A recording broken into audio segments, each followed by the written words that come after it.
For the third time in 2 days, it's a face-off between the Newport Gulls and the Danbury Westerners. Hi, everybody. Zach Letson getting you set for some Friday night baseball here at Cardines Field. And the Gulls are going to have some revenge on their minds. The Westerners swept yesterday's doubleheader, winning Game 1 3-2 and Game 2 8-2 over the Gulls. It's the only team Newport's yet to beat in the Southern Division this season. So can the Gulls bounce back? Well, we'll find out at 6:35. But first, the Gulls pregame show starts right now. Doctors at University Orthopedics have been caring for the people of southeastern New England for more than 40 years. With the Warren Alpert Medical School of Brown University, we train the next generation of orthopedic surgeons. Our state-of-the-art facilities stretch from Westerly to Mansfield. At our East Bay Surgery Center, we've performed thousands of surgeries, including same-day total joint replacements. We've grown through the years, but our goal has always been getting you back to doing what you love to do. The best orthopedic care anywhere is right here. University Orthopedics. Welcome back to the pregame show here on the NECBL Broadcast Network. It's Gulls Insider, and I'm here with the Gulls broadcaster, Zach Letson, who will be the Southern Division representative at the All-Star Game this coming Sunday. And I have to ask you about that, Zach, right off the bat here. How did it feel to be elected by your peers to the All-Star Game? It's a thrilling feeling, just to have the respect of everyone throughout this league really means a lot. And to have that acknowledgement, you're motivated, you want to do well on your own, but when you get that acknowledgement from other people, it certainly feels good. Yeah, and you attend Syracuse University, but this past spring you enrolled in classes at the University of Miami, where you called the team's run in the ACC tournament, which I'm sure was a thrill. How gratifying was it to be able to call such big moments for Miami after making what I'm sure was a very tough decision to enroll there in the spring?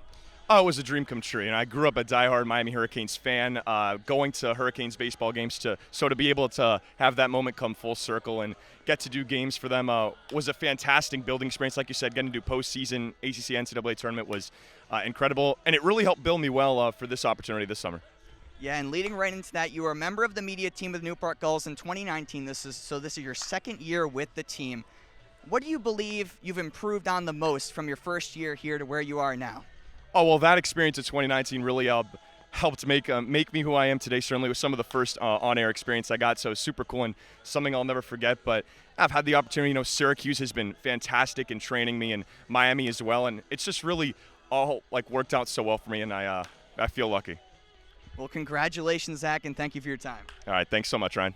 That was Zach Letson. I've been Ryan Medeiros. The pregame show continues next on the NECBL Broadcast Network.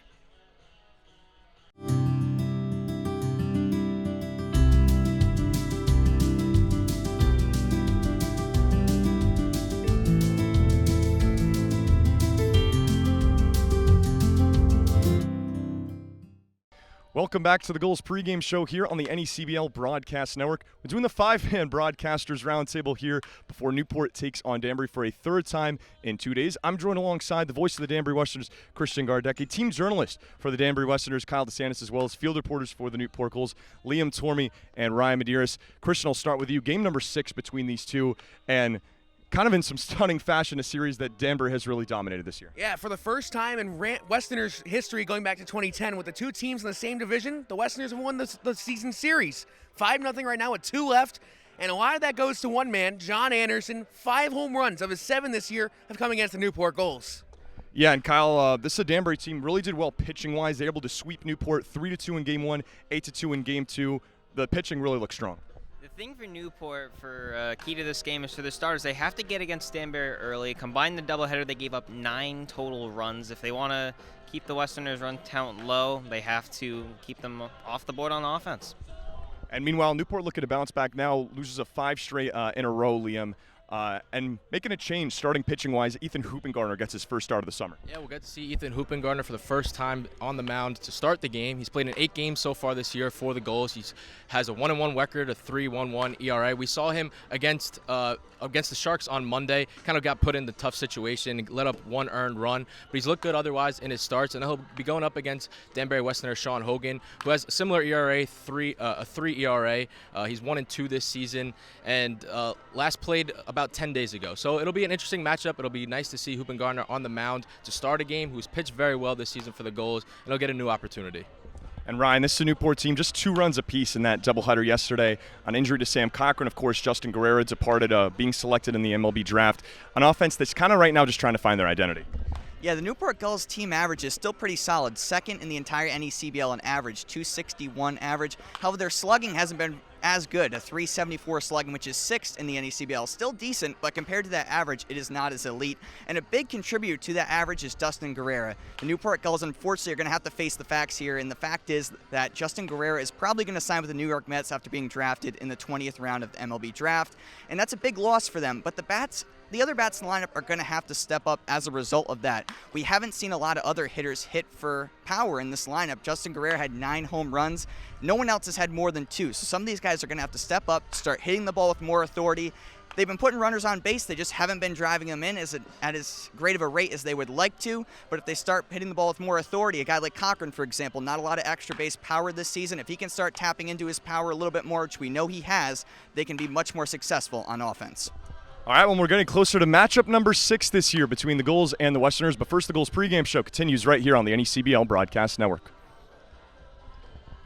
You choose your own course, set your own pace. We get that. And our community succeeds when we work together. At People's Credit Union, we've been about people helping people since we first opened our doors in 1922. That's what credit unions do. We serve our members and our communities. And that drives our every action, every single day. That means building strong ties and doing what's right for our community. Because at People's, you're more than just a member. You belong here and always will. And welcome back to the Newport Gulls Broadcast Network pregame show. I'm John Perrick, and today I'm joined alongside Owen Crane, a staff member here for the Newport Gulls. Owen, what do you do for the team? I am the on-field MC here during games. So running the donut eating contest, first command, first inning salute, all the contests on the field. It's really about the fan engagement here. And if there's one specific contest, which one do you love the most?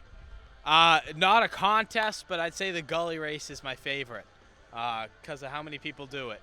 Except every time we do it and we've got the kids waiting, because it's the bottom of the 6th inning, it's always when the away team is changing the pitcher. So that is a slight drawback when the kids are getting antsy over there. Besides that, it's a good time. Now, Owen, how did you find out about this position? So I actually signed up for this job late. My mom tagged me in a Facebook post from the Gulls that they were looking for an on-field MC. I'm not sure what happened, but I guess they were looking for one. So I called in for the job on Wednesday. I spoke with Mike Falcone, the head director of baseball operations here, on Thursday, and we had a game Friday, which was rained out, but it's ready to start because I used to announce games for my high school. Well, just talking a little bit about broadcasting, like obviously being an MC, there's the marketing side of it, and then there's the broadcasting side. Which side do you want to go into ultimately? I'm a big fan of the broadcast side. There's nothing better than producing sports television, news television, really about the engagement. I love being here and getting the fans into it, getting the kids into it. It's great. And, we're now that we're, over halfway into the season, we're definitely seeing regulars. Kids are coming back. They want to keep doing it. And that's how I know, we're doing something pretty good here. And Owen, each night you have the privilege of echoing 4 of the most famous words in the history of the organization. Better call Newport Glass. What does that mean? Means everything. I announce Lily games sometimes when I'm not with the Gulls, and I accidentally said it when a ball went out once. So that's how much it means. Oh, that's funny. Well, coming up on Sunday, it's the 2021 All-Star Game here in Cardines Field. What can fans expect as they come to the ballpark from you? So I'm not totally sure about the All-Star Game just yet, but I will be calling the Home Run Derby, which is very exciting. Hopefully I don't disappoint. Well, we're all looking forward to it. Thank you very much for your time, Owen. And the NECBL Broadcast Network pregame show continues next. Take control of your financial future. Build a secure retirement, a college fund, maybe that perfect home. First Command has been coaching people since 1958. An advisor is ready to work with you on your journey today. Call Juan Garcia, a First Command advisor, at 401-846-9842 today if you're ready to get started with a complimentary financial plan. Welcome back, everyone, to the Newport Gulls pregame show on the NECBL Broadcast Network. I'm Liam Tormey, alongside infielder Bryce Hewlett. Bryce, thank you for joining us. Bryce, over the past 3 games, you have 5 hits, a home run, and you had yesterday, and 2 RBIs. How would you assess how you're playing at this part in the season right now? I think Teddy's just been working with me, keeping my head on the ball. Everything's just been taking care of itself since then a little bit, and just been trusting my hands and myself a little bit. So You've been a guy this year who loves swinging on that first pitch. At Pittsburgh this past season, you walked 30% of the time. What's kind of been the thought process this season, being aggressive on that first pitch? Is it something that you were looking to do this year? Has it always been something? Like, what goes through your mind before the at-bat and wanting to do that? well, I wanted to work on like hitting off speed. It didn't matter. Any pitch in the zone probably first, because I would usually just only swing at fastball. So I just wanted to make sure I could get pitches up that are good to hit, and I've been trying to do that. So. And so now you guys at first base, you had Gavin Cassis. He goes down to injury. You've been a day-in, day-out guy at first base. You'll have Cal Perillo come back and be back up to you. What's it been like being the day-in, day-out first baseman for the Newport Gulls? It's been really nice. It's nice to have Gavin was a nice teammate. Cal, love to have him back. I love that guy. And then it's been really good, though. It's been fun, definitely. Fun being here. So you guys are on a 5-game skid right now. You're back at home today. You guys lost both games to them yesterday. What do you have to do tonight to get back on winning front?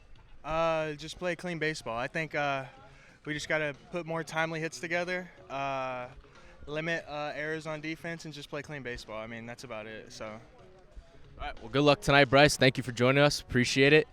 That's Newport Gulls pregame show. We'll continue on after this. For Liam Tormey, this is the NECBL Broadcast Network, and we'll be right back. Newport, Rhode Island. Historically compelling, yet always evolving.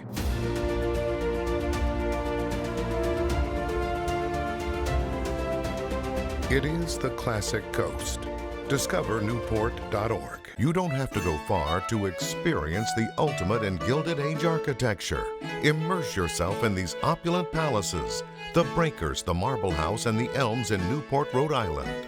Open daily, newportmansions.org.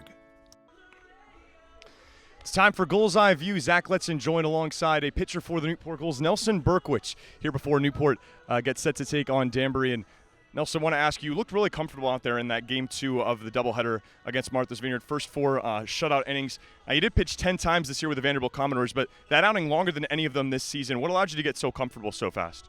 I mean, I've been a starter before, and so I just kind of tried to channel that and get back in my rhythm and just work on the mound and be efficient. And that was kind of what was working for me. I mean, I got through the first 4 innings pretty efficiently, I think 50 pitches. So, I mean, it was just kind of that helped me out. Well, you're one of 4 Vanderbilt Commodores on this roster, obviously part of a pretty cool run to the College World Series. What was that like to be a part of that, and what lessons did you take away in your first year with them? Oh, it was awesome. I mean, definitely a lot of lessons that I learned throughout the whole year, not just like the playoff run, but I would say patience was a huge thing that played a major role in just my development this year and just kind of working to get better, having a consistent routine every day.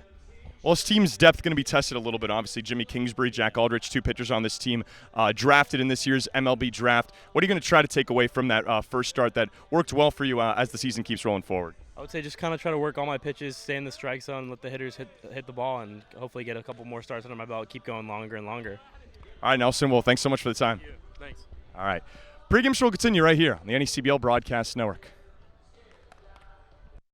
It's time for the manager's show here on the Gulls pregame show on the NECBL Broadcast Network. Zach Letson joined alongside the skipper for the Newport Gulls, Kevin Winrow, before Newport takes on the Danbury Westerners. And Coach, you start Brandon Garcia in Game 1 yesterday, his team-leading 5th start this season, and there's only one guy that was really able to crack him. Strikes out 8 guys. What'd you like from his performance? I thought he was really outstanding. I mean, unfortunately, in that park, fly balls can get out of there, and I think the first one probably was that. I'm not sure about the second one. But everything he did, he gave us a chance to win. We just needed to be better on the offensive side. And looking ahead to tonight, Ethan Hoopengardner, he makes his first start this season with the Gulls. Has been good lately, a 1.78 ERA since June the 20th. What made you guys make the decision to move him from the bullpen to a starting role? Well, part of it is this is, we've had 3 doubleheaders in the last 7 days. That's a big part of it. But Ethan's also earned that. He's thrown well for the last month, so he's a kid we think, may end up having to fill some of those starts, and he may be in the top 5 when it's all said and done. The Gulls are 0-5 against the Westerners this season, the only team they haven't beat yet in the Southern Division. It's a big game tonight. How do you get over that hump? Well, I think we just have to be ourselves. I mean, we can't worry about who we're playing and what we're doing. We haven't been very good against them, to be honest, and we need to be better against them and everybody else in the last week. All right, Coach. Well, thanks so much for the time and good luck. All right, pregame show continues here on the NECBL Broadcast Network.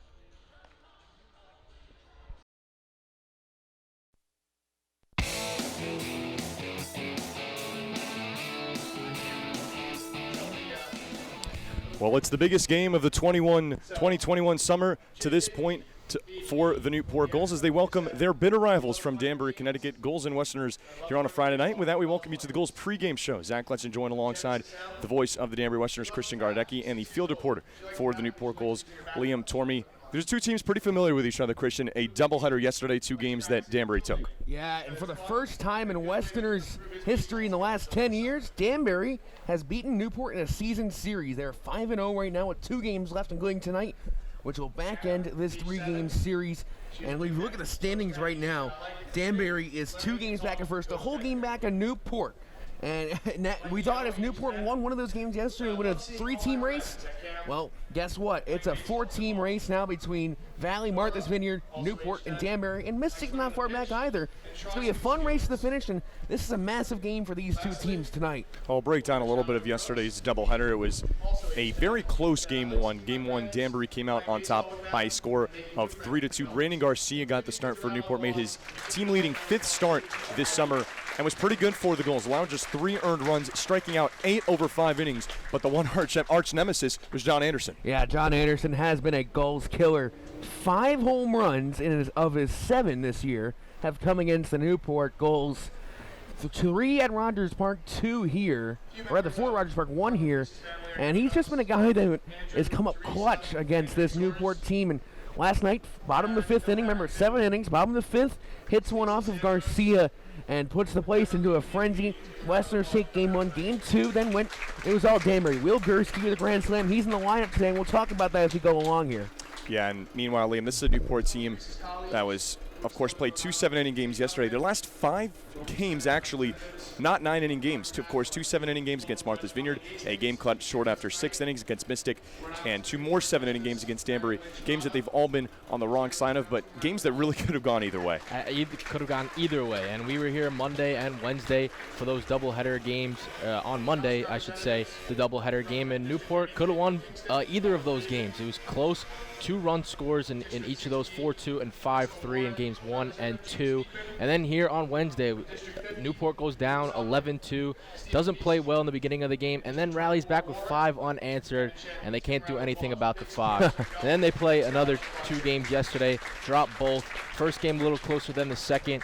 So there's an opportunity here for the Gulls after winning 6 in a row. Now our 5-game losing streak is a good opportunity at home, wearing the orange jerseys, to get back on the winning side of things. Yeah, you mentioned game 2 between these 2 teams. Not quite as close, an 8-2 win for Danbury. That's thanks to a 6-run first inning, was highlighted by a grand slam by William Gursky. Matchup number 6 between these 2. Let's step aside quickly here on the NECBL Broadcast Network. I'd like to welcome you to matchup number 6 between the Newport Gulls and the Danbury Westerners here at historic Cardines Field on a Friday night. We're pleased to have you along on both Your View and the NECBL Broadcast Network, our 3rd Your View broadcast this summer. Zach Letson joined alongside the voice of the Danbury Westerners, Christian Gardecki, and the field reporter for the Newport Gulls, Liam Tormey, as we get set for baseball between these 2 sides, a doubleheader that Danbury took both games of yesterday, and Newport will try to bounce back.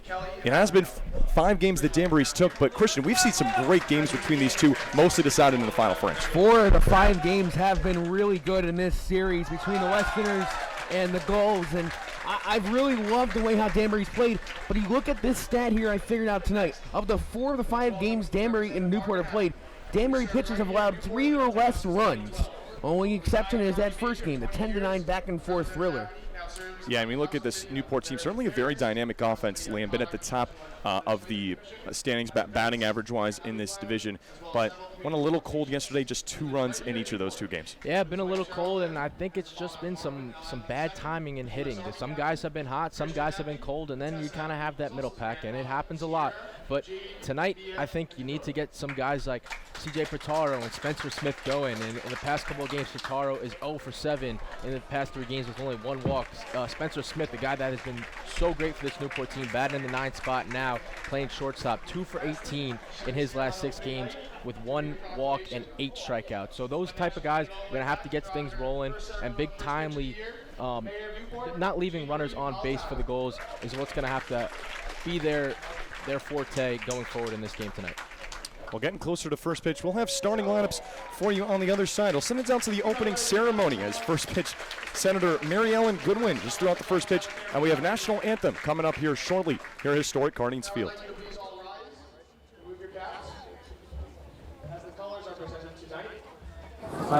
Cubs Down Pack 2 Westfield. Providing K through 5th graders a fun environment to learn scouting skills with their families. This year, Pack 2 Westerly was actually selected as the Pack of the Year for the Southwest District of the Narragansett Council.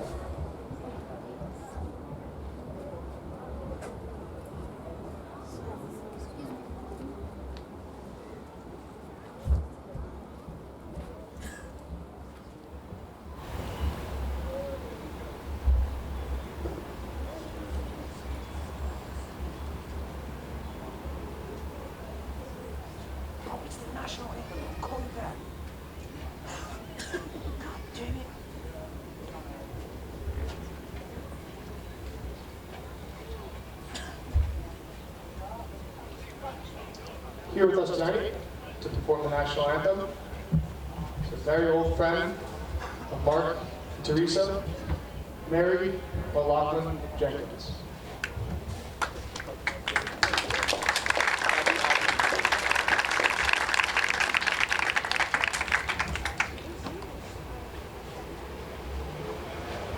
Oh, say can you see by the dawn's early light what so proudly we hailed at the twilight's last gleam, whose broad stripes and bright stars through the perilous fight o'er the ramparts we watched were so gallantly streaming, and the rocket's red glare, the bombs bursting in air, gave proof through the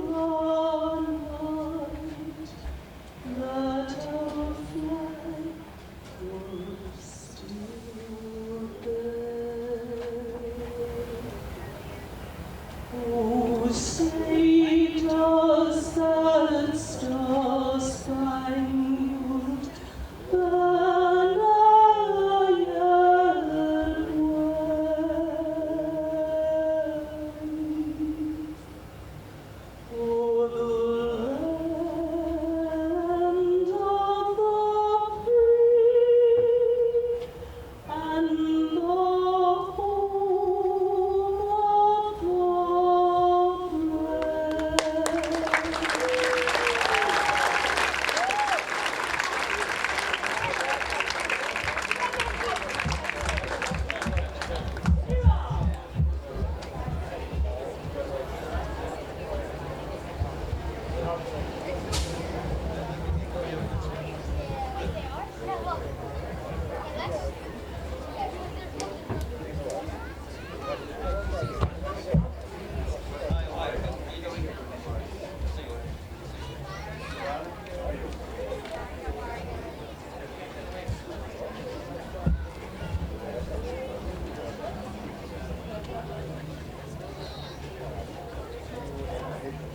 Let's thank everybody once more here, and thank you to the Private League family for making such an impact here on the youth and Quigley Valley. Now let's get ready to play some baseball.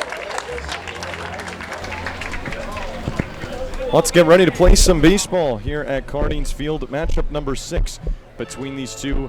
Newport going for their first win of the season against the Danbury Westerners. The last box to check off. Newport has beaten every other team in the Southern Division, but this has been the one team that they can't seem to crack so far. Yeah, and for Danbury, it's a complete different. I mean, they have not beaten Mystic, granted only 2 games. They play them in a 3-game series after this, but the Westerners have been really good against Newport because they know what's at stake this year. This is a team that believes they can win it all.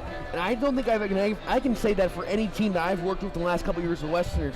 And this team's a lot of fun to watch, but Newport, they know what their problem has been. That's been stopping the Westerners, and they're going to try to do that tonight here.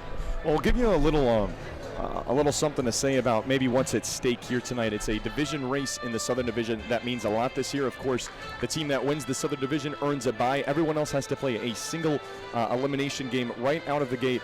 And this entire division has become very close. Valley Blue Sox with a half-game lead.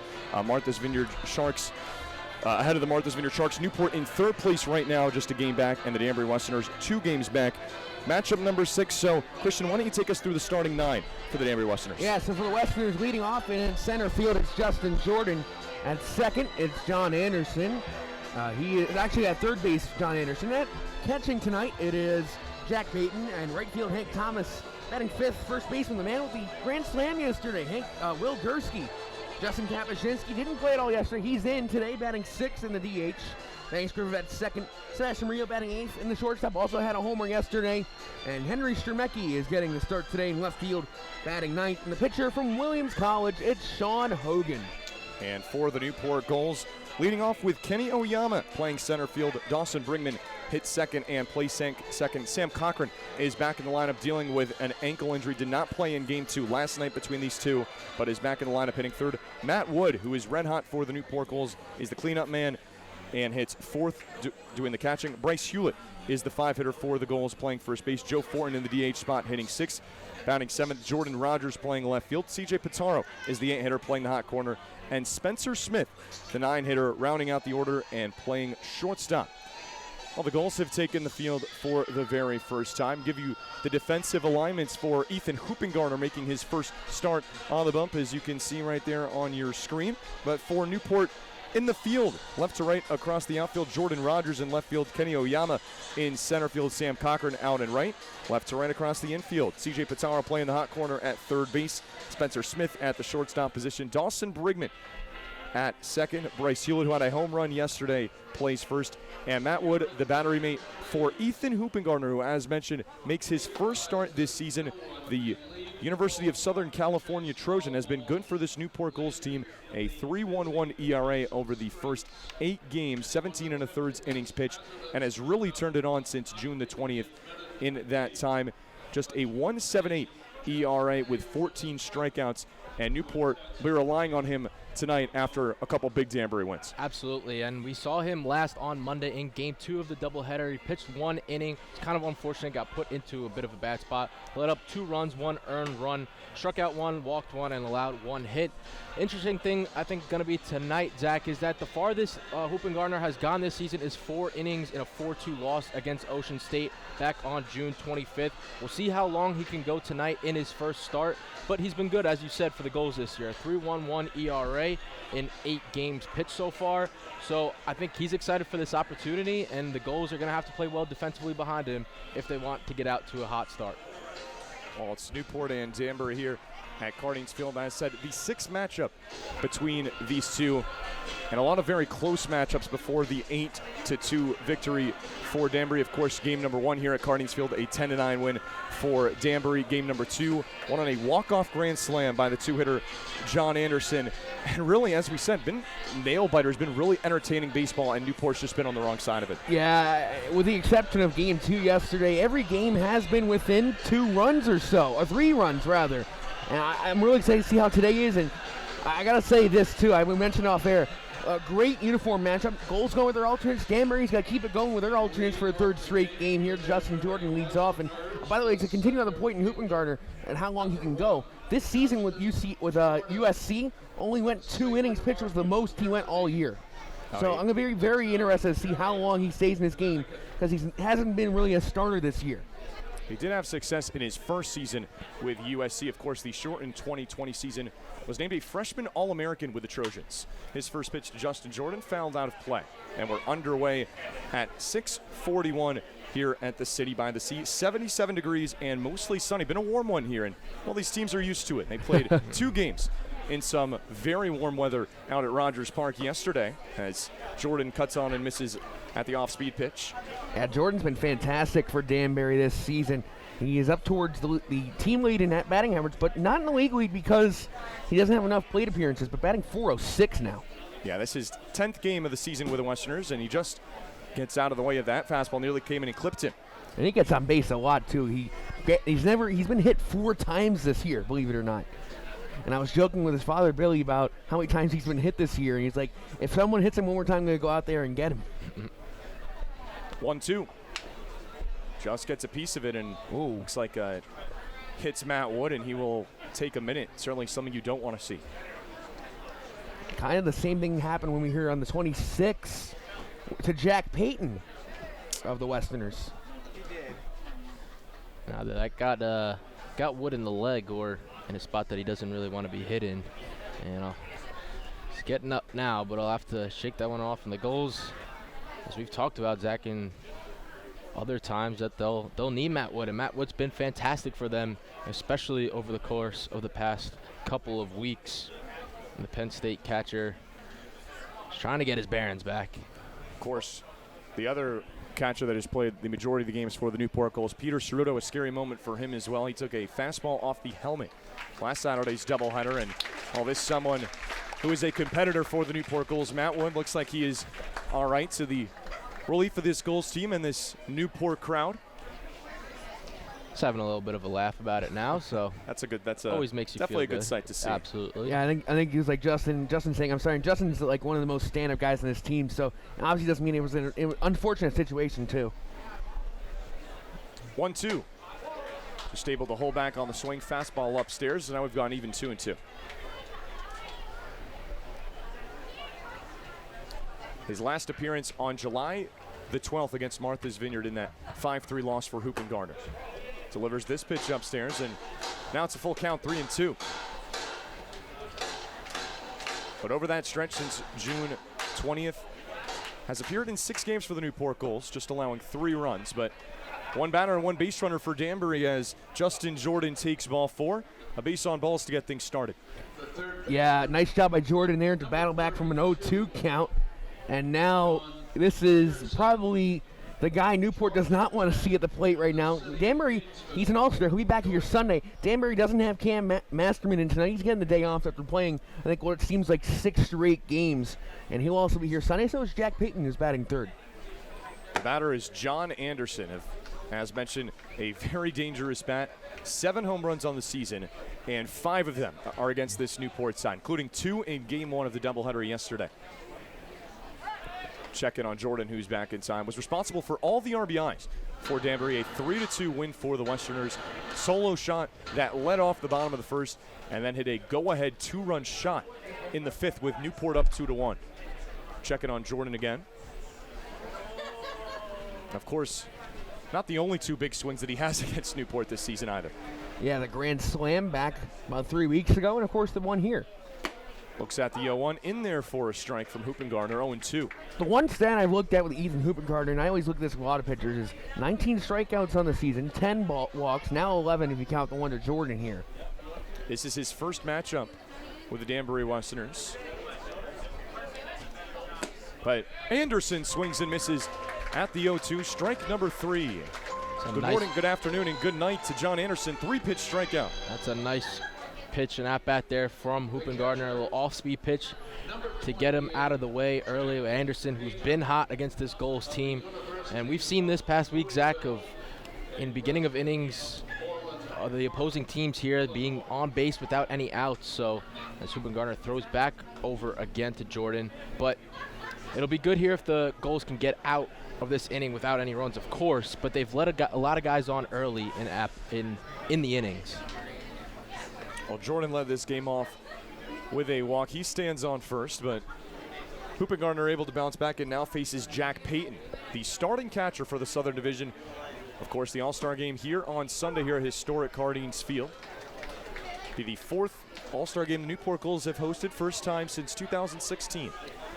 Yeah, and the Westerners had a starting pitcher back here in 2016. Nick Gallagher was the starting pitcher in that game from the Westerners. Now they have the starting catcher. Peyton playing in his 17th game, played in the first game of that doubleheader for Danbury. 0-1. Down low, 1-1 to the catcher from Louisville. Yeah, we saw Luke Schliger in game 2, and probably tomorrow we might see Logan Vandenbecker get a go for the Westerners. Sitting 262, a home run and 10 RBIs. As the 1-1, sharp breaking ball, but it just misses. 2-1. Really nice breaking ball there from Hoopengardner. Thought he got the inside the zone there. 0 for 3 in that game 1. What was a 3-2 win for Danbury. As the 2-1 misses inside. Now 3-1 to the catcher. That off-speed pitch, when he threw just before that, caught the outside. He's thrown that a couple times already so far and hasn't been getting the call so far. So, as the 3-1 misses outside, a 5-pitch walk to Jack Payne, the second free pass here in the top of the first. Yeah, a nice job by Peyton there to not swing away to anything like what Anderson did, but now you got Hank Thomas here. In my opinion, Hank Thomas is the hottest batter right now for the Danbury Westerners. He's had a lot of hits recently for this team. Batting .212, but it's up from where it was. He started 0 for 19 on the season. Well, he had back-to-back 3-hit games, and he has a hit right here, back up the middle. Kenny Oyama fields for the Gulls. Running home and scoring is Justin Jordan, and Danbury just like that, out to a 1-0 lead. I mean, Hank Thomas is the hottest bat in this team, as I just said. What a job by Hank. Hits it right over the gap. Oyama comes in, and Jordan gets it around third easily. It's a RBI single, and Danbury's up 1-0, which is what they've done a lot this year against Newport, is score first. Well, he did it in both Game 1 and Game 2 yesterday. And an opportunity for more with 2 runners on for the man that had a grand slam in Game 2, William Gursky. And he's got a new haircut, as I've come to find out, right? Yes, he did not come with a bus. He had a birthday party to go to up on the way, so drove in, came here, and had a haircut, and wowed the team. The team loved it. 1-0 from Hoopengardner. Breaking ball in there for a called strike. Yeah, and Gursky's a guy who was really struggling, but then last night he got a huge confidence boost from that home run. And we call it Slamberry because Danbury's hit 5 grand slams this season. 1 against Newport, of course. 2 against Newport now. 1-1. Curveball, and it's just foul down the left field line. Yeah, that one was on the line for about 2 hops. On that third hop, it just slanted foul. Would have been a nice hit and would have brought home probably another run for the Westerners. Peyton has good speed. Thomas has decent speed. See here if Hoopengardner can get his second strikeout of the inning and try to get out of this first inning without any more damage. 1-2. It just misses down low. Really nice pitch there, trying to get that in the zone, just missing there. Give you tonight's umpires calling the balls and strikes. William Bowers behind home plate. Matthew Gayton and Ronaldo Cockrum, the field umpires. You're at Cardines Field on a Friday night as the 2-2 swung on and missed for strike 3. So there it is, big bounce back for Ethan Hoopengardner. 2 outs and 2 strikeouts for Hoopengardner so far. 2 strikeouts, 2 walks, but a base hit that has a run here on a Hank Thomas hit, and that's why he's in this lineup. And we were talking last night in the broadcast about what would Danbury do when he gets a playoff time in right field. That's the one real question mark for this team, and I think Hank Thomas is making a strong case for himself to be that guy in right field. Well, Danbury started 16 different batters in their lineup between games 1 and 2, made 7 changes. But one of the only guys that wasn't a part of any of those changes, Justin Kapuscinski, the batter hitting in the DH spot tonight. Yeah, both of those guys who did not play in last night are in. It's Kapuscinski and Henry Stremecki, who's in left tonight, batting 9th. 3-2 win for Danbury in Game 1, 8-2 in Game 2 over the Gulls as this pitch is upstairs, 2-0 quickly. Kapuscinski is a guy who I've really liked to watch for Danbury, and I think when he has runners on, he's more dangerous that way for the most part, and he's had some good contact as of late, too. 2-0. Skied in the air. Going into foul territory is Hewlett, but it's out of play on top of the awning here at Cardings Field. He's playing in his second game against the Newport Gulls for Kapuscinski. Played in that 8-6 victory for Danbury at Rogers Park, but went 0 for 3 strikeouts. 1-0 Danbury. RBI single from Hank Thomas has opened the scoring, as the 2-1 is a touch low, and Hupengardner in danger of walking his third batter here in the first. See Kapuscinski going with the 2 buttons down. Love that look.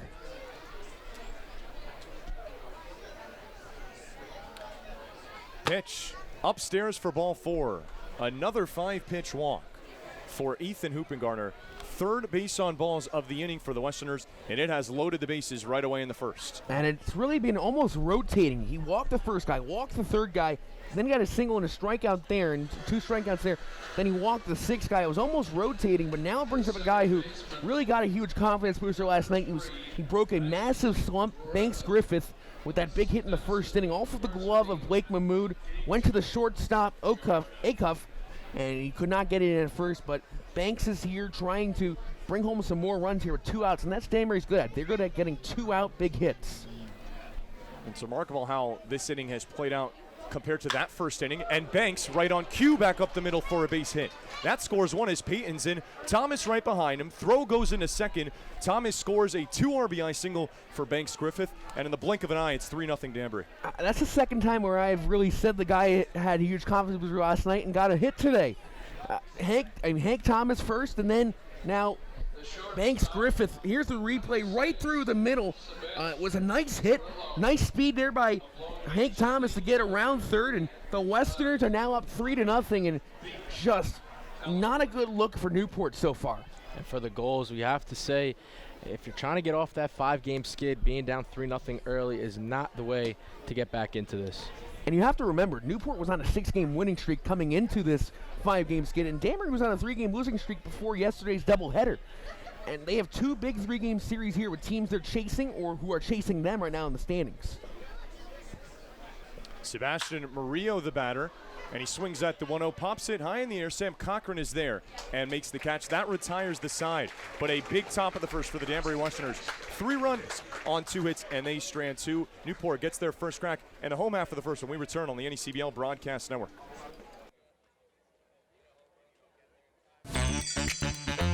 I'm Becky Gibble, and this is Simply Southern New England, where we'll bring you the best of what this area has to offer. Whether you're looking to explore new neighborhoods, try something new, or stay connected, we'll bring you the best food, fun, and people that make this area what it is. This is Simply Southern New England. Simply Southern New England is brought to you by Harbor One Bank, with you in banking and life.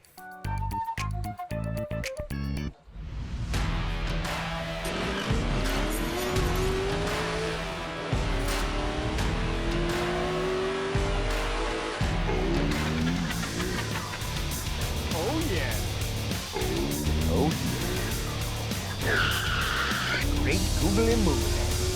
Oh yeah. Oh yeah. Oh yeah. How many times can I say oh yeah?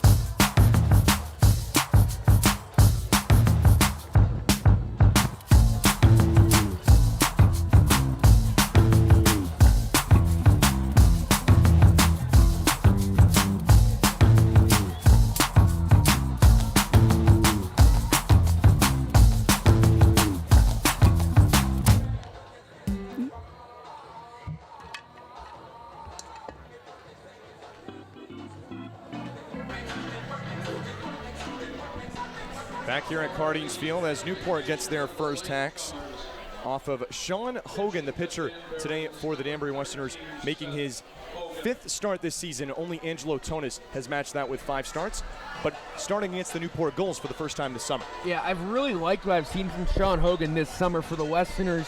Had a fantastic start against Valley a couple weeks ago where he had 6 innings of no-hit ball. But then we go to Martha's Vineyard on the 7th, and the first 2 innings were great. The third inning is where he struggled, giving up no earned runs, but 3 hits, 3 walks, 2 strikeouts. And his strikeout to walks is really close. 17 strikeouts, 16 walks.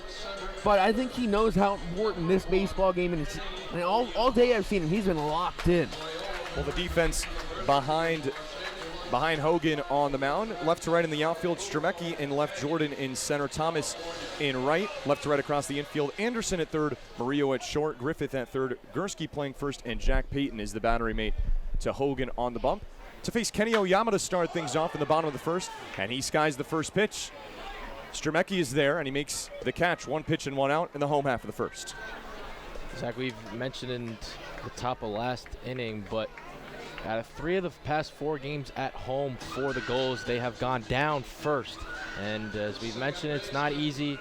Kenny Oyama, 5 for 22 coming into this game in the past 7 days. He's kind of been a guy that's been getting hits but hasn't got any RBIs, and we've talked about the timely hitting, not having guys before him, guys at the end of the lineup struggling a little bit. So see Dawson Brigman, who has been playing well and drawing a lot of walks recently, as we have something going on in left field. Whoever that is for Newport down there is stretching on the field. But to continue your thought on Oyama, yesterday he was really good for Newport, getting on base a lot. That is Grant Umberger. Grant Umberger was stretching on the field over the line. And Christian Allegretti's like, what are you doing? Well, Brigman looks at a first pitch strike. He had the biggest swing for the Newport Gulls in that game 2 loss. One of the lone highlights for Newport, a 2-run home run. All of Newport's runs in that 8-2 defeat came in the 3rd inning, his 2nd long ball of the summer. 0-1 from Hogan. Off speed, it drops in there for a strike, quickly 0-2. Yeah, he's been great, and I really love a lot of these guys. I love Kenny Oyama, of course, and I think Hewitt is awesome as well, and obviously Sam Cochran. Well, he's one of the guys that has stepped up since the departure of Justin Guerrera. Newport's all-star second baseman, of course, drafted in the 20th round by the New York Mets. As the 0-2, a fastball comes in upstairs to Brigman, now 1-2. We've seen so much how Brigman can stay in the at-bats, and he's a guy that likes those long at-bats, likes to take some pitches. As I said, in the past week has taken 5 walks and 1 hit by a pitch. As the 1-2 off speed, and he got him. A good pitch out of the arm of Hogan, and there's the first K on the night. And I jinx Brigman there after saying he's long in the at-bats, but a great off-speed pitch there, as you mentioned, by Hogan, and 2 quick outs for the Westerners. Well, it's good to see Sam Cochran back in the lineup for Newport. He played in Game 1, but sat in Game 2 of yesterday's 7-inning doubleheader, dealing with a banged-up ankle. Yeah, I talked to him about it. As he hits the first pitch hard, high chopper, but right to Griffith over at second, throws over to first. Easy play. 1-2-3 go the Gulls, and their half of the first. 3-0 Danbury as we go to the second on the NECBL Broadcast Network. Set your own pace. We get that. And our community succeeds when we work together. At People's Credit Union, we've been about people helping people since we first opened our doors in 1922. That's what credit unions do. We serve our members and our communities. And that drives our every action, every single day. That means building strong ties and doing what's right for our community. Because at People's, you're more than just a member. You belong here and always will. Take control of your financial future. Build a secure retirement, a college fund, maybe that perfect home. First Command has been coaching people since 1958. An advisor is ready to work with you on your journey today. Call Juan Garcia, a First Command advisor, at 401-846-9842 today if you're ready to get started with a complimentary financial plan. Doctors at University Orthopedics have been caring for the people of southeastern New England for more than 40 years. With the Warren Alpert Medical School of Brown University, we train the next generation of orthopedic surgeons. Our state-of-the-art facilities stretch from Westerly to Mansfield. At our East Bay Surgery Center, we've performed thousands of surgeries, including same-day total joint replacements. We've grown through the years, but our goal has always been getting you back to doing what you love to do. The best orthopedic care anywhere is right here. University Orthopedics.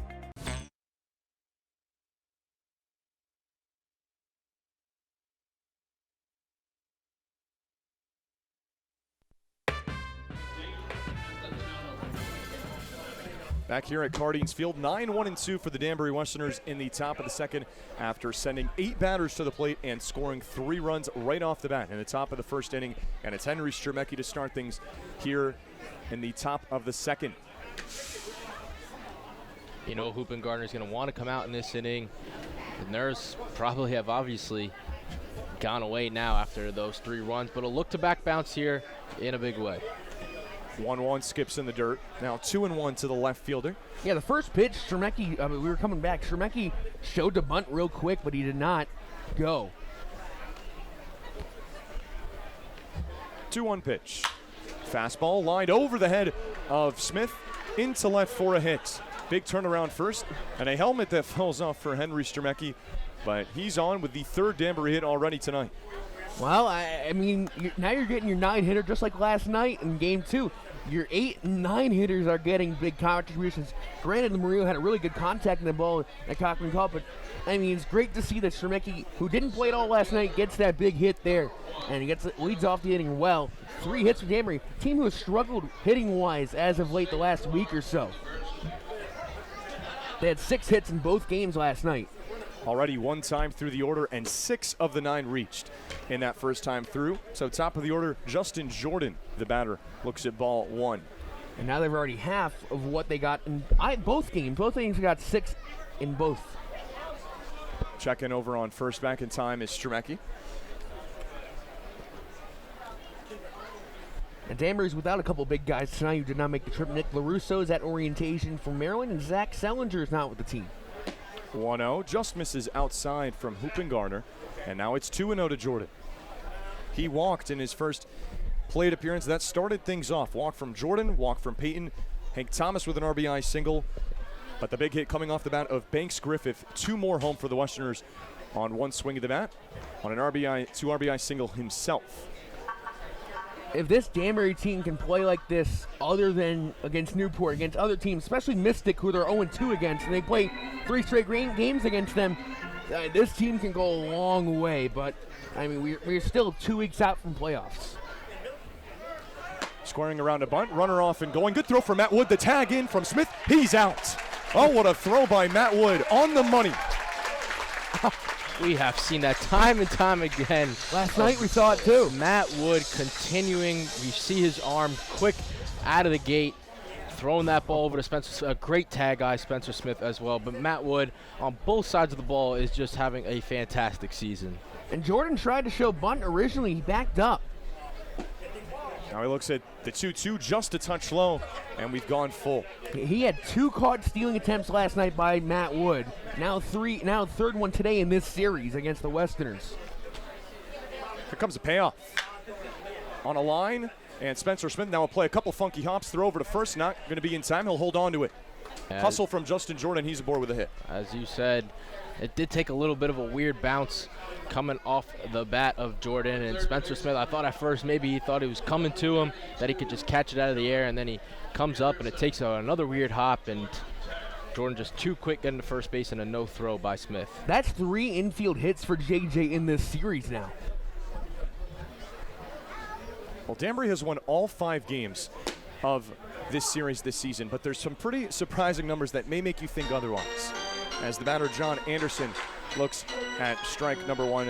Danbury coming in hitting .228 against the Newport Gulls. Newport hitting .272 in the 5 games, yet the Gulls have been on the wrong side of all 5 contests. As Anderson was looking for his 6th home run against the Newport Gulls on that swing, instead foul tips it. 2 great all-speed pitches there from Hoop and Gardner to get himself up 0-2. Yeah, and I talked to Ian Ratchford. He was telling me that Kevin Winterroad had put a vote in for John Anderson just because of the reason that he has dominated this Newport team all season. He looks at this pitch in the dirt. Matt Wood able to block it. Well, you look at Anderson's numbers, as we said, 5 home runs and 13 RBIs. He has 7 home runs and 18 RBIs for the season against the entire NECBL, and 5 home runs and 13 RBIs just against this team. He's up towards the league lead, which is Justin Guerrero right now, and that's going to be stuck at 9. And as the 1-2 swing and a miss for strike 3. Well, I was going to say that the NECBL record for single-season home runs is 13, back in 2017, set by Westerner Giovanni Dinkong. Ruben Gardner going back to the fastball there on that last pitch, and gets Anderson swinging on strikes once again. Well, Danbury has had 7 runners reach in this game, but John Anderson has not been a problem. 2 strikeouts swinging. And now 2 down for Jack Payton, but not before a throw over to first to check on Jordan, who's back in safe. We know how fast JJ is. Payton, one of 3 walks in that first inning, takes ball number 1. Jordan, Payton, and Kapuscinski, all with free passes, and the big base hits coming from Hank Thomas and Banks Griffith. That's what Danbury has done. When they have found hits, they typically have come in big spots against the Newport Gulls. Yeah, all season, and tonight, I mean, you're getting guys up and down the lineup getting hits now, and really good numbers right now if the team wants to hit. As the 1-0 driven into center field, but there's room for Oyama to make the catch, so that retires the side. Danbury gets 1 hit, but strands 1. Here in the top of the second, still 3-0 Westerners over the Gulls as we go to the bottom of the second on the NECBL Broadcast Network. Orthopedics have been caring for the people of southeastern New England for more than 40 years. With the Warren Alpert Medical School of Brown University, we train the next generation of orthopedic surgeons. Our state-of-the-art facilities stretch from Westerly to Mansfield. At our East Bay Surgery Center, we've performed thousands of surgeries, including same-day total joint replacements. We've grown through the years, but our goal has always been getting you back to doing what you love to do. The best orthopedic care anywhere is right here. University Orthopedics. Take control of your financial future. Build a secure retirement, a college fund, maybe that perfect home. First Command has been coaching people since 1958. An advisor is ready to work with you on your journey today. Call Juan Garcia, a First Command advisor, at 401-846-9842 today if you're ready to get started with a complimentary financial plan.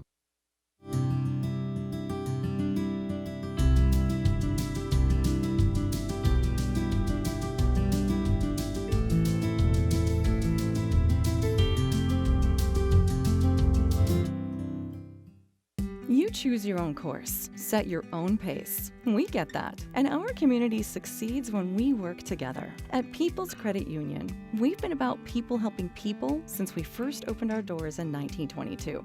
That's what credit unions do. We serve our members and our communities. And that drives our every action, every single day. That means building strong ties and doing what's right for our community. Because at People's, you're more than just a member. You belong here and always will.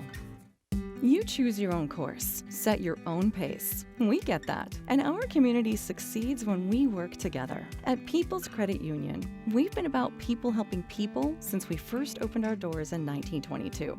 That's what credit unions do. We serve our members and our communities. And that drives our every action, every single day. That means building strong ties and doing what's right for our community. Because at People's, you're more than just a member. You belong here and always will.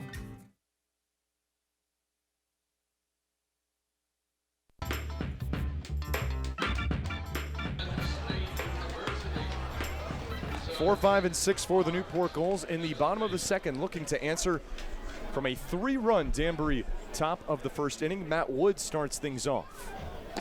And he looks at ball 1. He made a fantastic throw down to second to record the second out of the inning for the Newport Gulls, something that we've seen all year on display, his defense. It sure was a fantastic throw, and we know that arm strength of Matt Wood, and at the plate as well. Over the past 7 games, Matt Wood is 7 for 19, a .368 average, 3 doubles, and only 1 RBI, which kind of tells a little bit of a story of some timely hitting that hasn't gone great for the Gulls. Well, he's got hits in each of his last 3 games, 6 hits across that. 3 of them are doubles, as this one's in there for a strike, 2 and 1. You know, Hank Thomas is the hottest bat in the Westerners. Well, Matt Wood is the hottest bat in the Newport Gulls right now. Getting back to your point, Liam, had a big double when Newport was down 3-2 in the 6th inning of game 1, but Danbury was able to escape the jam. So 2-1 is down low, now 3-1 to the Penn State Indy line. And since coming back from injury, has seen that average skyrocket up to .322 for Newport. This his 19th game. And on base percentage, that sits at .444. 3-1. Is just nubbed back to the backstop, and now we've gone full 3-2. 2 for 3 in game 1 with that double, 1 for 4 in game number 2 yesterday. 14 innings of baseball for the Newport Gulls, something they have become used to. 3 doubleheaders since Saturday. They swept one and have been swept in the other 2. Payoff inside for ball 4, so that on-base percentage, it's going to keep creeping up. Matt Wood leads off the bottom of the second with a walk, and Newport in business to start things here in the second. He continues to get on base for the Gulls, and a great job there because Hogan coming out of that first inning didn't throw many pitches. Hoopin Gardner in a different scenario, so get a little bit into Hogan, see what he can give you, but once again, Matt Wood getting on base for the Gulls. First base runner of the night after a 1-2-3 first for Newport. And here's Bryce Hewlett fouling the first pitch back, 0-1. I talked to Hewlett before the game. I asked him about swinging on that first pitch as much as he does. He said he's trying to work on those off-speed pitches and being a little bit more aggressive. He's talked with Coach Regan about that. He walked 30% of the time this past season at Pittsburgh, so a different approach by him, I think, coming into this summer. Looks at strike 2. Well, Newport has really needed him to step up with, of course, Gavin Cassis going down with an injury, a torn meniscus in just his 3rd game played. But that average has gone up 40 points for Bryce Hewlett. 5 hits in his last 3 games with the team. And the big home run yesterday. 0-2 coming from Hogan, skips in the dirt. Good stop from Payton. It forces Wood to stay put at first. Right what I was going to say, yeah, hit one game 1 that put Newport up 1-0, or rather tied it at 1 in the second inning. Leadoff home runs in the bottom of the first for Danbury and the top of the second for Newport in game number 1 yesterday. Was his 2nd home run of the summer and his 2nd against the Danbury Westerners. 1-2 from Hogan. And the Dirty's able to hold up. Now we've gone even 2-2. Yeah, it was a pinch hit home run in the 9th inning of that game back on June the 16th here at Cardines Field. A really nice shot by him over the fence up there on Noah Jensen. We were joking about that with the team earlier because Noah's not here. Because they were asking, you guys hit over the top fence up there? And it's like, yeah, Hewlett did. Here comes the 2-2. Tried holding up his swing. Did he go around? No, he did not. And I think we've seen this year of Bryce Hewlett, and just talking to him about working on those off-speed pitches, and he looks like he wants to take a big hack at that, but good job by him laying it off, and now with a full count. Looking for potentially his first walk since July the 10th, came against Ocean State. He's got 13 of them this season. Payoff pitch. He swings and drives this one just foul down the first base line. Just foul is right. Wow, that was very close. That was reminiscent of, I believe it was Will Gursky back in the first inning for the Westerners, who shot his foul ball just foul as it hopped over at the last second. 2 hits on Wednesday against the Mystic Schooners. 1 hit in game 1, 2 hits in game 2 against Danbury. If it wasn't for the fog, Newport could have had a win there. They were on their way back from 11-2. It was 11-7 final to 7th. Payoff pitch upstairs for ball number 4. Back-to-back walks for Newport here in the second, making things real interesting. Yeah, let's bring out Dean White here, the pitching coach for the Westerners, to talk to him. And Hogan had looked pretty comfortable in that first inning, getting out of it quick. As we mentioned, 1-2-3.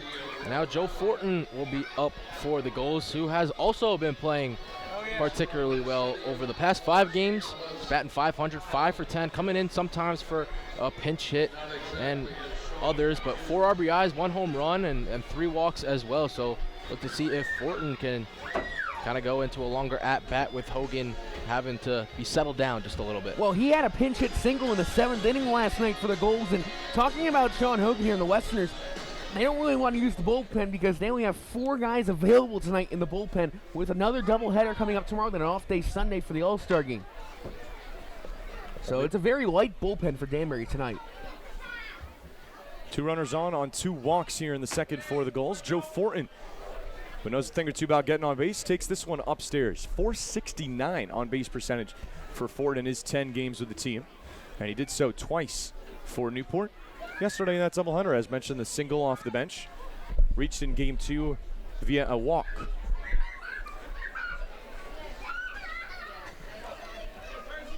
.1-0 from Hogan. Hit back to the fence, 1-1.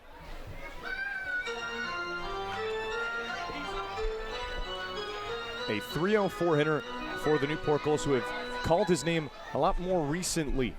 He dealt with some death issues both at third base and at first base. And that's seen the return of Joe Foran, Cal Perillo, the same for Newport, who's back with the team. Yeah, I remember you telling me yesterday, a huge round of applause when he walked on the bus coming back to this team. We're very happy to see him. As the 1-1 is shot in the air. Not a whole lot of foul territory, and John Anderson does not have a play on this one.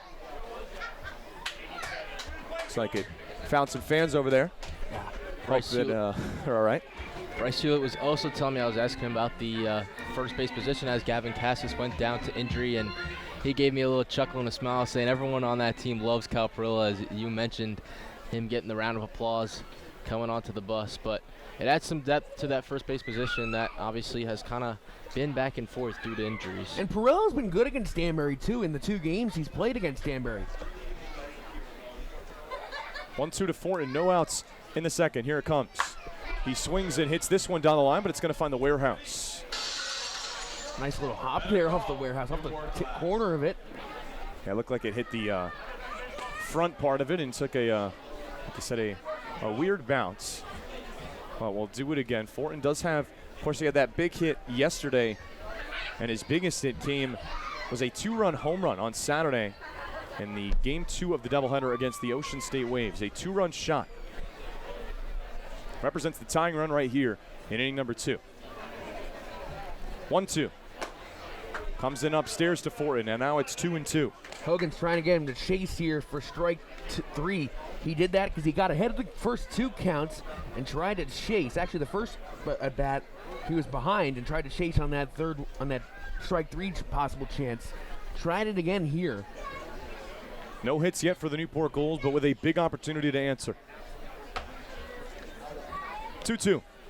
Swing and a miss for strike 3. Hogan went down low and picks up a big punch out for the first out here in the bottom of the second. Well, the fastball has been working for him for the most part tonight. Hasn't really missed much with it. The second strikeout of the night for Hogan, 1 to Brigman and 1 now to Joe Fortin. It brings up Jordan Rogers, the 7-hitter playing left field for Newport. Spent some time in left, also spent some time catching for the Newport Gulls.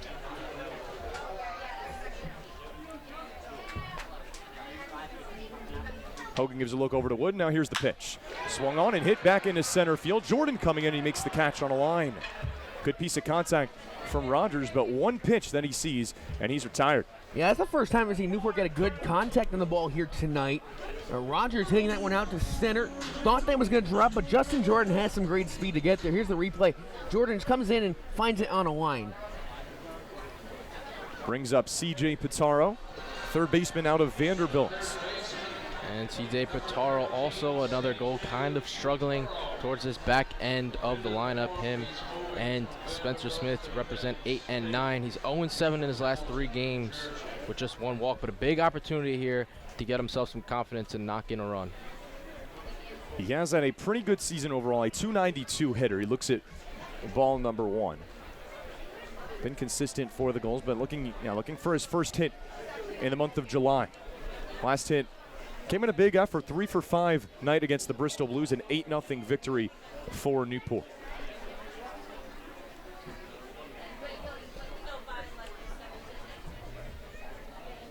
.1-0 from Hogan. Looks at a pitch outside, now 2-0 to Pitaro. And we know Pitaro has that ability, Zach. He's done it, he's proven it, and he's just, it happens. He's in a bit of a, just not a major skid, but 0-7 and playing here and there when rotating with Fortin at third. 2-0. High chopper back up the middle. Going to be a tough play at second for Griffith. He flips over. It actually makes it look a lot easier than that. Flips over for out number 3. So Newport gets 2 but leaves 2 on base after 2 walks. Still 3-0 Danbury over the Gulls as we go to the third on the NECBL Broadcast Network. I'm Becky Gibble, and this is Simply Southern New England, where we'll bring you the best of what this area has to offer. Whether you're looking to explore new neighborhoods, try something new, or stay connected, we'll bring you the best food, fun, and people that make this area what it is. This is Simply Southern New England. Simply Southern New England is brought to you by Harbor One Bank, with you in banking and life.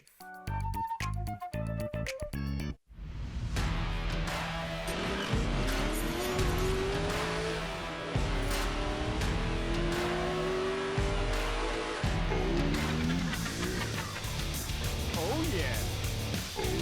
Oh yeah. Great googly moogly. Oh yeah. Oh yeah. Oh yeah. How many times can I say oh yeah?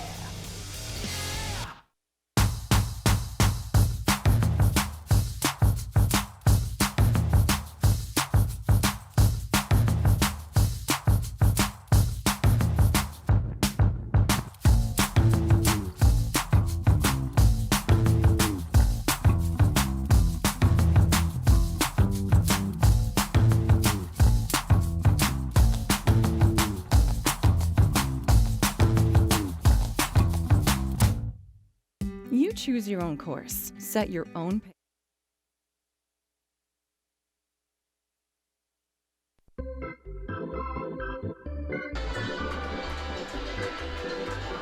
Back for the third inning, we have the Moz Donuts donut eating competition. A big roar from the crowd here at Cardines Field. One of the more exciting mid-inning festivities that we have in front of a packed crowd, and they're getting a round of applause. Kids got chocolate all over their face. I can't tell. You think they like the donuts? I think they might. They still have a treat for the rest of the night, too. Very fun mid-inning festivity that we have in front of what is a great crowd here on Friday night at Cardines Field. I feel like I'd crush that. I would crush it. I think it's got to be one of the more fun things to do. If one Around of these, the league, yeah. Yeah, but just going back to that last bottom half of the inning, the Gulls leaving guys stranded on base, and when you put yourself down in a 3-0 hole early on in this game, having to fight back and get into it, the opportunities may not come as much as they think, so having to capitalize it, especially when you have runners on first and second with no outs. Yeah, 2 walks by Matt Wood and Bryce Hewlett led the inning off, but then a strikeout by Joe Fortin, a fly out by Jordan Rogers, ground out by C.J. Pizarro, ended the thread, and Ethan Hoopengarner is back out for his third inning of work. He faces 4, 5, and 6 with Hank Thomas leading things off. Had the very first hit of this game. It was a big one, RBI single, and Danbury had to lead 4 batters into this game. They have not looked back since then to this point. 3-0 as we now are in the top of the third. 0-1 is downstairs.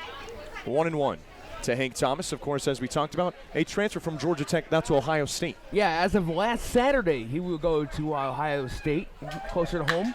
Swings at the 1-1, drives this deep to dead center. Oyama is back at the wall, jumps up and makes the catch. Kenny Oyama, he's in center field for a reason. Makes a nice jumping catch for the first down. That is so deep out there, close to 400 feet. If that was at another ballpark, not here, that would be out of here, and that's the type of power Hank Thomas has. Look at this. Oyama jumping against the wall. He didn't need a jump. 360 out there, and Oyama kept going back and back and back, but he makes the catch and, gives himself an extra point on the hop. I can think of one other park that may have been a home run in. The park these two were playing in yesterday, Rogers Park, yeah. And he's hit some across the street at Rogers Park, too. Batter that has a home run against the Newport Gulls. William Gursky takes the 0-1 inside, now 1-1. And heck, John Anderson hit one across the street yesterday, his second one. 1-1. Just a touch outside and low. Now 2-1 to Gursky. Struck out swinging in his first at-bat, came in the first inning, one of 3 strikeout victims tonight. 2-1. In there for a strike. Now 2-2. 3 runs on 4 hits for the Danbury Westerners. Newport still looking for their first hit, but they did have an opportunity in the bottom of the second. 2-2 off speed, hit just fair down the line, skies off the bag. What a weird hop. It'll roll into left field. Now Spencer Smith fields, As it looked like C.J. Pitara may have had a play on the baseball. Instead, a base hit for William Gursky. Yeah, we've seen that a couple times here at this ballpark between these two teams. I think that's the second time.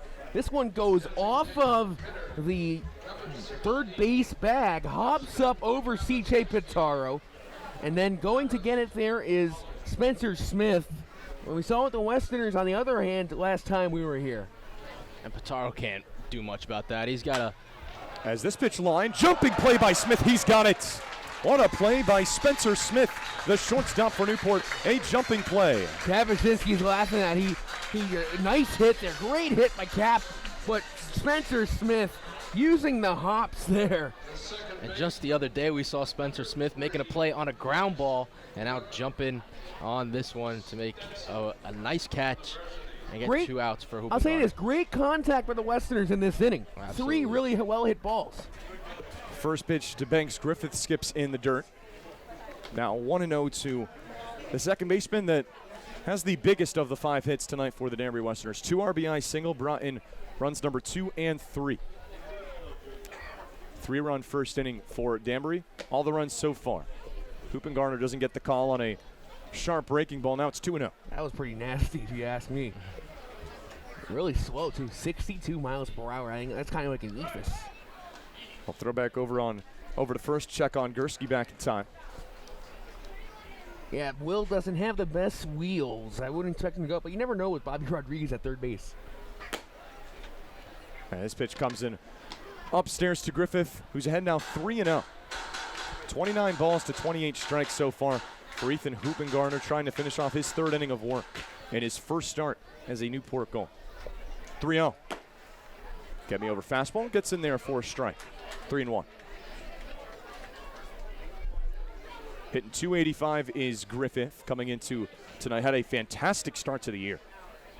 Swings and misses at this one. Now it's a full count. If you think about it, that hit in the first inning yesterday has really helped him. In the second game has really helped him get more confidence, because you saw in the first at bat for him today. Brought home 2 runs. Picked up his 9th and 10th RBIs in that first inning. And he flies this one out. Foul, will do it again. Nice work, though, by Hoopin Garner in this at-bat to work back from 3-0. Threw 2 nice pitches, and other one that's fouled off by Griffith. 3-2. Down low for ball 4. Another walk for the Danbury Westerners, and that keeps things going here in the 3rd.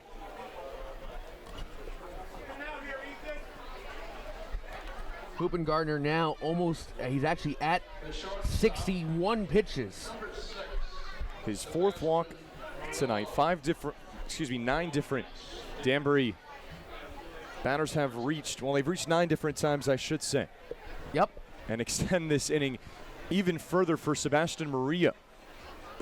Looks at this breaking ball, just comes in inside, nearly hits him, ball 1. Yeah, yesterday, game 2, Murillo comes up, I believe it was the 4th inning, and hits an absolute laser beam out of Rogers Park. Extended a 4-run lead for Danbury to 5. Drives the 1-0 foul. And he's a guy who's playing with some confidence as of late. 2 home runs in the last week or so for Danbury. Going back to last Saturday against Valley. Danbury plays against Valley again Tuesday. So hopefully Murillo, who has 4 of his 7 hits this year, are against Valley. 1-1. Driven foul again. He's getting some good wood on the baseball here.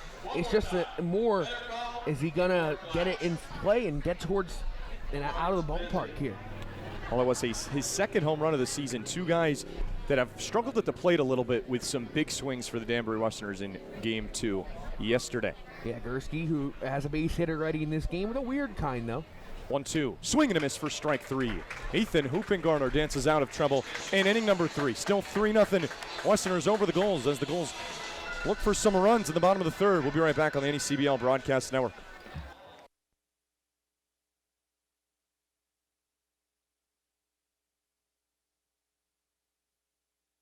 I'm Becky Gibb. This is Simply Southern New England, where we'll what this area has to offer. Whether you're looking to explore new neighborhoods, try something new, or stay connected, we'll bring you the best food, fun, and people that make this area what it is. This is Simply Southern New England. Simply Southern New England is brought to you by Harbor One Bank. with you in banking and life.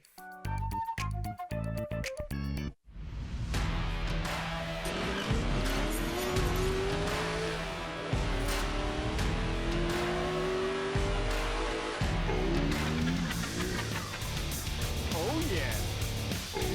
Oh, yeah. Great googly moogly. Oh, yeah. Oh, yeah. Oh, yeah. How many times can I say, oh, yeah?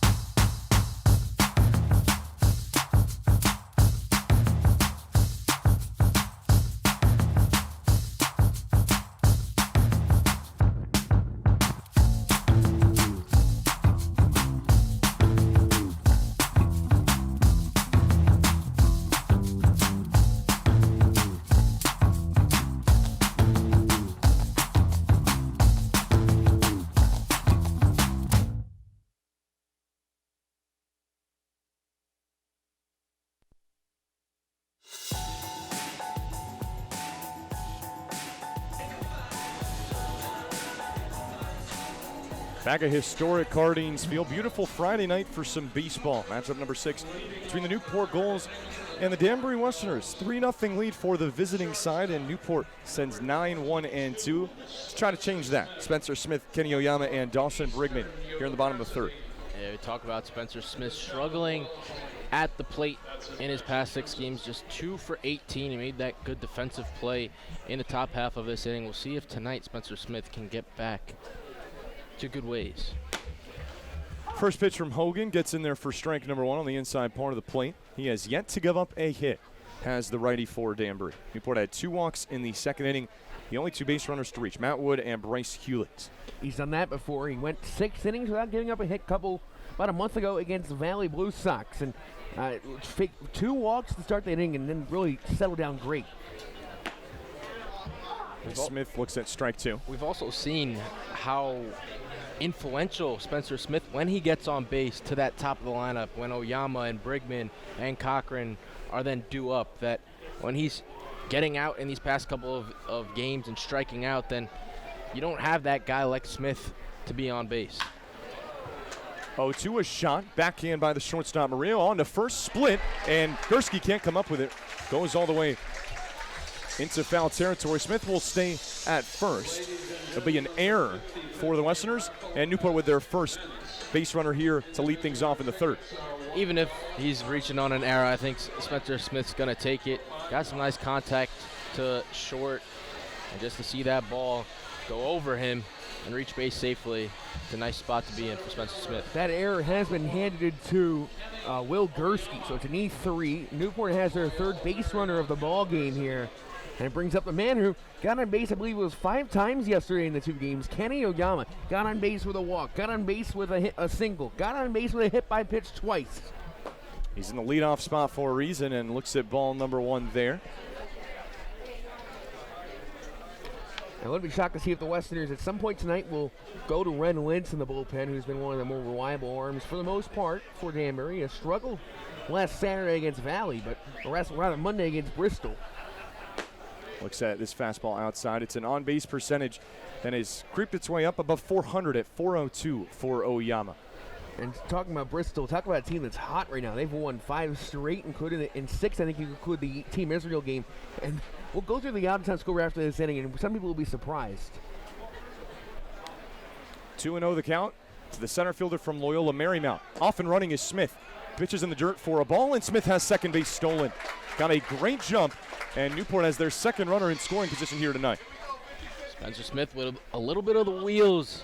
Well, you see him right there. He's got 3 stolen bases. That'll make it 4 on the season for Smith, and puts him in scoring position to get the goals on the board. Great jump by Spencer Smith. 3-0 the count to Kenny Oyama. He's got 14 walks this year. 3-0. It's in there for a strike. 3-1 now. 0 for 1 today. He flew out to the left fielder Stremecki in the bottom of the first 1-2-3 inning for the Gulls. Had an opportunity in the second with 2 on. Have another opportunity here in the third. 3-1 pitch. In the dirt for ball 4. Kenny Oyama reaches for the first time tonight. Walk number 3 for the Gulls and number 15 on the season for the center fielder. And now the Gulls are going to have to capitalize on this. 2 innings in a row, guys on first and second with no out. And then the top of your lineup being up to bat gives Brigham an opportunity to get the Gulls back in this. It's the part of the order you want up, as you said, Liam. 2-hitter Dawson Brigham, Sam Cochran, and Matt Wood right behind him. Nobody out in this bottom of the third.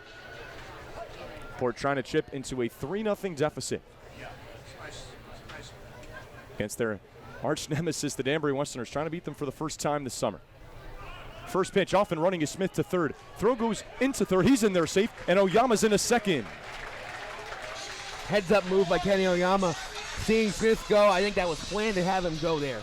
Yeah, Smith took off right away, and that one got in the dirt, and then kind of a tough throw there to make to third, but Spencer Smith gets in safely, and another stolen base, and a great opportunity off a base hit if Brigham can do so. Well, how about that? It eliminates the double play possibility and puts 2 runners in scoring position for Newport.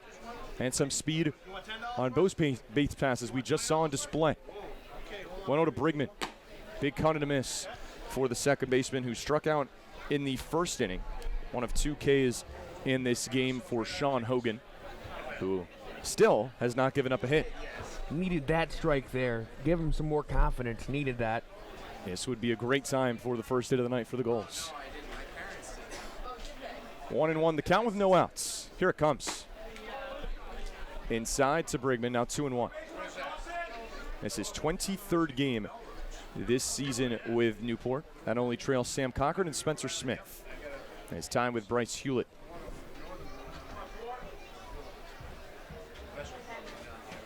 Two home runs and 13 RBIs. 2-1 in there for a strike. Just paints that inside part. Now it's 2-2. I don't think Brigham was expecting that to be called a strike. Shook his head a little bit, and now the count is 2-2 instead of 3-1 for Brigham. A lot of interesting calls tonight. Smith on third, Oyama on first. Newport looking for their first runs. 2-2 in the dirt. What a stop by Peyton.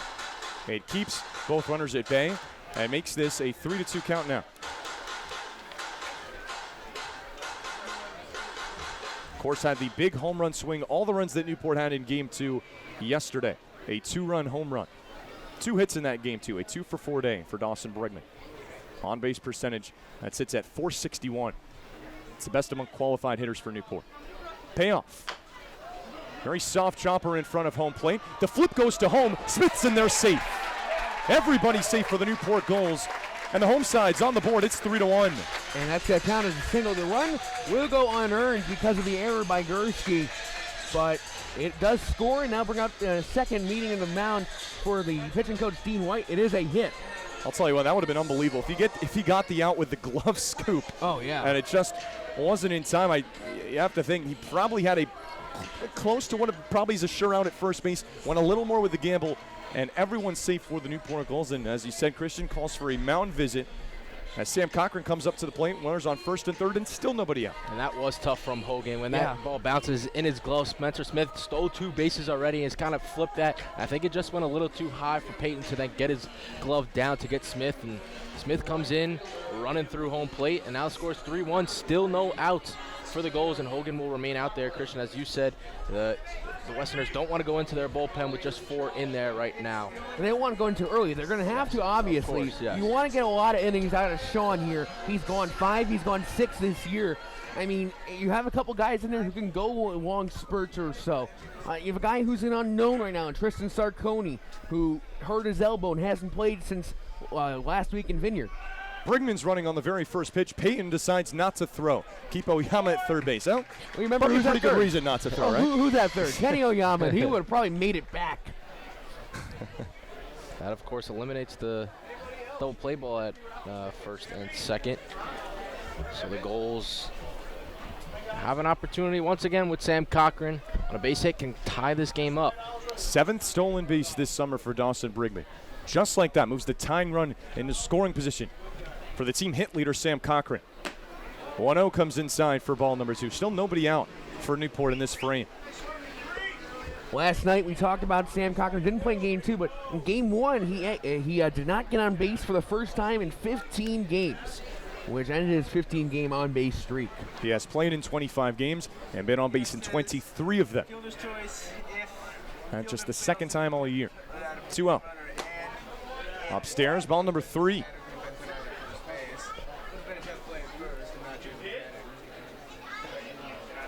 Three walks tonight for Sean Hogan, including one in this inning to Oyama. It was an E3 that got things started from Smith. Walk to Oyama, single on the bizarre play to Dawson. Brigman has us here. 3-0. Just in there for a strike, and, well, you don't get too much of a later strike call than that, do you? Not at all. Cochran was already out of the box. He took a good 3 steps before William Bauer said, why don't you get back on over here, huh? Cochran's not going to like that one whatsoever. And watch, if this turns up towards Danbury's way, that's going to be a very controversial call right there. Only thought about it. I think it just got that outside part. Now 3-1 to the right fielder. The pitch. Driven back up the middle. Backhand by Griffith. Throw over to first in time, but gets the job done for the Newport Gulls. RBI ground out for Sam Cochran. Kenny Oyama scores. It's just a 1-run game. Yeah, great job there by Cochran. He would have wished, of course, to be on base and to be bases loaded with no outs. But either way, he knocks in a run, moves Brigman over to third on a sacrifice play. Could be a tie ball game. And you have Matt Wood up, who's been so successful here in the past week or so. Walked last time, and looked to get a base hit. You need this out at least by a strikeout or a pop-up or something that won't get the runner home if you want to hang on to this lead for Danbury. Newport, anything in the outfield could bring home a run with Brigman's speed. A ground ball not to John Anderson will bring him home. Hitting .483 in his last 10 games is Matt Wood. Swings and misses at the first pitch. 14 hits over that span. That is fantastic. Doesn't get a lot more impressive than that. It's been fantastic for him.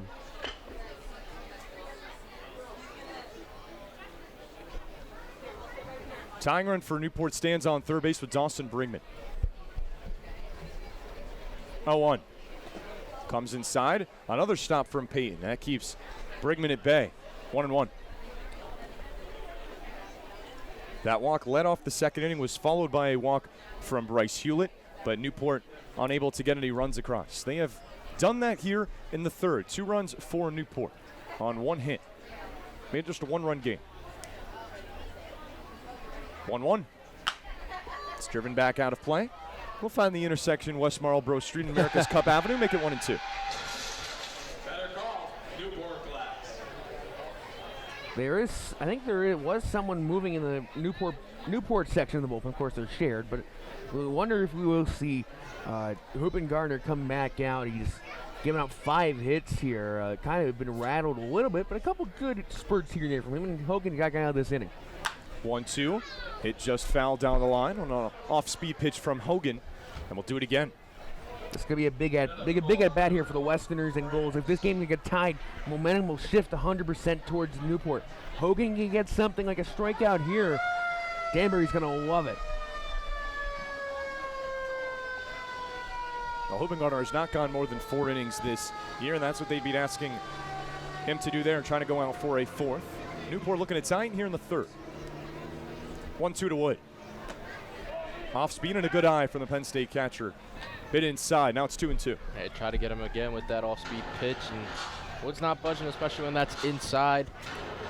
You say for the Westerners, it's a good opportunity to slow down the momentum, but for Matt Wood, who's had all the momentum on his side, it'll be a good opportunity to get on base and tie this game up. 2-2 to the catcher.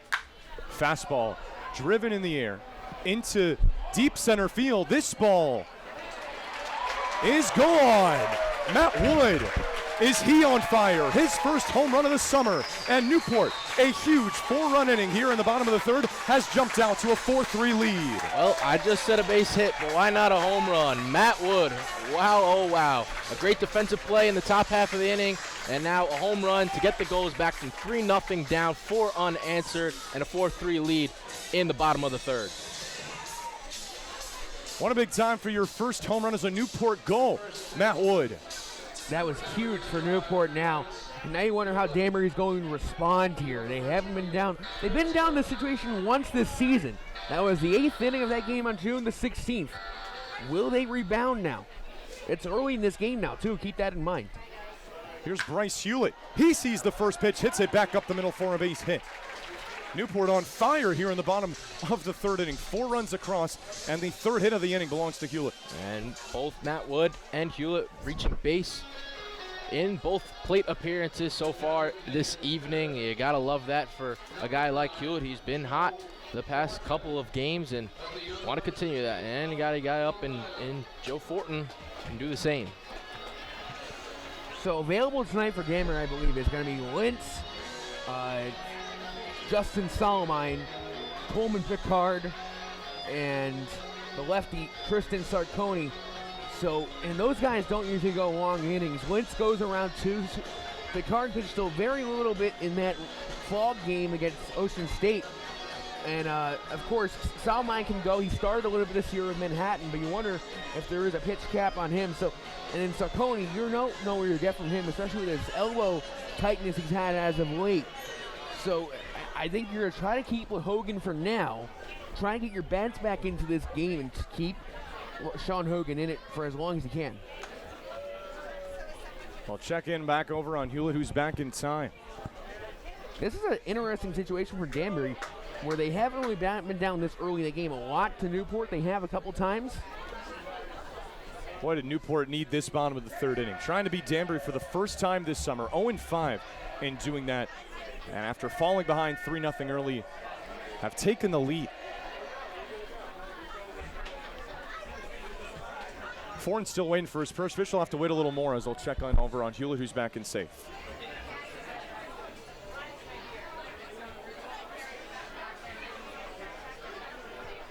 Struck out swinging in his first at bat did Joe Fortin. No hits for the Newport Gulls until this 3rd inning. They've got 3 of them and 4 runs that have crossed the plate. Well, that one hit Fortin. He's going to run it off here. Yeah, off the foot it looked like. And he is the DH, so they could put anyone in the situation if they need to, but I think he'll be fine. And a little reminiscent of the C.J. Pitaro incident back on late June when the Westerners came here the last time they were here. Well, Pitaro, he went to first on the walk. Or no, he got a single actually. And then he was taken out trying to go to second on a 3-2 pitch. To go to third on a 3-2 pitch. And he was taken out of the game.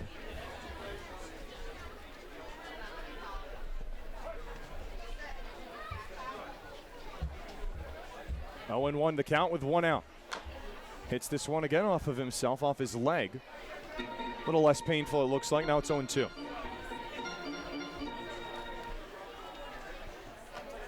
The 6th batter of the inning, the 7th batter of the inning for the Newport Gulls. Began with Spencer Smith, who got on base on an E3. A lot has happened since. 3 Newport Gulls hits and 4 runs, highlighted by Matt Wood's first home run this summer. They just about done everything else for this Newport Gulls team. And now has pretty much checked all the boxes. Runner on first is Hewlett. 0-2 coming from Hogan. Ford hits it off of his leg again, 3rd straight time. 3 in a row. Well, it's like that video of Scott Sterling. I don't know if you've seen. Or he keeps getting hit. Of course, reminds me of Stephen Piscotty with the St. Louis Cardinals. That would happen to him. And well, luckily Joe Fortin's okay. No balls and 2 strikes to the third baseman, playing in the DH spot tonight for the Gulls. He's played third base and has played second this season as well. 0-2. Swing and a miss for a strike 3 on a pitch low. Bounce back for Hogan. Gets him out. Number 2, second strikeout of the night of Fortin. Needed that. But you're down by 1 here. Now it's going to be up to the offense after this inning. So you can try and get Rogers out here and then lead it up. Danbury has due up in the 4th inning. It's going to be Stremecki, Jordan, and Anderson. And that's 2 of those guys, all 3 actually. 2 of them have reached base, Stremecki and Justin Jordan. Anderson is dangerous. We know how dangerous he is, but he's struck out twice so far. Well, Jordan now steps up to the plate for Newport. Jordan Rogers looks at ball 1 and gives the stop sign to Bryce Hewlett on a ball that squirted past Jack Payton behind the plate. 1-0. Yeah, Hewlett might have had an opportunity to go there. Peyton searching, but decides not to go. Keep it safe. Check back in on Hewlett again. He's back in time. And Danbury also has guys they can use on the bench if this game comes dire near the end. They've done it against Newport back on that game where Anderson came from behind with the grand slam. This one's in there for a strike. Well, being a little awfully cautious with Bryce Hewlett for a guy who only has one stolen bag on the season for Newport, and this is 23rd game, but I guess you can never be too careful, right? I think with how many times Newport stolen bases tonight. That's fair, I guess. Newport has done that as Rogers gets a hold of this one but hits it foul. And Danbury and Newport's done the same thing to Danbury when they hit. And they have a guy, because Danbury is one of the most aggressive teams I've ever seen at stolen bases.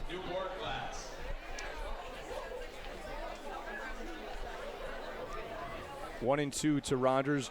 0 for 1 today, lined out to center field back in the second inning. 1-2.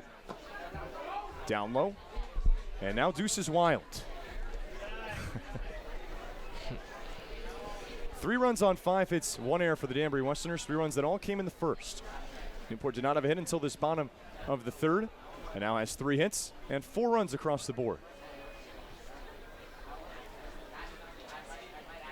Put themselves in that hole, but they've dug themselves out of it here in the bottom of the third. 189 hitter is Rogers, the Michigan Wolverine. In left field tonight for the Newport Gulls. 2-2 pitch. Down low, he's just able to hold up. And now a full count. Hogan's used 30 pitches in this inning. This being a long bottom of the third. 36 strikes and 27 balls for Hogan. And this is 5th start of the summer with the Danbury Westerners. Payoff pitch. In there for strike 3 on the bottom part of the plate. Another delayed call from William Bowers. Jordan Rogers not too big of a fan. That retires the side, but Newport, a big inning, up on top 4-3 as we head over to the top of the 4th on the NECBL Broadcast Network. You choose your own course, set your own pace. We get that. And our community succeeds when we work together. At People's Credit Union, we've been about people helping people since we first opened our doors in 1922. That's what credit unions do. We serve our members and our communities. And that drives our every action, every single day. That means building strong ties and doing what's right for our community. Because at People's, you're more than just a member. You belong here and always will. Take control of your financial future. Build a secure retirement, a college fund, maybe that perfect home. First Command has been coaching people since 1958. An advisor is ready to work with you on your journey today. Call Juan Garcia, a First Command advisor, at 401-846-9842 today if you're ready to get started with a complimentary financial plan. Doctors at University Orthopedics have been caring for the people of southeastern New England for more than 40 years. With the Warren Alpert Medical School of Brown University, we train the next generation of orthopedic surgeons. Our state-of-the-art facilities stretch from Westerly to Mansfield. At our East Bay Surgery Center, we've performed thousands of surgeries, including same-day total joint replacements. We've grown through the years, but our goal has always been getting you back to doing what you love to do. The best orthopedic care anywhere is right here. University Orthopedics. I'm Becky Gibble, and this is Simply Southern New England, where we'll bring you the best of what this area has to offer. Whether you're looking to explore new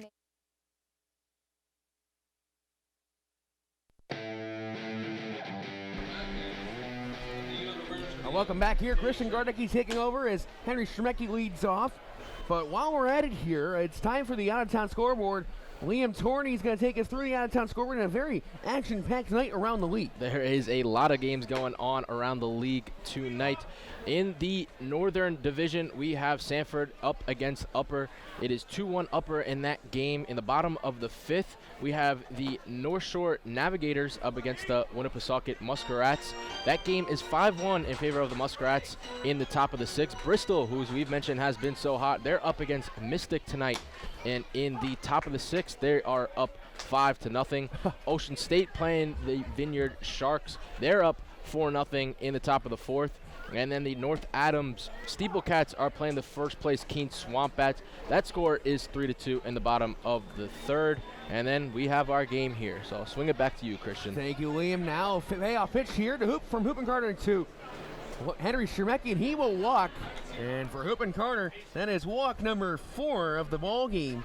And Shermecki's on for the second time. And that Ocean State game is really important for both of these teams, chasing Martha's Vineyard.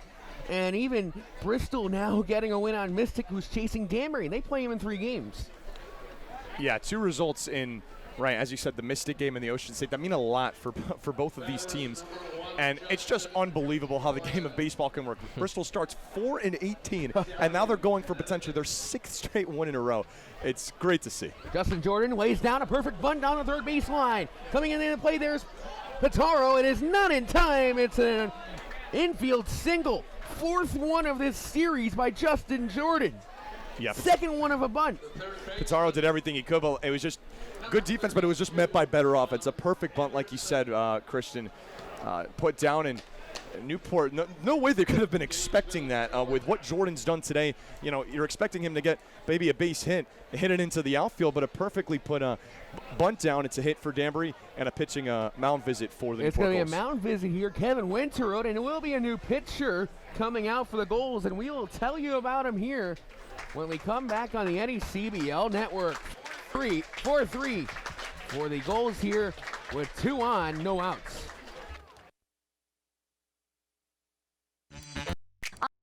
Gibble, and this is Simply Southern New England, where we'll bring you the area has to offer. Whether you're looking to explore new neighborhoods, try something new, or stay connected, we'll bring you the best food, fun, and people that make this area what it is. This is Simply Southern New England. Simply Southern New England is brought to you by Harbor One Bank, with you in banking and life.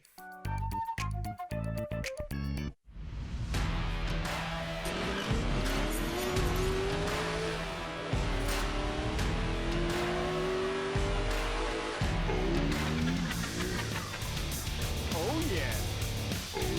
Oh, yeah. Great googly moogly. Oh, yeah. Oh, yeah. Oh, yeah. How many times can I say, oh, yeah?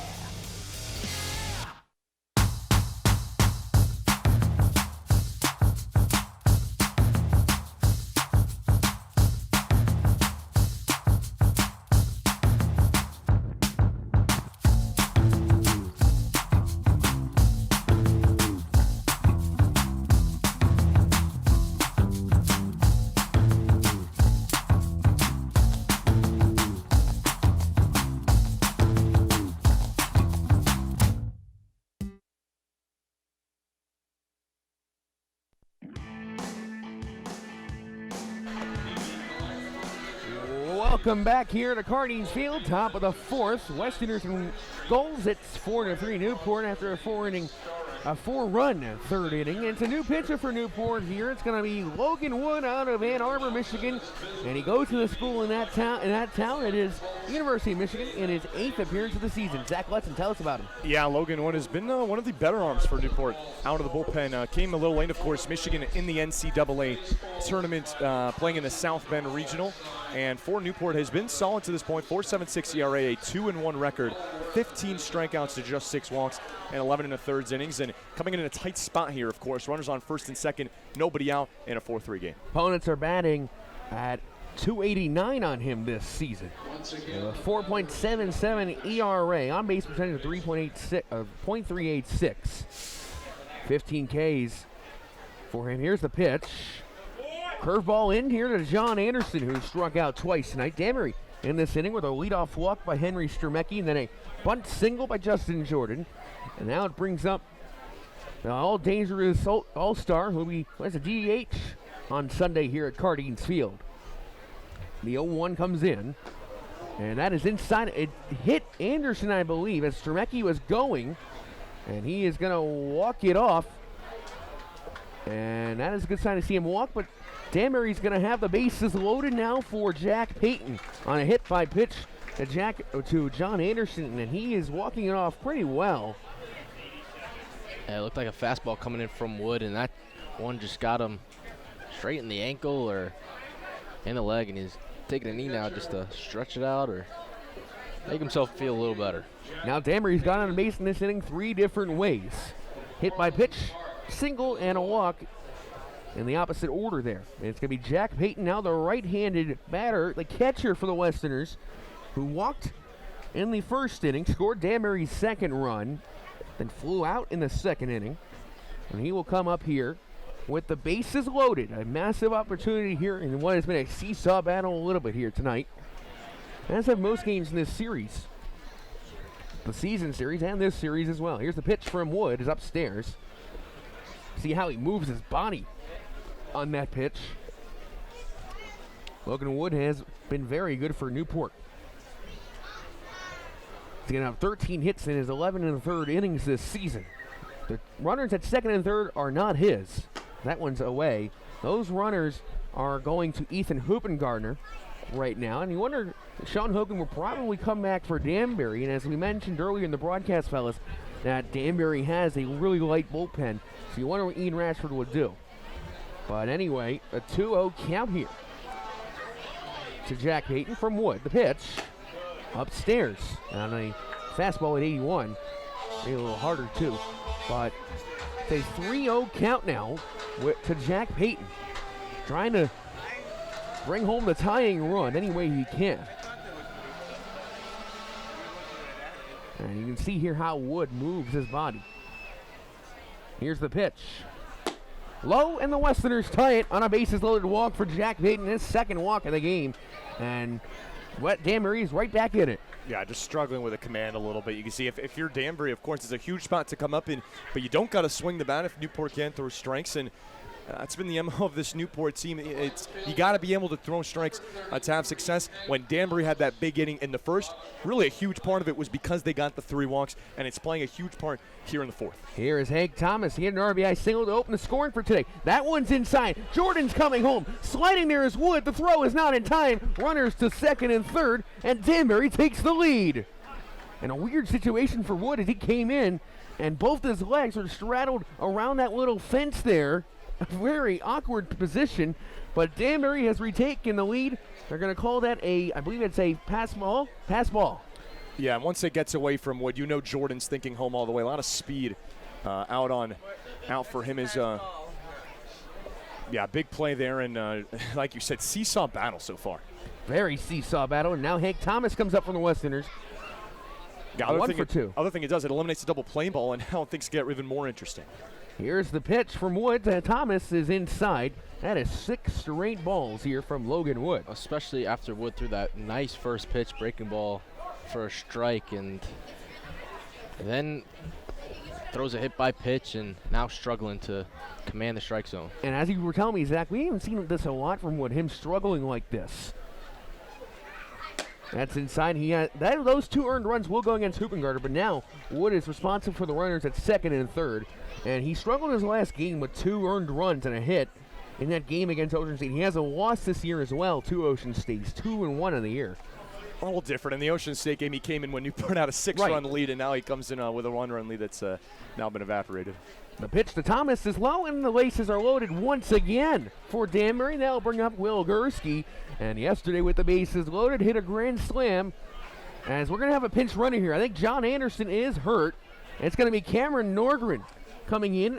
Yeah, I was third. I was going to point out, and we had seen it on the replay when of the replay of Jordan coming around to score. You could see Anderson visibly limping on his way to third, and a scary moment. Not something you want to see. And for the Westerners, it's one of your best bats there, and hopefully he'll be fine for this weekend and for the doubleheader tomorrow. Probably have him sit out 1 game and play the second game. As here comes pitching coach Greg Zacherson, and see him play here on Sunday. But Norgren is in as the pinch runner at third. Coming in for Anderson, who was 0 for 2 in the hit by pitch. And Norgren last night was struggled, but we'll talk about it when he gets up. But now, bases loaded again. Hank Thomas with a walk. And it's going to be Will Gursky, who hit the grand slam last night. And Danbury doing a nice job at the plate. And I talked to Bobby Rodriguez, the hitting coach, and he said they really sucked in batting practice today. But I told him this. Like, every time you tell me you guys are terrible in batting practice, you guys have a great game hitting-wise. And look at so far tonight, 6 hits more than what you had in either game yesterday. And now, the meeting at the mound is over. And also, Danbury with a bunch of base runners. The walk total tonight for Danbury is really high here. The walk total, Hoopengardner with 5, 2 for Wood. Here's the final line of Hoopengardner. 3 innings pitched, 6 hits, 5 earned runs on the 5 runs, and 5 walks, 4 strikeouts. And Wood so far has 3 batters facing a hit by pitch and 2 walks. We're reminiscent of opening night for the Westerners against Bristol, where they walked a bunch of guys in a row. But here's Will Gursky. Here's the pitch.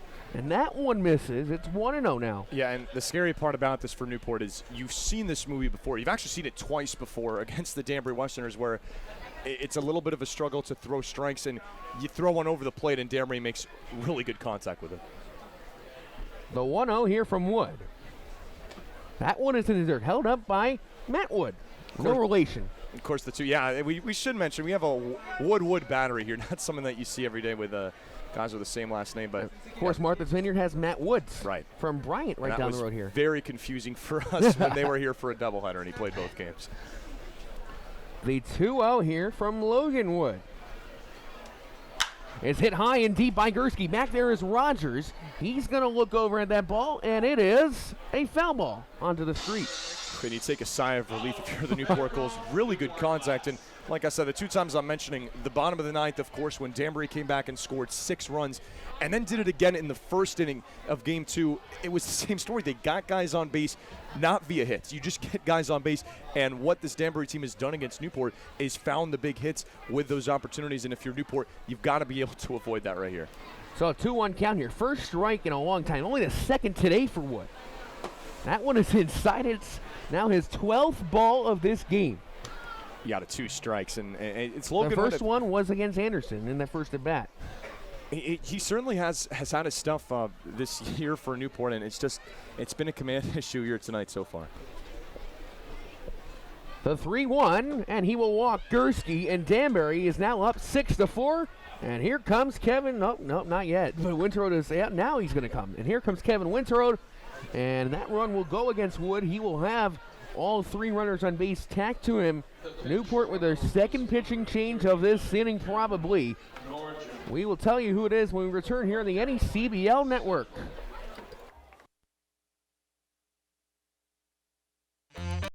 I'm Becky Gibble, and this is Simply Southern England, where we'll bring you the best of what this area has to offer. Whether you're looking to explore new neighborhoods, try something new, or stay connected, we'll bring you the best food, fun, and people that make this area what it is. This is Simply Southern New England. Simply Southern New England is brought to you by Harbor One Bank, with you in banking and life.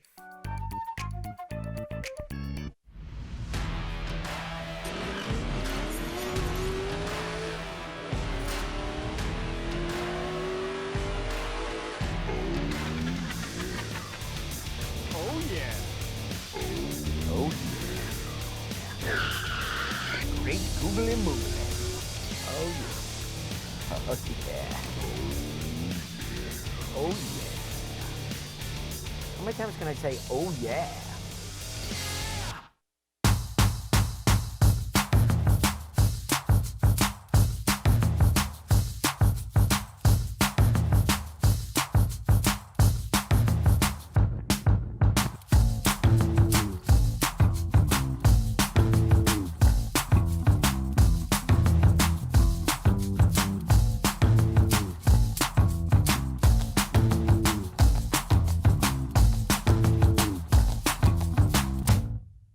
Doctors at University Orthopedics have been caring for the people of southeastern New England for more than 40 years. With the Warren Alpert Medical School of Brown University, we train the next generation of orthopedic surgeons. Our state-of-the-art facilities stretch from Westerly to Mansfield. At our East Bay Surgery Center, we've performed thousands of surgeries, including same-day total joint replacements. We've grown through the years, but our goal has always been getting you back to doing what you love to do. The best orthopedic care anywhere is right here. University Orthopedics.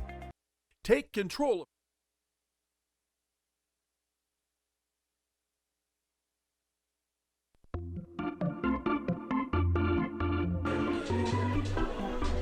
Welcome back here to Carneys Field. Another new pitcher for the Newport Gulls. Their third one of the day, second in this inning, and the third pitcher to appear in this inning. It's a guy who really was good against Danbury in that game on June the 28th. It's Liam Levangie. Yeah, Liam Levangie, who's pitching his best ball this summer for the Newport Gulls in a really impressive stretch here for Newport. 4 2/3 in his last 3 appearances. No earned runs given up, 9 strikeouts in that time, just 4 hits and 1 walk in that span. And Newport needs him to continue that to try to get out of this jam. 1-0, 3-0 ERA. The first pitch is a breaking ball high and upstairs here to the DH, Justin Kapuscinski. Danbury in this inning with a walk to start and a hit by pitch. 3 walks, and now they are up 6-4 after starting this inning down 4-3 for a 4-run bottom of the third by the Gulls. Yeah, Levangie's going to have to come in here and stop the bleeding, and it's got to be 1 by 1. Here's the pitch to Kapuscinski, big cut and miss. Mike Cappy, and it is now 1-1 is the count. Hank Thomas at second, Jack Payton at third, and it's Will Gursky at first, and Danbury will make a change probably. Cam Norgren will go probably to third base if you think about it. Or Griffith could play there. Here's the pitch. Swing and a miss as Danbury's true third baseman, Nick LaRusso, is down in College Park on an orientation visit with the Maryland Terrapins when he'll be transferring there for his senior season with the Terps. The 1-2 to Justin Kapuscinski. Just misses. It's now 2-2 count for Levangie. And we saw him pitch in the 28th. Gave up 3 hits, but he's given up 12 this year. Only appearance where he didn't was that game against Mystic on July the 7th. But other than that, he's been fantastic. 6 strikeouts on Danbury in that game of his 13 batters faced. No runs. This one, swing and a miss. Down goes Kapuscinski. Opponents were hitting a 214 on Levangie, and now brings up Thanks Griffith.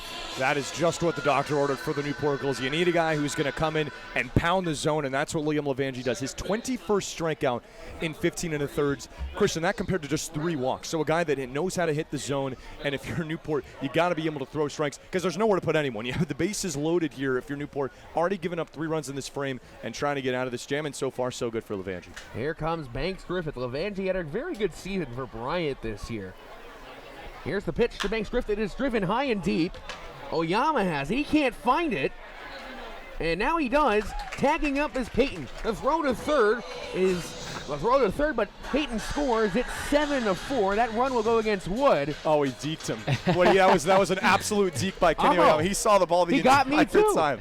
He got all of us. At first, I thought he couldn't see it either. I'm thinking maybe it's over his head. So it's shot up by Griffith. Oh, this is shades of Ender and CRT. Here it is. This is brilliant Oyama doesn't stuff. know it. There he has it. And then throws it to third, which the runner at second, Thomas, didn't go. But anyway, Danbury has a 3-run lead now. I'll tell you what, the run does score for Danbury. It's still a productive out, but it probably does save Thomas from going from second to third. I think he tags up on that if he knows that ball is going to be caught. That is very smart from Oyama. You don't see it very much, as you say, Zach, but for Oyama to do that, he didn't even have to move out there, so the perfect opportunity for him to do it. Here comes Sebastian Murillo, and that one just misses from Levangie. And that was really smart, guys. He deked us, the 3 of us in here, and probably 2 of the guys on base. Jack Payton probably knew that he had it, and I thought he had it originally. 1-0 count here from Levangie to Sebastian Murillo. 7-4 Westerners lead. Here's the pitch. That one is in for a strike. 1-1 now.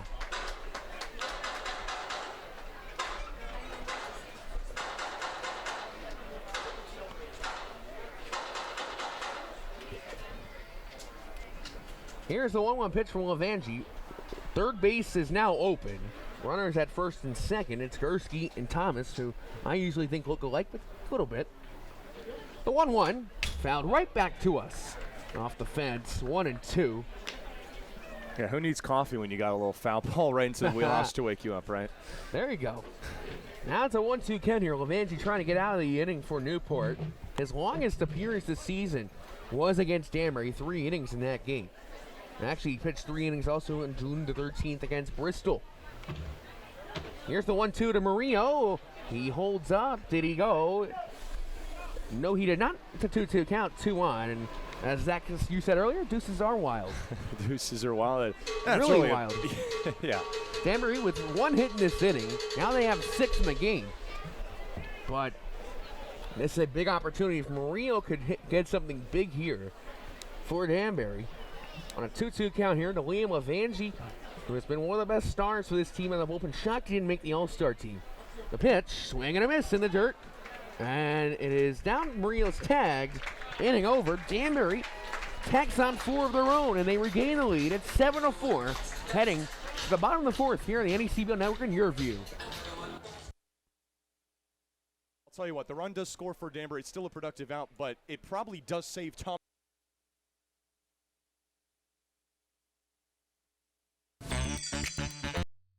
I'm Becky Gibble, and this is Simply Southern New England, where we'll bring you the best of what this area has to offer. Whether you're looking to explore new neighborhoods, try something new, or stay connected, we'll bring you the best food, fun, and people that make this area what it is. This is Simply Southern New England. Simply Southern New England is brought to you by Harbor One Bank, with you in banking and life.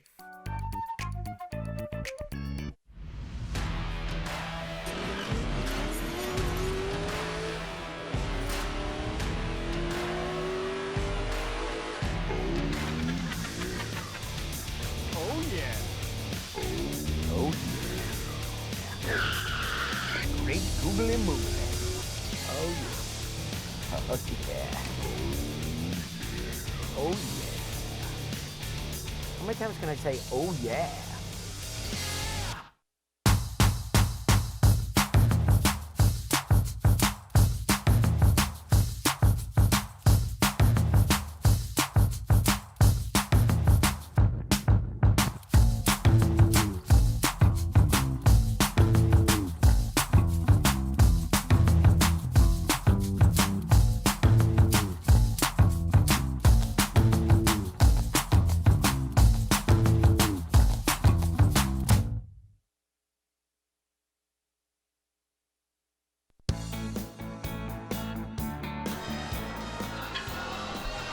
Welcome back here to Cardines Field, and I almost said City Field because they're playing some music you hear at a Mets game usually. Yes, you mentioned to me Mike Falcone, who does the music here, or creates the playlist here, is a Mets fan.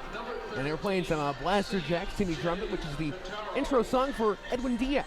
And anyway, we're back here. Westerners are up 7-4 now after being down 4-3. It's going to be C.J. Pitaro to lead off. New third baseman for Danbury, it's Cameron Norgren coming in for John Anderson. The first pitch to Pitaro, fouled back. Hogan back out for his 4th inning. We're going to check on John Anderson tonight. Probably in the bus. He'll probably be okay. Kind of like what happened to Pitaro a couple weeks ago here when we were here the last time. And Pitaro is still in the lineup, of course, and he hasn't left this team, so that's a good sign. Probably just a bruise. As a breaking ball pie from Sean Hogan. We talk about the Gulls getting down into deficits recently, and, you know, they get back into it, but one bad inning after being down, and Westerners, as they just did, take advantage of it and now regain their 3-run lead. 2 of the runs go against Wood. Levangie gets no runs. 2 runs against Wood in that inning. 2 also against Hoopengardner. Levangie gets all 3 outs on 2 strikeouts there. Yeah, he came in and did his job and was fantastic for Newport out of the bullpen, an extension of how great he's been, and really kept this at a doable deficit. The 2-1, fouled back by Pitaro right down the plate. It is now 2-2 count. Here to C.J. Pitaro. His father, Chris, a former major leaguer in the late 80s for a couple Major League Baseball teams. Now C.J. here, member of the Vanderbilt Commodores, came here early. He did not go to the College World Series, but a couple of his teammates, though, were drafted in the top 10. Jack Leiter and Kumar Rocker. And a lot of guys on this team were at Vanderbilt. Here's the pitch inside. Of course, Nelson Berkowitz, who I believe you talked to in the pregame show tonight. And he was with the team in the College World Series. Yeah, he pitched in the College World Series finals against Mississippi State. Went 3 innings, and had a strong first start here with the Gulls against the Martha's Vineyard Sharks. The payoff pitch. Got him looking, strike 3. And a nice job by Sean Hogan here to get the first out. That is 3 straight strikeouts for Sean after giving up that big home run by Wood, and Hewitt with a single. That's 2 at-bats back-to-back. Rogers at the end of last inning. The start of this one with Pitaro, where Guy's not happy with the call from home plate I was going to say there's a little bit of a disconnect between William Bowers and these goal setters. You can go back even further. Sam Cochran on the 3-0 pitch with the very delayed strike call as well. Spencer Smith comes up. He started out the big rally in that third inning as when his first at bat, he reached on an error on the first baseman Gursky, first pitching for a ball, and scored the first run. And then the wheels came off there for Danbury, but they were able to get the lead back. 7-4 now, 3-run lead like it was before the third inning. So really, it's still kind of 3-0, but 7-4. The 1-0. Hit by Smith, and he will get through for a base hit between Griffith and Gursky. And Spencer Smith gets Newport's fourth base hit of this game. That's got to feel good for Spencer Smith. We talked about it, Liam, about how this is a guy who had such a great start to the year. Was hitting near 330 at the top of this roster for the Gulls. A little bit of a tough stretch lately, but I'll tell you what, if they're going to get good and try to bounce back from this 5-game skid, he's going to have to play a big part in it. And he hasn't been on base much in the past couple of games, past 6 games, as we mentioned earlier, and now in 2 at-bats, he's reached base twice, so perfect for him, and now another chance for the Gulls to maybe claw back into this game. It's Kenny Oyama. He reached on a walk as that check back almost gets away from Gursky. Gursky almost throws it away from Hogan. A couple weird plays there on the check back, but here's Oyama. He reached on a walk his last time up, and he scored. Here's the pitch. Tries to show bunt. That one misses. 1-0 now here to Loyal Marymount Lyon, and he is a center fielder who almost got the guy out at third if Hank Thomas win. It was a good throw, a little offline, but did a nice job of faking out entering Ciarte style. The runner does not go. The pitch as Smith faked it. 1-1 now with 1 out. Yeah, we were talking about how cool of a moment that is to see in baseball because you remember guys when they make plays like that. It's not a play that you see often, and just good work by Oyama. It didn't keep Payton from scoring, but it did hold up Thomas at second, so definitely something good came out of it. Here's the pitch. Oyama flies this one down the left field line. Norgren looks at it, but it's foul, and Michael Farinelli will play. Danbury has someone warming up there, we see. And that is Ren Lintz warming up for the Westerners. I can see on the very end of that, so with the hair there. So Ren Lintz is warming up for Danbury. It's always nice. You can recognize someone by their hair from this distance, right? Yeah, well, he's the only one that has kind of like a fro. But it is a 1-2 count here for Hogan to Oyama. Trying to get another strikeout here. Here's the pitch. Grounded by Oyama. Griffith will make the play to second. That's in. The throw to first. Get him! 4-6-3 double play. They get Oyama. Inning over. Westerners lead 7-4. We'll be back here in the NECBL Network. I'm Gibble, and this is Simply Southern New England, where we'll bring you the best of what this area has to offer. Explore new neighborhoods, try something new, or stay connected. We'll bring you the best food, fun, and people that make this area what it is. This is Simply Southern New England. Simply Southern New England is brought to you by Harbor One Bank, with you in banking and life.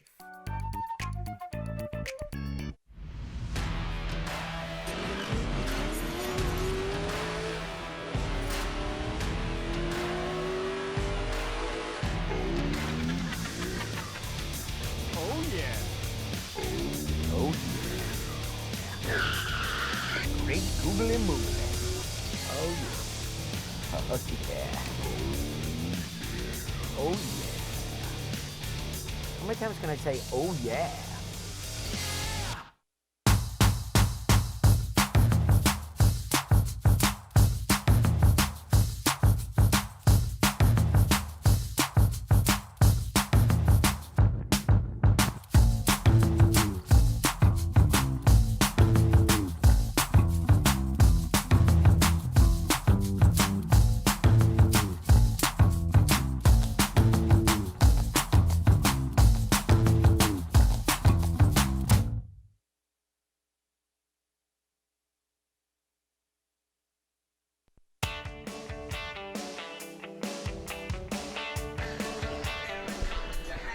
Welcome back here to Cardines Field. Danbury gets out of a jam there. What I call an unconventional 1-2-3 inning. A strikeout to start, a single, and then a double play as they get Oyama out. And Levanzi's back out here for his second inning of work against the Westerners. 2 up for Danbury. It's going to be the top of the order. Jordan, Anderson, and actually it's going to be Stremecki. Nice correction. It's going to be Stremecki, Jordan, and Norgland. As Anderson is out of the game now with the injury. We'll get an update after tonight. It's going to be Henry Stremecki. He has a single and a base on balls. For the member, he's going to be a member of the Dayton Flyers this year, transferring there. And Stremecki steps in here, and he's been very good as of late for Danbury. Now batting on the season, a 194, but better than what it was originally. The first pitch here from Levangie is in for a strike. And Danbury has a lot of guys whose averages are up over the 250 mark right now, and over half of it right now. But Thomas is growing it up as well with the way he's been playing. Here's the pitch to Stremecki, misses low from Levangie. This is a guy Danbury has struggled with this season, but hopeful for more here. The 1-1 from Levangie misses outside. 2-1. Of course, the All-Star game will be here at Cardines Field Sunday afternoon. The home run derby will happen before that. Danbury's going to have Cameron Masterman. He got some cuts here. Cardines to get some home run bat swings. As that one's in on the inside corner. He'll be the home run derby representative. He'll also play in the game. Jack Payton will start and catch. And then John Anderson, hopefully, will be in the game as a DH, backup DH, but he will probably play. I think he is fine. The 2-2.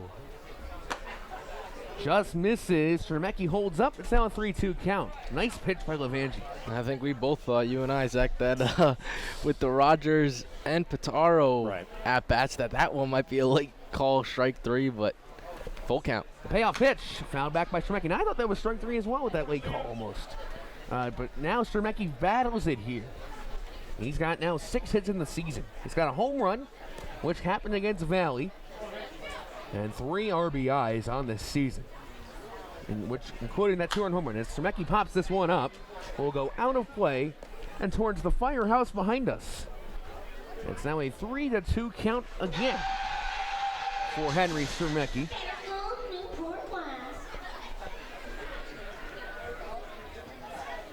Stremecki looks in. Native of Wilton, Connecticut, former Wilton Warrior in high school in the FCIAC, the ultra competitive. Justin Jordan also played in that conference for Darien High. The payoff is hit up towards center field. That is going to drop down for a base hit for Henry Stremecki. 2 for 2 now in the game for Henry. Yeah, what a weapon that is to have that in the 9 spot. 2 for 2, like you said. Weech on a walk in the 4th. Has been on base 3 separate times tonight. And the first man really to crack the code against Liam Levangie, who's been very good for Newport out of the bullpen with that scoreless thing that helped minimize the threat an inning ago. But he'll now have to work with a guy on in the top of this order. Here's Justin Jordan. He reached on a bunt single the last inning and scored. He will now come up. Scored on the pass ball. Here's the pitch. That one's outside, and now you wonder, Levangie is going to have some struggle here with a runner on now for Danbury that he put on himself. He did good with the runners on before, but now the runners on that he put on himself. First hit for Danbury on Levangie. Now they have 7 more hits than they did in both games yesterday. Check back at first for Levangie. Stremecki is in safely. He was gunned down back in the 2nd inning by Matt Wood. And then he came in the 3rd. Wood came in and hit a 3-run home run, which put Newport up. Or the 2-run. The 1-0 cut on and tipped into the mitt of Wood by Jordan. Now it's a 1-1 count. Jordan has a hit on Levangie from that game. He's 1 for 1. One of those 3 hits that was on Levangie. JJ batting .406, .441 actually now with the 2 hits tonight. Not in the league because of not enough plate average appearances. As I pitched in for a strike, check at second. He's in safely. It's Stremecki. That was almost 2 for 2 by Wood onto Henry Stremecki, but He's in safety with a stolen base. Yeah, he got an outstanding jump on Liam Levangie, and that's why he had it stolen, because you cannot make a better throw than that if you're Matt Wood behind the plate. The best possible throw he could make, but Stremecki just slightly better in terms of when he was able to take off and just got in there safe. Now that pitch was a strike, so it's a 1-2 count here to Justin Jordan. Here is the pitch to JJ. Breaking ball, got him. Tipped into the mitt. Strike 3. That was nasty by Levangie. Yeah, slowing things down 70 miles an hour as we get here on the track, man. Really impressive what we've seen all year and why he's been so reliable, I think, for this goal, same as he can really shake it up on you, and that breaking ball has been so impressive. So that's going to bring up Cameron Norgren, who's going to bat left here. He's a switch hitting player. He will come up for the first time tonight. Jordan strikes out, not on base for the first time, but Cam Norgren coming in for John Anderson. Here's the pitch. Norgren swings and a miss. Batting 093 on the year. Going back to that breaking ball, though, it looks so high from Levangie and just drops, and Jordan not sure what to even do with it. So great job there from Levangie to get the first out of the inning. Now Norgren looking here. Here is the 0-1 to Cam Norgren, who's had some clutch hits against Newport. 2. The pitch. Grounded third base side, foul. Danbury in their alternate brown pewter alternates jerseys made by HCMH, Marcus Stroman's company, and Newport in their really sleek looking orange alternates with both teams wearing white pants. Danbury here on 3-0 with the white pants with the brown jerseys, 3-0. Newport wears these oranges on Friday nights here at Cardines Field, and a great look nonetheless. The 0-2, swing and a miss. Down goes Norgren on 3 pitches. Pulling the string again. I mean, that's very impressive on the 0-2, and it looks so tasty as a hitter. It looks like it's in the zone, and then right at the end, I don't think so. It just bloops down out of the zone, nearly in the dirt. And you got to tip your cap to Levangie and the job that he's done so far. All 4 outs that he's got it. He's pitched 1 2/3 so far. All 4 outs have been Ks. Now to look at the out-of-town scoreboard here real quick. Ocean State, their lead has been cut to 1. Martha's Vineyard has scored 4. And a game that both these teams are looking. Here is the grounder off of the mound, and it gets away. Coming home. He won't come home. He won't throw it home, but Stremecki scores. It's 8-4. That's going to be scoring. That's going to be a base hit. Hey, a base hit for Jack Payton. Danbury scores. It is now 8-4. Yeah, that is rough from Brigman. He thought at first that he could have got the out at first base, and all the way coming from second base is Stremecki. That's really tough from Brigman as it bounces off his leg, and he can't make a play at either base, and now an 8-4 game. Another update from that game now. Martha's Vineyard scored 4 in the top of the 5th, 5 in the top of the 6th. They are now up 9-5. That's a team that rallies late always. Thomas here. Pitch in the dirt. So that is 2 hits now on Levangie and an earned run against him, as that one went off the mound and was bobbled up a little bit at first, rather, by the second baseman, Dawson Brigman. It was a weird hop there, kind of like the one we saw earlier in the game off third base. Yeah, I'll give credit where credit's due to Stremecki. He was running all the way home and put the pressure on Brigman to try to make a play, but his hustle was fantastic. And that's a tough play for Brigman because it's not the easiest play in the world by any stretch of the imagination, and that's why it goes down as a hit. But this is what Danbury's done. They've just taken advantage of all the little things. Whenever there's been a small opportunity, they've kind of turned it into a big one, and that's been kind of a microcosm of how the season series has gone. So Hank Thomas will step in here. First pitch was a ball, of course. And he tonight is 1 for 2 with an RBI single back in the first and walked in the 4th. He will step up here against Liam Levangie. Batting .229 in the season now. A really hot stretch for him. Runner does not go. That one misses outside as Payton faked it. Jack Payton now batting .273 after that base hit. He's got 1 for 2 in the night with a walk. With 2 walks for Jack. The 2-0 here from Levangie. Check back at first. Almost run up by the first baseman Hewlett, but not in time. Payton is there. As it is the top of the 5th here. Well, it's been a very interesting baseball game. The 2-0.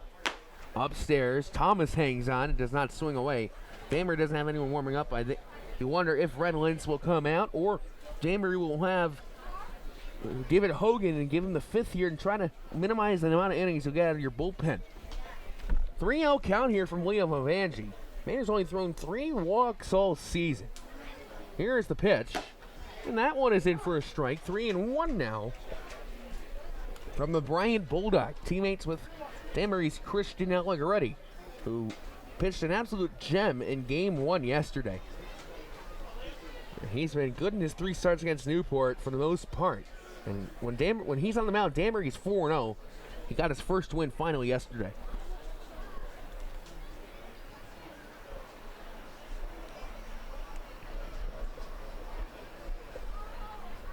Here's the 3-1, runner goes. Swing and a miss by Thomas. Throw at second is off of Peyton's foot. He will go to third.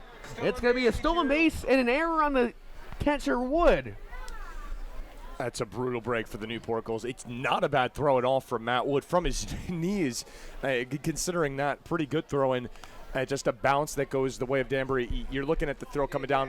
Payton's likely going to get in there safe anyway, but it caroms off of him, and so no man's laying there into shallow left, and he's thinking 3 all the way, and that's big for Danbury. And you think about Thomas, if he held up on there, he would have walked and then had a runner at second. Now it's a 3-2 pitch with a runner at third for the Westerners. And Hank Thomas says Levangie is battling his way back now from a 3-0 count. Now it's 3-2 on 2 swinging strikes. One was looking, actually. Here's the pitch. Breaking ball, misses. First walk of the game for Levangie, 4th in the season. And Hank Thomas stays on base tonight. 3rd time he's reached. Danbury is already batting their 4th time around here. Newport has just finished the 2nd time around. Yeah, 9 walks for this Danbury side tonight. Got to give credit where it's due. They found a way to put pressure on and put a lot of traffic on the base paths. We've really seen it just about every inning, and if you're Newport, you got to keep this at a 4-run game, and Levangie up to that point had been pretty solid, but now he has to work out of it. First pitch here, the Gursky grounded to the shortstop Smith. He's going to make the running throw. It is missed by the first baseman Hewitt. To third is Thomas. A run scores. That's going to be an E3. And Danbury now is up 9-4, and Newport just can't catch a break. That is 2 tough luck errors against the Newport Gulls. First one from Wood on a ball that hits off the leg of Peyton, and this one, we've seen Bryce Hewlett do a split, but he did a complete split over there at first. Not only that, he also has to pick the baseball.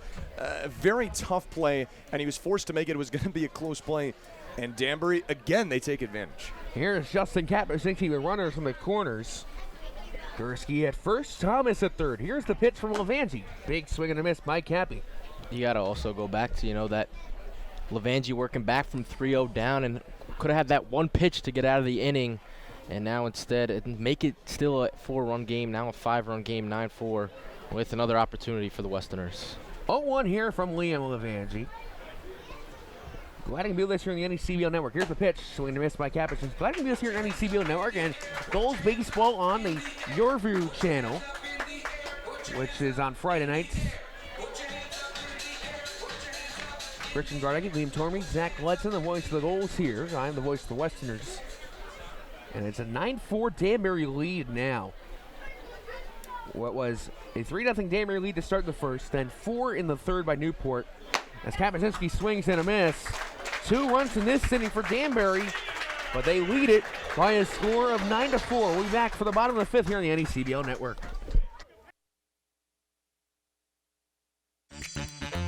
I'm Becky Gibble, and this is Simply Southern New England, where we'll bring you the best of what this area has to offer. Whether you're looking to explore new neighborhoods, try something new, or stay connected, we'll bring you the best food, fun, and people that make this area what it is. This is Simply Southern New England. Simply Southern New England is brought to you by Harbor One Bank, with you in banking and life.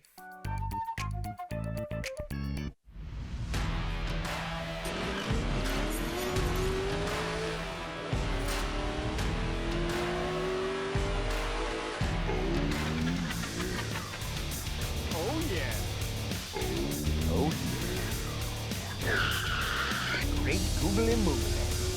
Oh, yeah. Oh, yeah. Oh, yeah. How many times can I say, oh, yeah?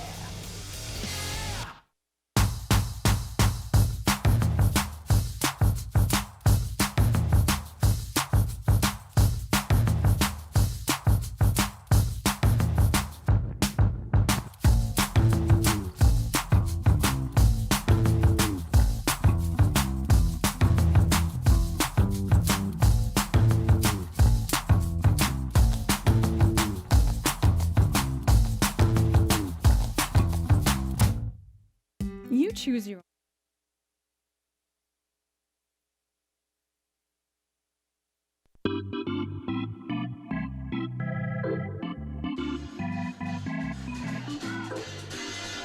Welcome back to Cardine Field. A new pitcher for the Danbury Westerners. It is Ren Lentz. It's going to be his 10th, team-leading 10th appearance for Danbury.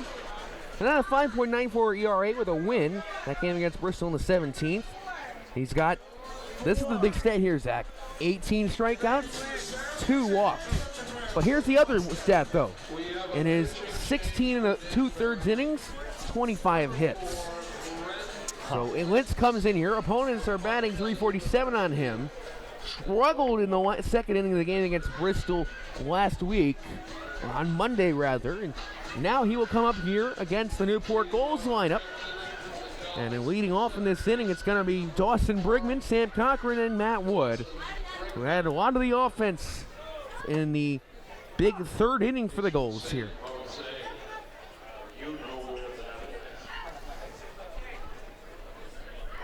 So first pitch in for a strike from Wren, as the PA guy, Don O'Henley, staple here in Newport, making the fans laugh.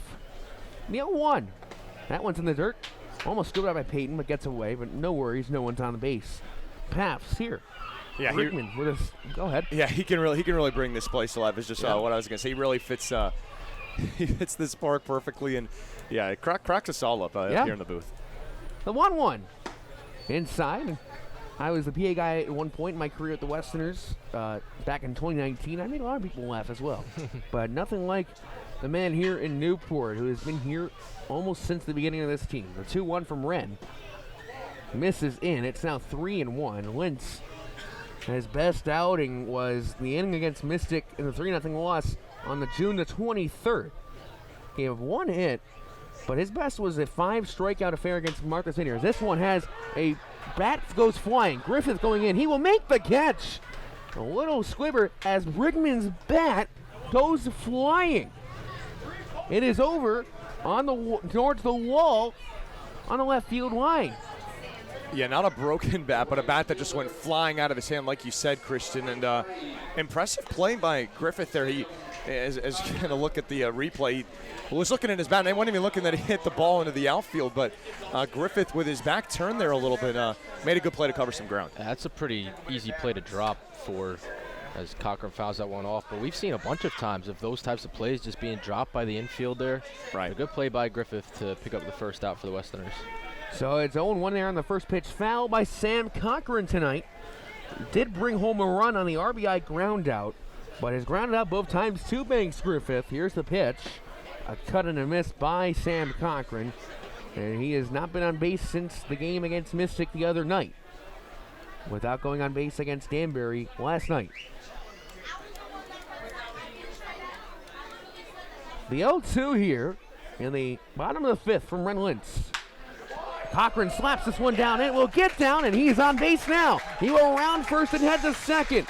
That ball is lost, and time is called. Ground rule double for Sam Cochran, and a much-needed hit for him. Yeah, great piece of contact from Sam Cochran, who just continues to have this really impressive and really consistent summer with the Newport Gulls. And, you know, no one's got more hits on the team than the right fielder. His 28th and his 6th extra base hit. And we talked about it on the pregame show, actually. If he can tap into his extra base contact, this is something that could really help this Newport Gulls team out. They missed him dearly in that second game yesterday, and does a big part. Gulls down 5, they're going to need base hits. That's one way to start a rally. Now it's Matt Wood. His last at-bat was the 2-run home run that brought home the Newport Gulls the lead. It was a 4-3 lead. Time is called as I wonder if something's out in the field. By the way, shockingly, I only see one seagull in the field tonight, and I asked a couple of players over or under 10 seagulls, and they all said over. Well, so far, it's the under right now.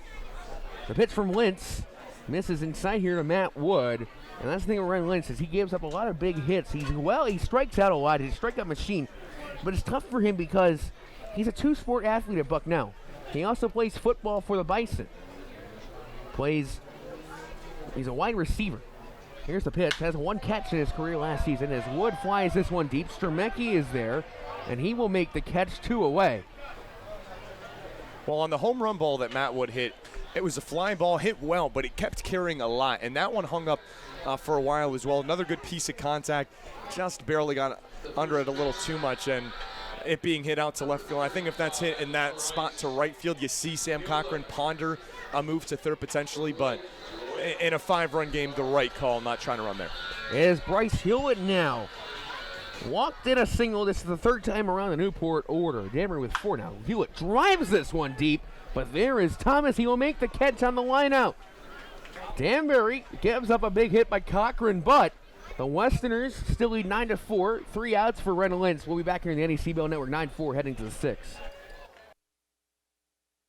Choose your own course. Set your own pace. We get that. And our community succeeds when we work together. At People's Credit Union, we've been about people helping people since we first opened our doors in 1922.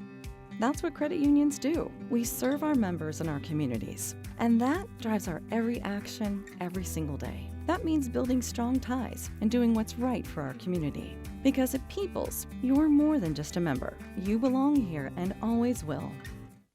Take control of your financial future. Build a secure retirement, a college fund, maybe that perfect home. First Command has been coaching people since 1958. An advisor is ready to work with you on your journey today. Call Juan Garcia, a First Command advisor, at 401-846-9842 today if you're ready to get started with a complimentary financial plan.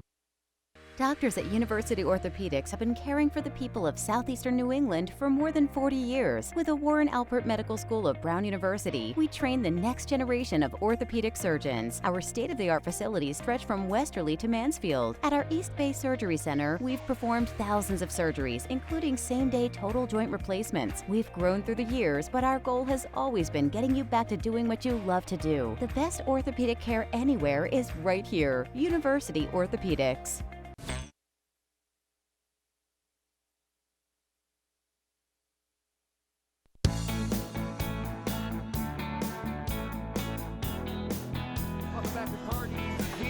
Welcome back to Cardines Field. Sorry about that. As the fans are getting into it to the YMCA here, but Liam Wovansky's back out, giving up a run to the Westerners his last inning on an RBI single by Jack Payton, infield single, and a error on the first baseman Hewitt, which put home a run for Gursky. Kabashinsky struck out, and now Griffith is up. Griffith, Murillo, and Stremecki. Henry started that inning. He started a lot of the big innings for Danbury tonight. Danbury with 4 runs in the 4th inning. 2 in the 5th, 3 in the 1st, 4 for Newport in the 3rd, but now Danbury has regained that lead and really pushed it. And it's going to be Banks Griffith who comes up for the Westerners with an RBI single, also had a sac fly, so he's got 2 RBIs tonight, rather 3. He's got 2 RBI singles. He's got 3 RBIs tonight, does Banks, and also walks, so he's 1 for 2. Actually, 1 for 1 with the sac fly, my mistake. Well, first pitch is a ball. That one is golfed into the street behind us. It's now 1-1. And Banks having a great night, really getting back into what he started the year with for Danbury.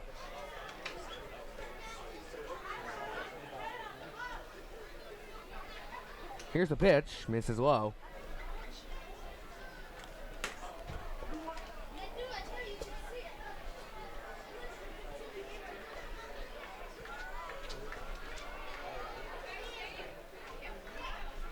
The 2-1 from Wovansky is hit deep by Griffith. That will get to the wall. Going around first is Banks Griffith. He will head into second with a stand-up double. Banks Griffith is back to his old self. Yeah, great piece of contact by Griffith there. He has had a big impact on this ballgame. He had the huge, of course, the huge 2 RBI single in that first inning.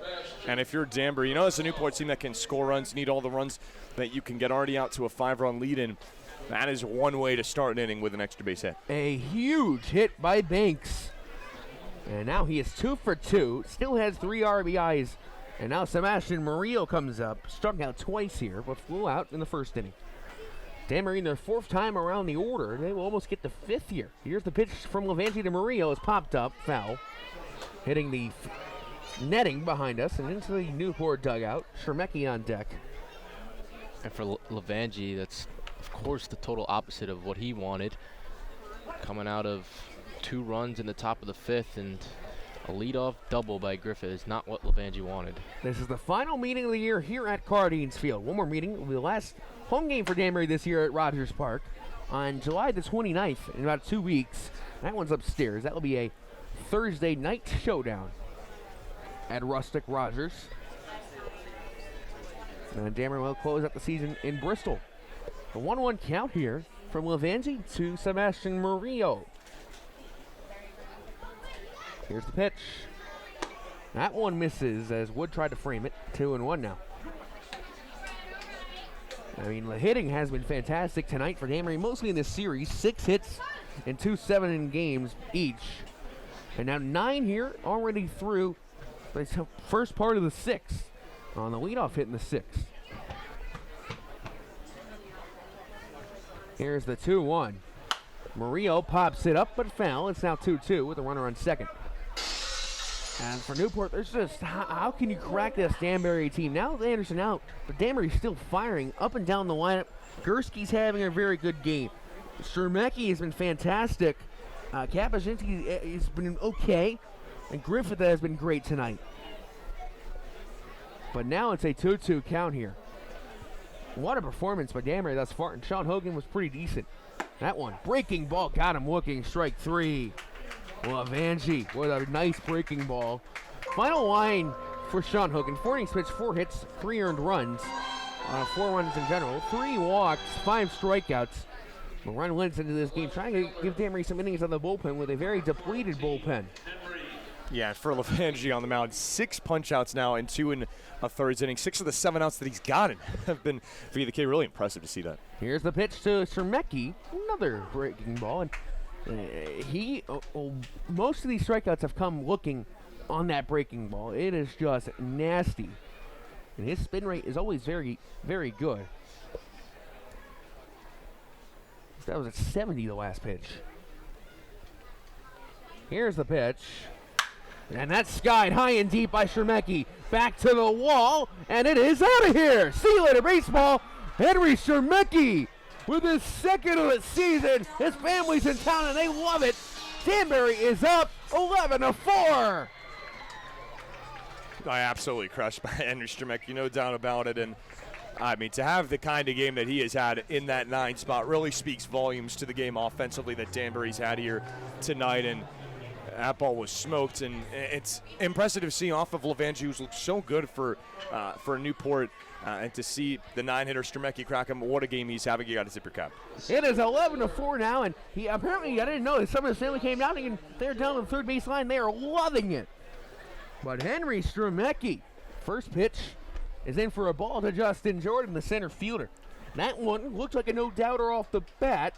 Oyama moved a couple steps towards the wall. That was crushed. Yeah, 100 miles an hour exit velocity is what we have here on the track. What was the distance on that? I would love to, don't have that in front of me. I would love to go back and find that, though. It has to be a pretty long one, probably towards the 375 range for that one by Henry. Fouled back by JJ here. 1-1 count. Cam Norgren on deck for Danbury. Here's the pitch to Jordan. That one's a breaking ball fisted to the third baseman, Pitaro. He'll make an easy grab. 2 away. That brings up Cameron Norgren. For the Gulls, it hasn't got much easier. After going down early in this game, coming back, and then ever since then, from some forced errors by themselves and just good base hitting all day by the Westerners, they see themselves in a 7-run hole. Now it's going to be Cam Norgren for the Westerners. First pitch here to Cam in the dirt from Levanti. You wonder if this will be his last inning. He's only going 3 is the highest he's gone this year. And one of those times was against the Westerners, the other against Bristol. But this is the first time he's really been smashed in this game, in this season. Pitch to Norgren, cut on and missed, 1-1 now. Levangie now has 3 of the 4 runs against him are earned. And now 4 hits, which I believe is a season high against him. Well, let's just double check that. It is a season high against Levangie. The pitch here to Norgren. Breaking ball in for a strike. Yeah, it's got to be a little deceiving of a stat line when you look at Levangie and the success he had early on. And this is a guy that works really well in that 1 to 2 inning spot. And Newport's asking for a little more from him tonight, stretching him out a little. And well, Danbury's done a good job here in this inning. The 1-2. Swing and a miss in the dirt. And the throw to first is in time. And Danbury gets a 2-run home run from Henry Stremecki. They lead it 11-4. We'll be back here in the NECBL Network in your view. Set your own pace. We get that. And our community succeeds when we work together. At People's Credit Union, we've been about people helping people since we first opened our doors in 1922. That's what credit unions do. We serve our members and our communities. And that drives our every action, every single day. That means building strong ties and doing what's right for our community. Because at People's, you're more than just a member. You belong here and always will. Control of your financial future. Build a secure retirement, a college fund, maybe that perfect home. First Command has been coaching people since 1958. An advisor is ready to work with you on your journey today. Call Juan Garcia, a First Command advisor, at 401-846-9842 today if you're ready to get started with a complimentary financial plan. Doctors at University Orthopedics have been caring for the people of southeastern New England for more than 40 years. With the Warren Alpert Medical School of Brown University, we train the next generation of orthopedic surgeons. Our state-of-the-art facilities stretch from Westerly to Mansfield. At our East Bay Surgery Center, we've performed thousands of surgeries, including same-day total joint replacements. We've grown through the years, but our goal has always been getting you back to doing what you love to do. The best orthopedic care anywhere is right here. University Orthopedics.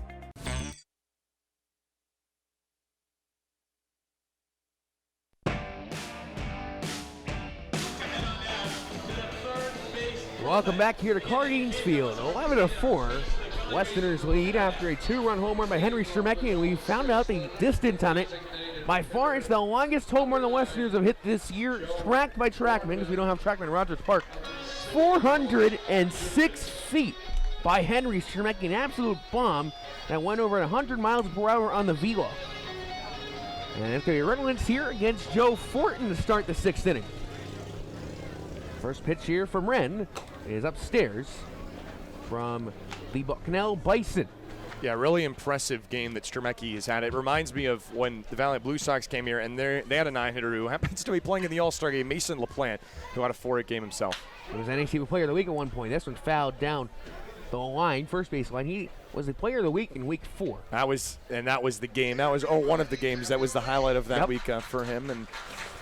And he's been a big-time player for them out of Yale, a guy who didn't have a season this year. Yeah, it was a 12-10 win for Newport, but it was a 12-4 game, and they came back, scored 6 runs. Great game here at Guardians. The 1-1 to Fortin, cut on and missed on the breaking ball by Ren Lintz. Just wow from this guy who went to King School. I believe it's Kinglow Haywood. I forget what the actual name of it, but it goes by King School, and their nickname is the Vikings there.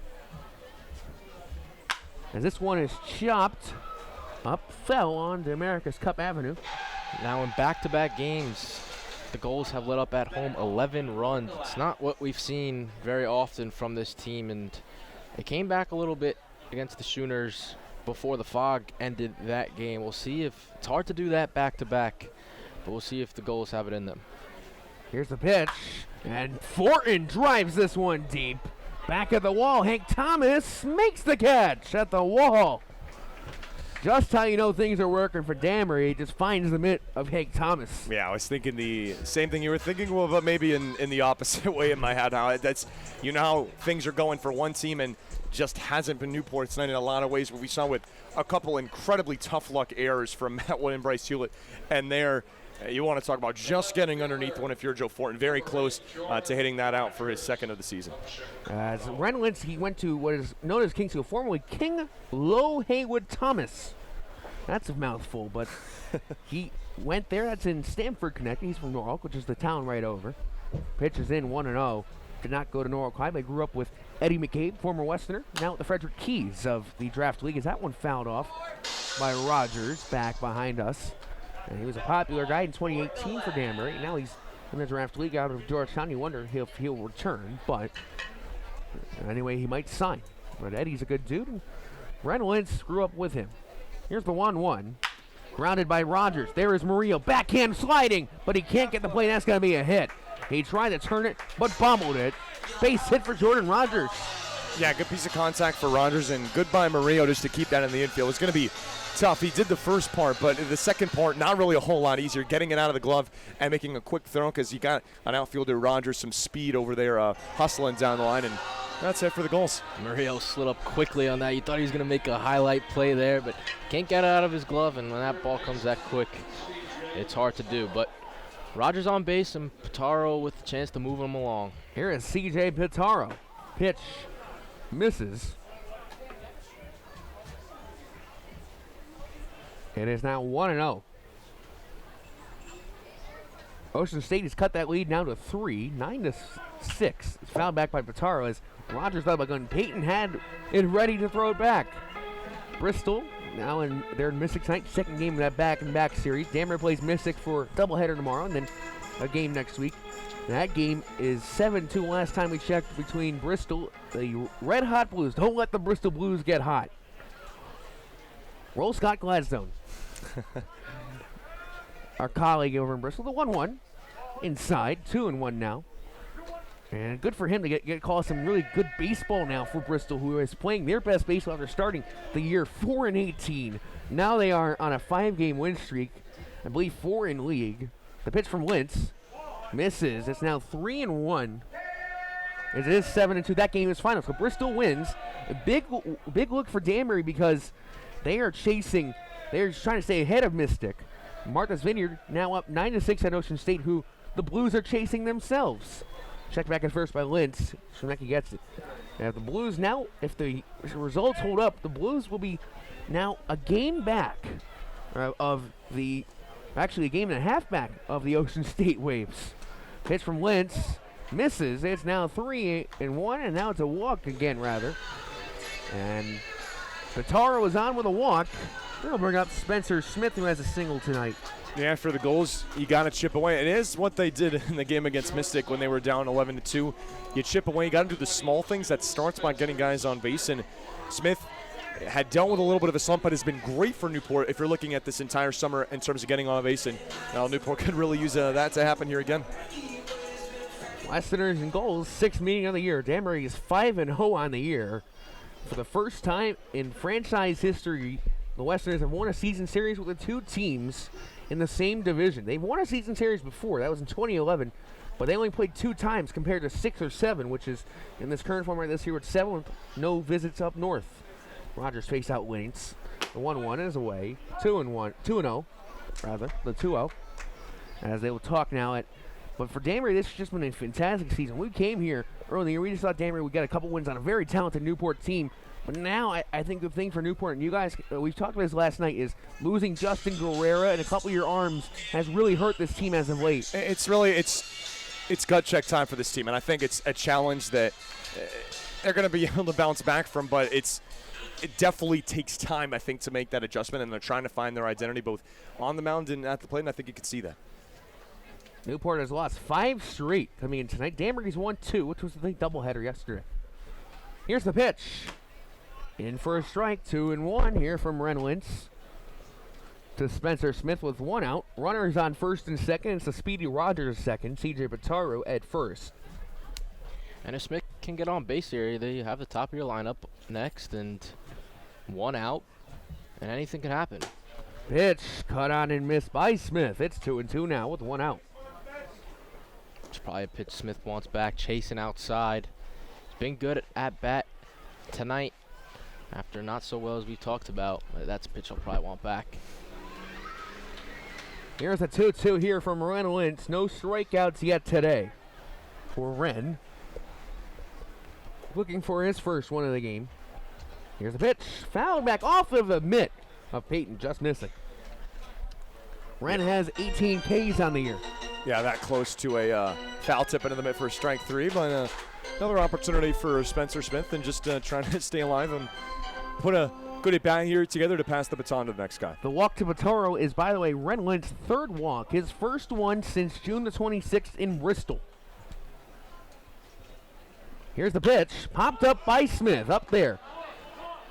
Murillo calls off Norgren. He'll make the play. Infield fly rule was called, though. And Danbury has 2 away here. They'll bring up the top of the order, Kenny Oyama. And Smith not happy with himself, slamming the bat, going up the first baseline. It's just not been that type of night for the Gulls. I mean, they've gotten 6 hits, which is pretty good. Well, however, on defense, they've had 2 errors. But, I mean, you look at the lineup, the guys who have really shined tonight have been Matt Wood with a home run, Hewlett with a hit, and, I mean, Smith had a hit earlier as well. I think this team, and Oyama drives this one deep.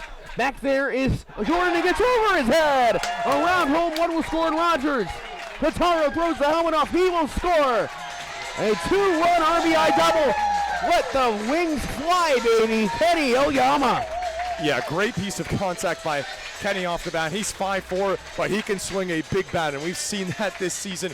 That's what you want from your leadoff hitter, and what Newport has been looking for so badly here tonight is that situational hitting. They get it there, and you're chipping away into this game. Blink an eye, it's just a 5-run game, and you look up, you got it's only the 6th inning here. Great piece of contact, and as we see on the replay here, Jordan, it looked like he had covered the distance and then began to overrun it, couldn't make his way back, and for Newport, after not getting a break all night, really used that break well to their advantage. Runs will go earned on Lentz. It's a 2-run double. Here is the pitch, grounded by Brigman on a hop there. Murillo to play to first, gets away. Coming home is Oyama. It's an error on Murillo, and here come the Gulls. Not going to go away quietly. It's just not what they're going to do. And this Newport team is fighting just like they did in that game against Mystic. It's, as you say, Christian, it's a one-swing game now, 11-7. After Newport, a lot of baseball to be played, a lot of talented hitters in this lineup. You're at the core part of this lineup and potential to add more, and you just got to respect the no-quit attitude of this group. We have to say there is, at this point, we saw this on Wednesday, 11-7 game. There isn't any fog rolling into this one. Shout out to Mother Nature. Shout out to Mother Nature. But look at that. It was 11-4 going into this, and as we said, it comes into the top half of this lineup. They get a couple runs in, some errors, some lucky stuff that goes their way, and it's a 4-run ball game with 3 innings left. Yeah, it was almost an unbelievable play by Jordan to cover a ton of ground, and with just the momentum of how fast he's running, just overran the baseball. But if you're the Gulls, you'll absolutely take it. A lot of unfortunate plays here for Danbury. Pitches away. Dean White was talking to him. Cochran up now for Newport. It is a 4-run game now. 3 in this inning after Danbury scoring 2 in the top of the 6th. On the 2-run homer by Stremecki, Cochran is up now. He's got a single. There's double, rather. That one missed 2-0. And I think we will see new pitcher possibly next inning for Danbury with 3 innings to go. And with 3 arms, we might see. I think we're going to expect to see Coleman Picard one way or the other for Danbury. Not sure if you want to see Zarconi here, as Cochran flies this one high and deep, but there is Stremecki, and he will make the catch. Almost missed it, but he made it. But Newport scores 3. A 2-run double by Kenny Oyama, followed by a big error on Murillo, which brought home a run for Brigman. Danbury leads by 4. We'll be back. Levangie comes back out. We'll be back. I'll hand it over to Zach when we return. I'm back, and this is England, where we'll what this area has to offer. Whether you're looking to explore new neighborhoods, try something new, or stay connected, we'll bring you the best food, fun, and people that make this area what it is. This is Simply Southern New England. Simply Southern New England is brought to you by Harbor One Bank, with you in banking and life.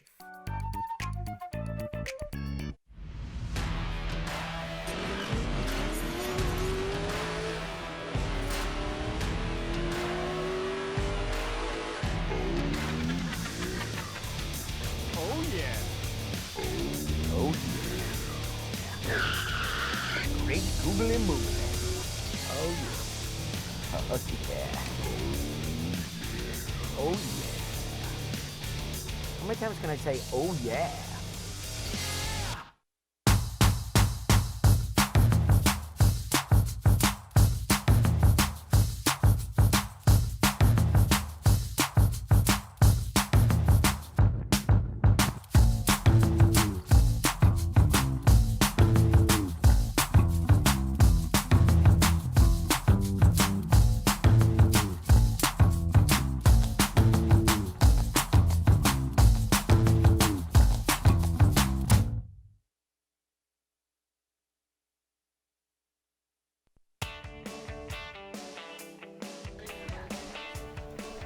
Whole different ball game now here at Cardines Field. Go to the top of the 7th, 11-7 the score, with the Danbury Westerners on top of the Newport Gulls.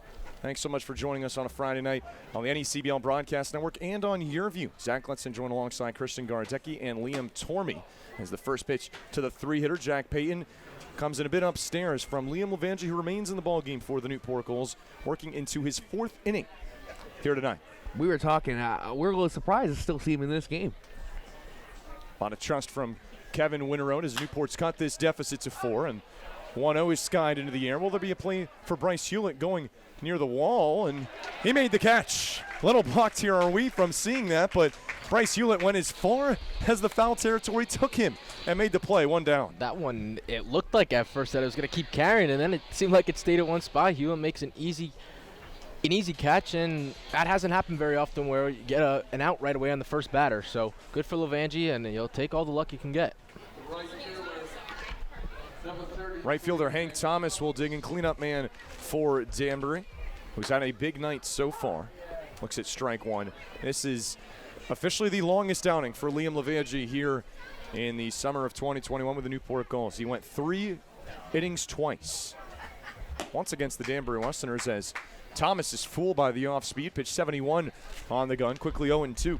Ocean State's coming back, boys. 98 now. Not the only Rhode Island team pushing for a comeback. 0-2. Tried holding up his swing. Another nasty pitch from Levangie. Now it's 1-2. It's a crowd here at Cardines Field that is stuck around. Crowd of 2,625 for a Friday night game between these two rivals. Yeah, it was all the way. 1-2. Fought off back to the net. We'll do it again. For Thomas tonight, single in the first. Got Danbury on the board. RBI single. Flew out in the 3rd to center and has walked twice since then in the 4th and 5th innings. 2 big innings for this Danbury team. Pushed 6 runs across in those 2 frames. Love the way he's been playing as of late for Danbury, as I mentioned earlier. 1-2. Another breaking ball, just foul tipped. Matt Wood nearly held on to it. Close to another strikeout for Levangie. Sorry, I thought he did. But it's hard to see here from there. He has 7 punch-outs in 3 1/3. Yeah, Danbury, they always like to look at the strikeout numbers, and it's still up there. Remember, they struck out 21 times against Martha's Vineyard before the first time these two teams met. 1-2 with 1 out. 11 tonight. Here's the pitch.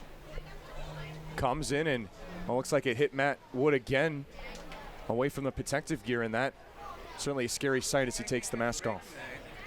Oh, that got him in his arm, I think, this time. Oh, boy.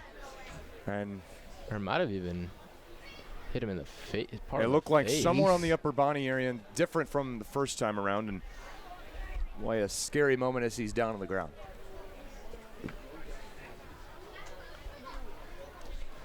And you have to remember here for Newport that you already don't have a catcher in Peter Ceruto, who got hurt in almost a similar situation on this time by a pitch that one when he was batting.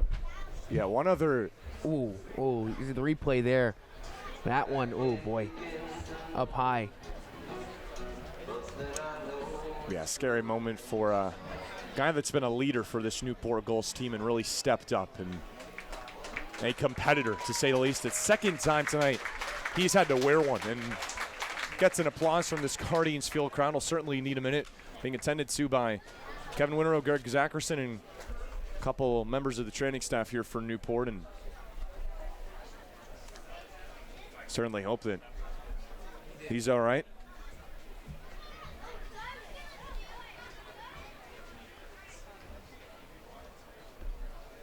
Well, the only other guy that can catch on this Newport team that is here is Jordan Rogers, who's out in left field. He's played in 2 games, started 1 behind the dish for Newport. And Matt Wood, he's really done it all. He started in both games of the doubleheader behind the plate. Yesterday is behind the plate again today. And it has not been easy for him. And remember, the bullpen guy usually is Cal Perillo, but the thing is, he's not actually on the team roster yet, back again. So I don't think he makes him eligible. And I mean, I wouldn't be shocked if he gets a cup of water here. I wouldn't be shocked if we do see Jordan Rogers coming. We got a new left fielder for the Gulls. Well, it looks like he's battling to stay in this game, but as we saw in the replay, very painful looking moment for Wood. But he's grabbing the mask and the glove. He will try to stay in this game. A tough guy behind the plate, Matt Wood. It looks like you should have had a play on it, but I'll check it out.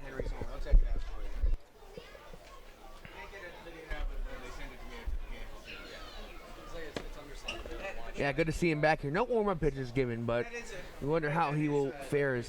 The Gulls are still waiting on Peter Cerruta, of course, and we'll be happy to see him back when he returns. He's a good bat as well, but Wood has been one of your best players. 1-2 the count to Hank Thomas. The pitch. Breaking ball. It is chopped softly. Wood with a spinning throw on to first. The split by Hewlett. Oh, yeah. Oh, Matt Wood. What a play. The resilience. This is the resilience by Matt Wood. Look at this play here. Chopped out in front. Wood, spin around, throw to first. What a split by Hewlett. They got him. Wow. But Ratsford is going to ask. So is Connor Farrell. So they are going to ask here if he was safe, because that looked close. Unbelievable. One pitch what a play, though. After Matt Wood is getting tended to. He is spinning and winning. Here's the replay. Newport Gulls. Let's see. Yeah, he wants that to be an error, yeah. Why, on the replay, I think he is out. Looks like he's out by about a corner of a step. Very close play. And this umpire crew not going to come together. That is one heck of a play by Matt Wood. I mean, you can't say it enough. He literally was just on the ground after what looked like being hit in the face and makes a tough, tough play to get the second out. First pitch, a big cut and a miss for William Gursky. Is that one that can maybe fire the troops up a little bit? Guy injured, down on the ground, wondering if he's even going to stay in the game, and then he makes a web jet. Oh, on a fastball in there on the lower part of the plate. Quickly 0-2 to Gursky, the first baseman. Take away the home run. Levanti has looked fantastic. Gursky been on base 3 different times, the last 3 times that he's been up to the dish in the 3rd, 4th, and 5th innings. 0-2.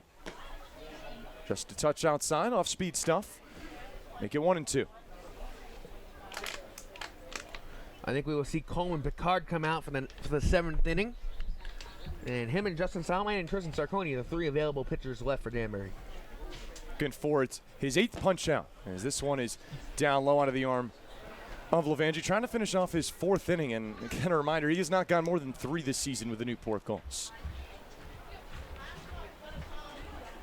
And then Artilis also complained about a couple of errors. I think there was one time 2 balls, 2 strikes, and 2 outs.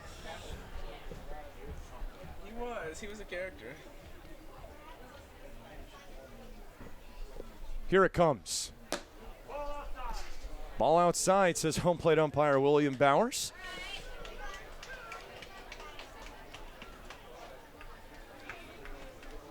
Three runs in the first for Danbury, 4 in the 4th, 2 in the 5th, and 2 more in the 6th.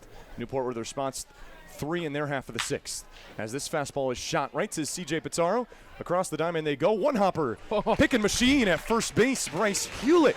Couple nice plays by the Pittsburgh first baseman to wrap things up in the bottom of the 7th. Time to stretch here in Newport. Gulls looking for a rally. 11-7 ball game on the NECBL Broadcast Network.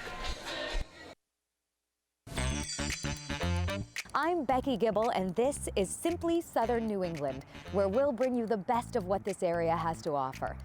Whether you're looking to explore new neighborhoods, try something new, or stay connected, we'll bring you the best food, fun, and people that make this area what it is. This is Simply Southern New England. Simply Southern New England is brought to you by Harbor One Bank, with you in banking and life.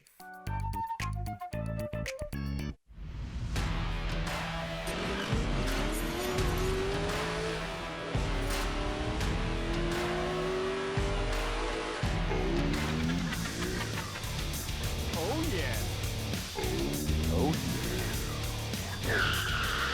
Great googly moogly. Oh yeah. Oh yeah. Oh yeah. How many times can I say oh yeah?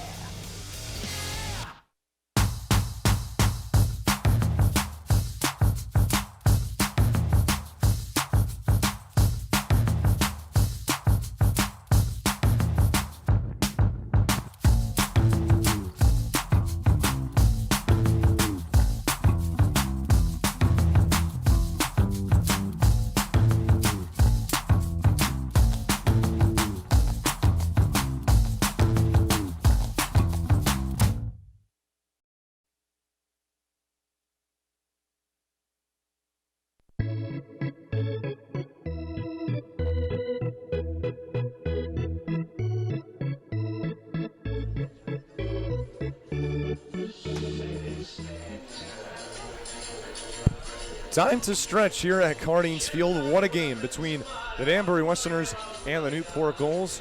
Newport trails by 4, 6th matchup and the final matchup at Cardines Field between these two. Gulls looking for a rally. They scored 3 an inning ago to make this a 4-run game. And coming up to the plate, it's the man that, well, raised a couple eyebrows that he's still in this game and then made an absolute gem defensively. Matt Wood just doing things all over the place at the catcher position, throwing guys out at second base, getting hit all over tonight. Hits a 2-run shot. I mean, he's doing everything for these Gulls at the moment. It's 1 for 2 tonight, 2 RBIs on that 2-run shot. Also was walked once and gonna try to start a rally. These games against the Danbury Westerners, they're never just, never fail to easy. disappoint. First pitch, a fastball. New pitcher in the ball game for the Danbury Westerners. Yeah, Justin Salamine. This is his 10th appearance, just like Ren Wentz. 1 save, 13 innings pitched, 20 strikeouts, 10 walks. 2.76 ERA, and he's been really good for Danbury. 0-1. Comes in just a bit upstairs. Now 1-1 to the Penn State Nittany Lion. Opponents are batting .204 against him. Silly numbers. He struggled against Bristol in that game. Gave a home run to Chris Davis, but other than that, before that, the ERA was 1.64. 1-1 down low. We can give you the final line on Rent Lintz, the first reliever in this game for Danbury. 2 runs, 3 hits, charged with all 3 runs, just 2 of them earned, and 1 walk with no strikeouts. He replaced Sean Hogan, and now this is the second reliever in the game for Danbury with Justin Solomon. 2-1. Just a bit low. Now, good hitters count for Matt Wood. Yeah, once again, what a play by Matt Wood. Spinning back play, just 1 pitch after he was being tended to for what looked to be a facial injury. Just great job. 3-1. Swings and hits this one. Backhand play, can't come up with it is Gursky. Have a night, Matt Wood. Unbelievable. He's aboard as Newport looks to put a rally here together, inning number 7. He's got all the confidence in the world right now on both sides of the plate. They got another guy in Bryce Hewitt up to bat who's also got some confidence going for him, and don't count the goals out. It was an 11-7 game against the Mystic Schooners, and Newport didn't get the chance to bat in the 7th inning. And now they do, and well, I can see the results so far. 1 at bat, 1 base hit. Here's Bryce Hewitt, who's done some damage against Danbury and these last couple of days. Of course, this is the 3rd time Newport has played Danbury in the last 2 days. He's been on base twice today, single and a walk, and had a big home run in game 1 of the doubleheader between these two yesterday. Check in on Wood, who's back in time. 11 runs, 10 hits, 2 errors for the Danbury Westerners, 7 runs, 8 hits, 2 errors for the Newport Gulls. What's turned into a nail-biter. It was a 7-run game, now a 4-run game. Could get closer. Fastball comes in upstairs to Hewlin, and he's ahead 2-0.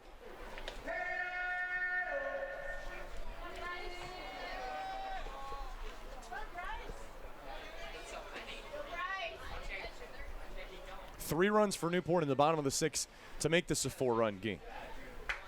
Looking to bring themselves closer. 2-0. Another fastball, another pitch upstairs. And Solomon struggling to find the zone a little bit. I don't see very often Bryce not swinging on any of the first 3 pitches, but good eye on every pitch, a little too high. 5 balls to 2 strikes so far for the righty. No outs in the 7th. This is rare for Justin. 3-0. Swinging on the 3-0 is Hewlett. Fastball that hits back to the fence. An average that has crept up for Bryce Hewlett. It was in the 190 range, now above 230. Hits in each of his last 4 games. Newport needs another one right here. 3-1.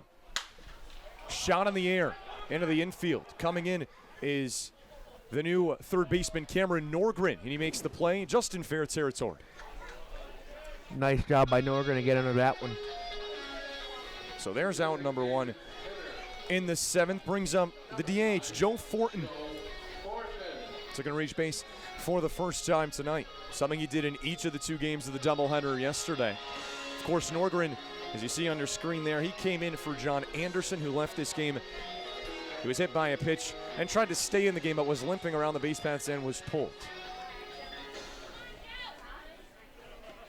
0 for 3 today is Fortin, pair of strikeouts and a fly out to right field in a deep right field in the 6th. Just missed home run territory, and well, he takes a home run swing at the first pitch. Strike 1. A home run and 5 RBIs to show for Fortin, who, well, when he's gotten his opportunities, has showed up for this Gulls team. He did in the 7th inning yesterday, and coming in the first game on a pinch hitting appearance. 0-1. Sharp breaking ball. It's in there for a strike. 0-2. 73 on the gun from Solomon. Yeah, I love his breaking ball. By far his best pitch we see here from Justin.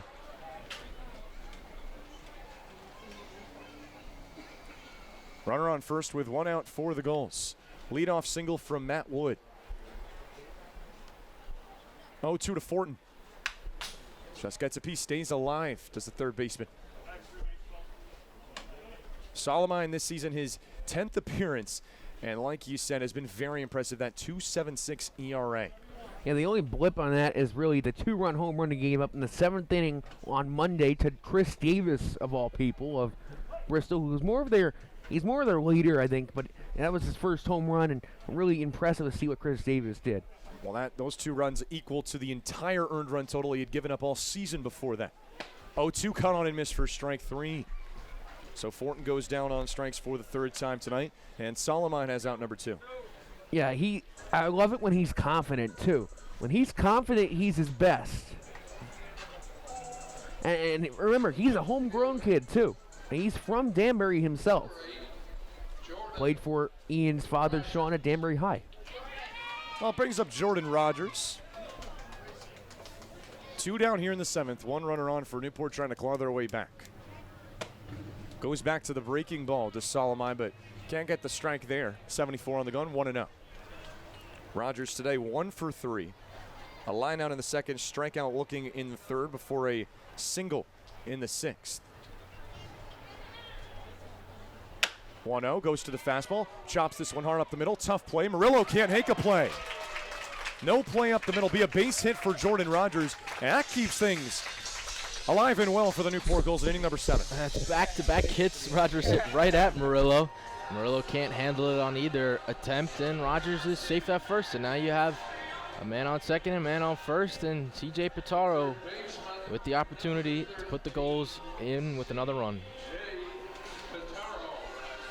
Yeah, honestly, if Murillo made that play, Rogers using his speed would have had that at first, I think. So that's why he was scored a hit. Here's CJ Pitaro. He reached his last time up, a walk just an inning ago. Yeah, I was just told by one of our guys that Murillo's trying to be fancy. It doesn't work 90% of the time because that's what happened earlier with the error, and there he tried there and it didn't really work out. Well, it gives the Newport Gulls extended life in this 7th inning. If they can just get one or two, make it even more interesting in a 4-run game. 0-1 to the third baseman. Goes back to the breaking ball again and misses this time, 1-1. Grounds out in the second, strikeout in the fourth, and he did reach on that base on balls in the sixth. Then ending that Newport rally, 3 runs across, highlighted by a 2 RBI double by Kenny Oyama. He's in the hole right now for the Gulls. 1-1. Fastball gets away from Peyton, and both runners advance. A big play, scored it out of the glove, a passed ball against Jack Peyton, and now 2 runners in scoring position. And that's big, 1 base hit, and this could be a 2-run ball game all the way down from 11-4. You don't want to say that's going to happen yet. Pitaro still has to do his thing, but it's a big pass ball there. He's gotten hits for the Newport Gulls this season. 3rd on the team with 19 of them. 2-1. Able to hold off. And now he's likely to get a good pitch. 3-1. Nowhere to put him unless you want to load the bases for Spencer Smith. As the Gulls look to fight back. Wood on third and Rogers on second. 3-1. Outside ball 4. And the bases are loaded. Newport brings the tying run to the plate with Spencer Smith. This is going to be some nerve-wracking times here. Probably the biggest at-bat of this game now when you think about it. Here comes Dean White, though. He's going to talk to Justin Salamine. Well, if I told you going into last inning, Newport goes in down 7. Just an inning later, they bring the tying run to the plate. How about that? And Danbury will talk this over as Smith has been on base twice tonight. Reached on an error in the 3rd from Gursky. Singled an inning later in the 4th before popping out to Murillo. That just an inning ago. And there is nowhere to put the 9-hitter. A 271 hitter coming into this game. Of course, cooled off a little bit. That was an average that at one point was at 327, but does have a hit here tonight and is certainly capable for this Newport Gulls team. Mentioned 19 hits for Pitaro, the same total for Spencer Smith, the Northeastern Husky.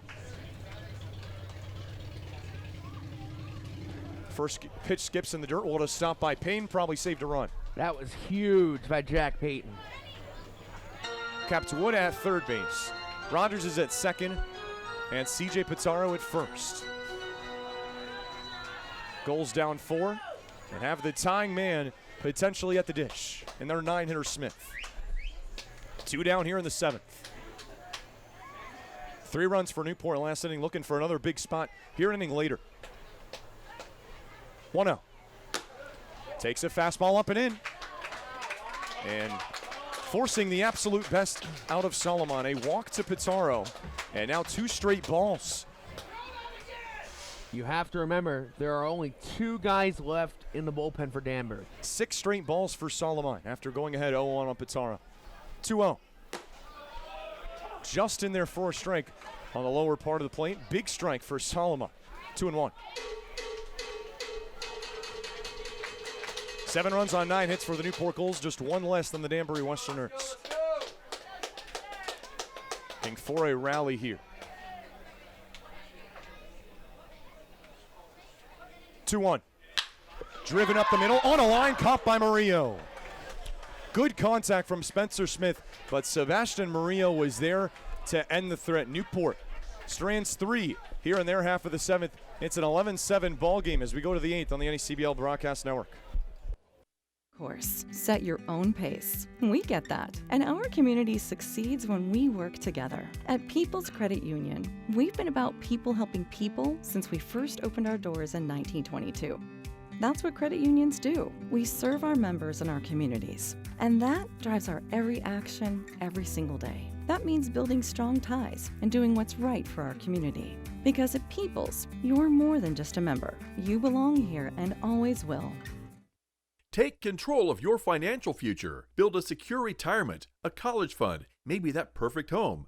First Command has been coaching people since 1958. An advisor is ready to work with you on your journey today. Call Juan Garcia, a First Command advisor, at 401-846-9842 today if you're ready to get started with a complimentary financial plan. Doctors at University Orthopedics have been caring for the people of southeastern New England for more than 40 years. With the Warren Alpert Medical School of Brown University, we train the next generation of orthopedic surgeons. Our state-of-the-art facilities stretch from Westerly to Mansfield. At our East Bay Surgery Center, we've performed thousands of surgeries, including same-day total joint replacements. We've grown through the years, but our goal has always been getting you back to doing what you love to do. The best orthopedic care anywhere is right here. University Orthopedics. I'm Becky Gibble, and this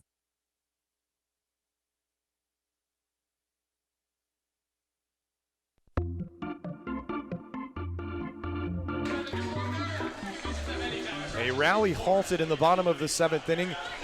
Thanks to Sebastian Murillo making a catch on a line at the shortstop position. Keeps us at an 11-7 game as we go to the final 2 frames. And Chase Acuff, Newport's ordinary middle infielder, makes his first appearance on the mound here in summer ball. He is a two-way player and pitched 10 2/3 innings with the Eckerd College Tritons in his last time on the mound. Of course, Eckerd College did not have a season in 2021, and both Acuff and Sam Cochran, who were on that team, have both since transferred to Rollins College and College of Charleston. But for Acuff, 10 2/3 innings and a 2.53 ERA in that span. Just 3 earned runs given up with 8 strikeouts. And he comes in a big spot here for the Newport Gulls, looking to keep the deficit at 4. This is going to be so much fun to watch. I know yesterday he was warming up a little bit in the bullpen during game 2. He was a DH. So now he comes in here, and one thing I noticed from him pitching is he's a sidearmer. And we have a sidearm ball game. Antonio Valducci, the final whip participant from Valley. He'll be here Sunday. But I'm excited to see what he does here at this point in the game when in a shutdown role where you can't allow any more runs for the Gulls. Well, in his last full season of college ball on the mound, had impressive numbers, a 3.13 ERA in 23 innings for Eckerd College. And he is tasked with 6, 7, and 8 in the Danbury Westerners lineup. And swings and misses at the first pitch, just Kapuscinski. Well, one of 2 sidearmers that we have seen on this Newport Gulls team. Of course, Danbury has seen the other one a couple of times, Peter Sakalaris. 0-1, just misses outside from Acuff, 81 on the gun, and it's 1-1. This is going to be a lot of fun to watch again, Zach. I know you were so excited when he was coming out.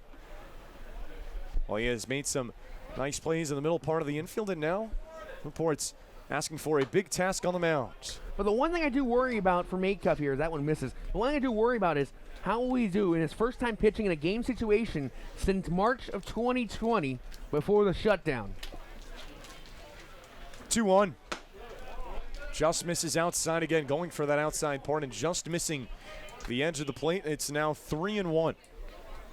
And Acuff probably feels a little unlucky on that third pitch to clipped outside corner, but the umpire's sticking to what he thinks.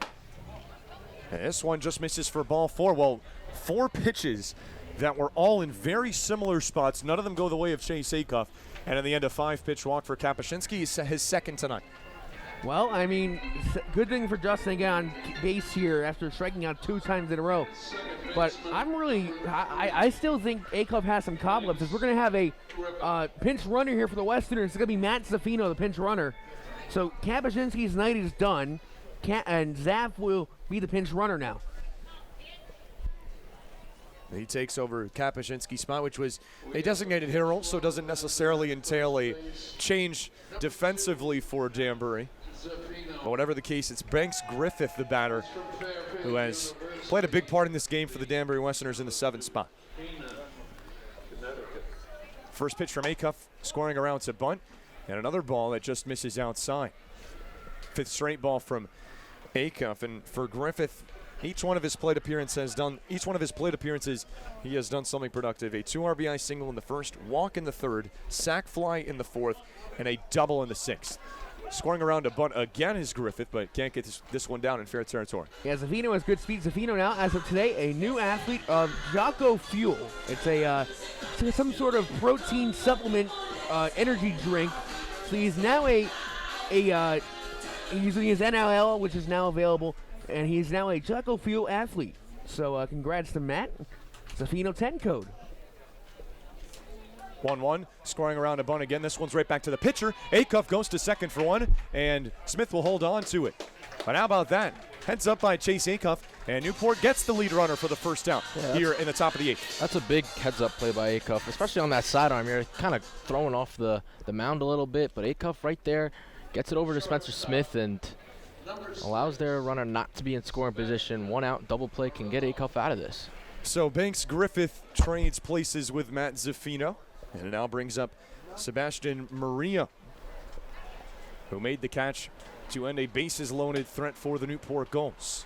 Yeah, that bunt, I mean, really came out in front. Acuff had a right decision to go to second there.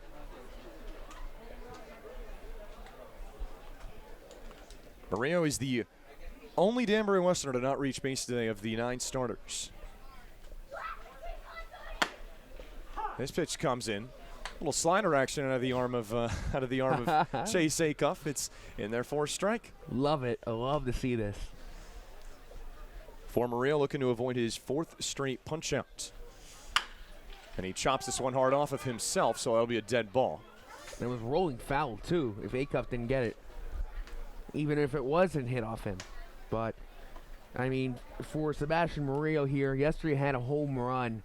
And I'd love to see him get something big here. Flew out to right field in the first before a strikeout swinging in the 3rd and in the 5th, and a punch-out looking in the 6th. Here we are on the 8th. He fouls this one off again. We'll do the 1-2 again. Now, he's got 7 hits on the year, but 2 of them are long balls, including that one yesterday. 2 home runs in the game for the Westerners in Game 2. 2 in Game 1 as well.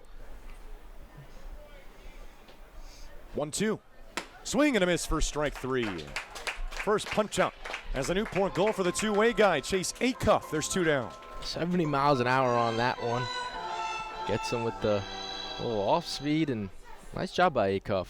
The left fielder, number 14, Henry. Ball brings up the 9-hitter, Henry Stremecki.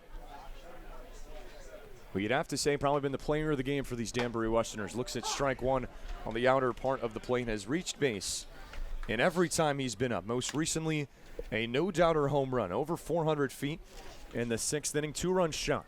Hammer Banks Griffith, but I think it's him right now. Rips this one hard. Pitaro's there. He fires across the diamond. A one-hopper by Hewlett, and he can't handle it as he falls to the ground, and that will allow runner to get to third base and hope that Hewlett's all right. Looked like it took a carom maybe off the face area. E5, yes. E5. Oh, it's going to be an E5. That's like the 3rd. They took an awful hop. It looked like we've seen Hewlett make the pick plays. We're going to look at the replay here. Yeah, it looks like it hit him right in the face, and hope that he's okay. That's twice now we've seen Newport guys get hit up high. Matt Wood the last time. It's also back-to-back ones where Pitaro's kind of thrown it in the dirt from third base. I know it's a tough throw over there, but Hewlett's had to try to get the bounce, and it's always tough to get those and dig them out. And that one, and Hewlett gives a bit of a smile, but it's tough to do. So that keeps this inning alive. It was a tough play for Newport to turn from one end of the diamond to another, but it does turn this lineup card over. For a 6th time tonight, Justin Jordan will dig in from the left side. As Danbury looks to potentially put this one away. It's a 4-run game right now. Newport still within striking distance. That can change. As Jordan swings and hits this one into fairly deep right. Sam Cochran is there, and he makes the catch. Covered some ground to the right fielder and makes a big catch. Danbury strands 2 as Chase Acuff finishes his first inning on the bump for the Newport Gulls. Head to the bottom of the 8th, 11-7 ball game on the NECBL Broadcast Network. I'm Becky Gibble, and this is Simply Southern New England, where Will has to offer. Whether you're looking to explore new neighborhoods, try something new, or stay connected, we'll bring you the best food, fun, and people that make this area what it is. This is Simply Southern New England. Simply Southern New England is brought to you by Harbor One Bank, with you in banking and life.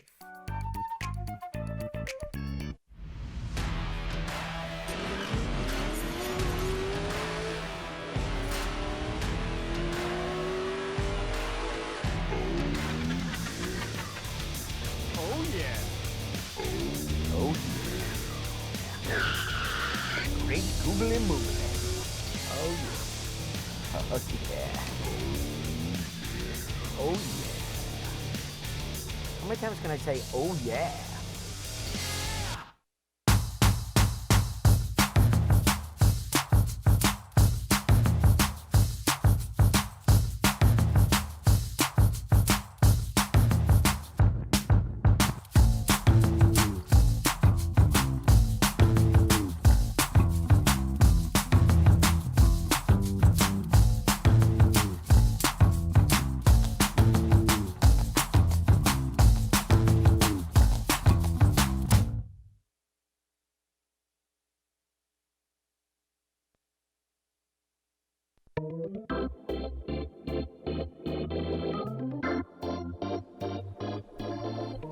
Back here as we head to the bottom half of the 8th inning. Still a good crowd here at Cardines Field as Newport looking to come all the way back. A 7-run lead was trimmed to just 4 for Newport. Had another opportunity in the 7th to try to cut into that even more with a tying run at the plate, but Spencer Smith lined out to end that inning. Kenny Oyama, the first batter of this inning, hits one right to Solomine. 1 pitch and 1 out here in the 8th. Yeah, better start to this inning for Justin. He started last inning with a leadoff hit by Wood. And we'll expect him to get this inning. And then Proxy Coleman Picard, who we thought we were going to have originally, have Solomon shut it down. But I think Coleman will be the guy we'll see in the 9th. I don't think the Westerners want to risk using Tristan Sarconi with his bummed elbow right now. Brings up the 2-hitter Dawson Brigman, who's reached a couple of times here tonight. Single in the 3rd, reached on an error by Murillo in the 6th.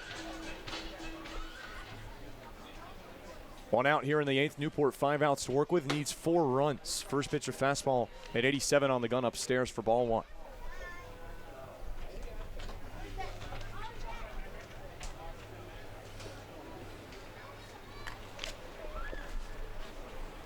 One out. Fastball driven in the air to left, going over his left fielder. This one falls for a hit. A long single for Dawson Brigman. Thinks hard about 2, but he has his 2nd hit of the night. The 10th of the night for the Newport Gulls. We'll have a man on here in the 8th. Yeah, nice base hit in there from Brigman. He rips that one into left field and almost was caught, but drops down early. And as you said, Zach, he rounded first base pretty quickly, hoping to get a double out of that, but gets on base, and Sam Cochran's now up. And anything can happen. It's the part of the order you want up if you're the Newport Gulls. Dawson Brigman with a hit, his 21st this season. It brings up Sam Cochran, who's got 28 of them. Hits the first pitch back foul. The man that will be representing the Southern Division here on Sunday out in center field. One of the 3 starting outfielders, along with Barry Walsh of the Mystic Schooners, Travis Honeyman of the Ocean State Waves. Now one of 2 starters on this Newport lineup, along with Justin Guerrera. 5 All-Stars in total for the Newport Gulls.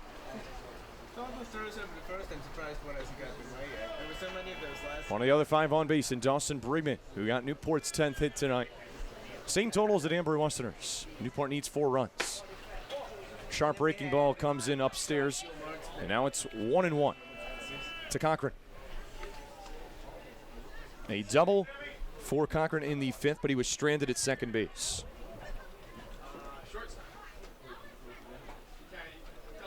One for 3-9 as he'll check in on Brigman again, who's back in safe.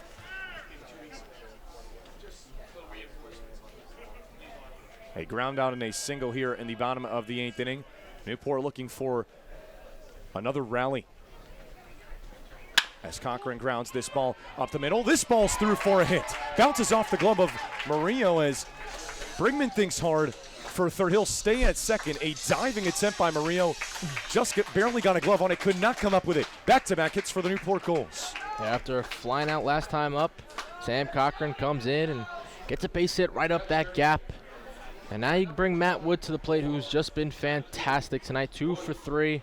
Had a single last time up, and with an opportunity to make this ball game very, very interesting. Oh, what a story this could be. Matt Wood has been the player of this game for the Newport Gulls. Been a highlight reel with a home run and an incredible defensive play after getting hit behind the plate as a catcher. Made a sensational spinning throw. Comes in with runners on first and second after back-to-back singles for the Gulls. First pitch. Fastball, he hits it up the middle for a base hit. Brigman had to make sure that went through, so he'll hold it third. Matt Wood, unbelievable the night he's having. After 3 hits in the last home game for the Newport Gulls, 3 more here tonight, a 3-for-4 night, and Newport in business. They bring the tying run up to the plate for a second straight inning. Unreal. And now I think if you're the Westerners, you need to try to get an out here. Tough guy in Hewlett to get. Now we're going to have a meeting on the mound here with Jack Payton. I think we have Picard warming up. Well, in the 11-7 game, it was also the Matt Wood show. 3 hits in that game. 3 straight singles for the Newport Gulls. They will not go away. A no-quit attitude in this team. This was a 7-run game. And if they can come back, what a way this would be to snap a 5-game skid overall and a 5-game skid against their arch nemesis. The Danbury Westerners, the team they have not been able to get over the hump against this season. And Bryce Hewlett, he has a bomb against the Danbury Westerners. Actually, he's got 2 of them. One yesterday and one in the first matchup between these 2. Looking to, at the very least, get on base. Trying to extend this rally for the Gulls. 1 down in the 8th with the bases loaded. Looks at ball number 1 from Solomon. He's thrown 17 strikes to 15 balls. This is a huge moment here. And by the way, Ocean State's taking the lead in that game. So this could be big for standings-wise. Could the other Rhode Island team do it here? 1-0. It's driven back, foul now 1-1 to the first baseman from Pittsburgh. Hewlett wanted that one. He was a little upset with himself that he tipped that one back a little late to it. I think he thought he could have drove that one into the outfield. Already has a hit for a 4th straight game for this Newport team, playing some of his best ball of the summer. A single back in the 3rd. Able to hold up on the 1-1, but it gets in there for a strike. I think Hewlett thought it was going to drop a little bit further, and dropped in perfectly for Solomon to move ahead 1-2. Brigman on 3rd, Cochran on 2nd, and Matt Wood on 1st. Tying run stands at the plate. In a wild game. That's what you've come to expect between the Newport Gulls and the Danbury Westerners. What else is new? 1-2. It's in there for strike 3. Went back to the curveball. A huge strikeout for Solomon. There's 2 down. That was massive by Justin Solomon, freezing him up. And now 1 out away to get out of this huge jam. And you'll have 3 outs left if you can get out of this. Joe Fortin tonight, he has really struggled. This is the man you want if you're Danbury up in this situation, because he's been struggled tonight, but you never know. Fortin come in here and play the hero for Newport.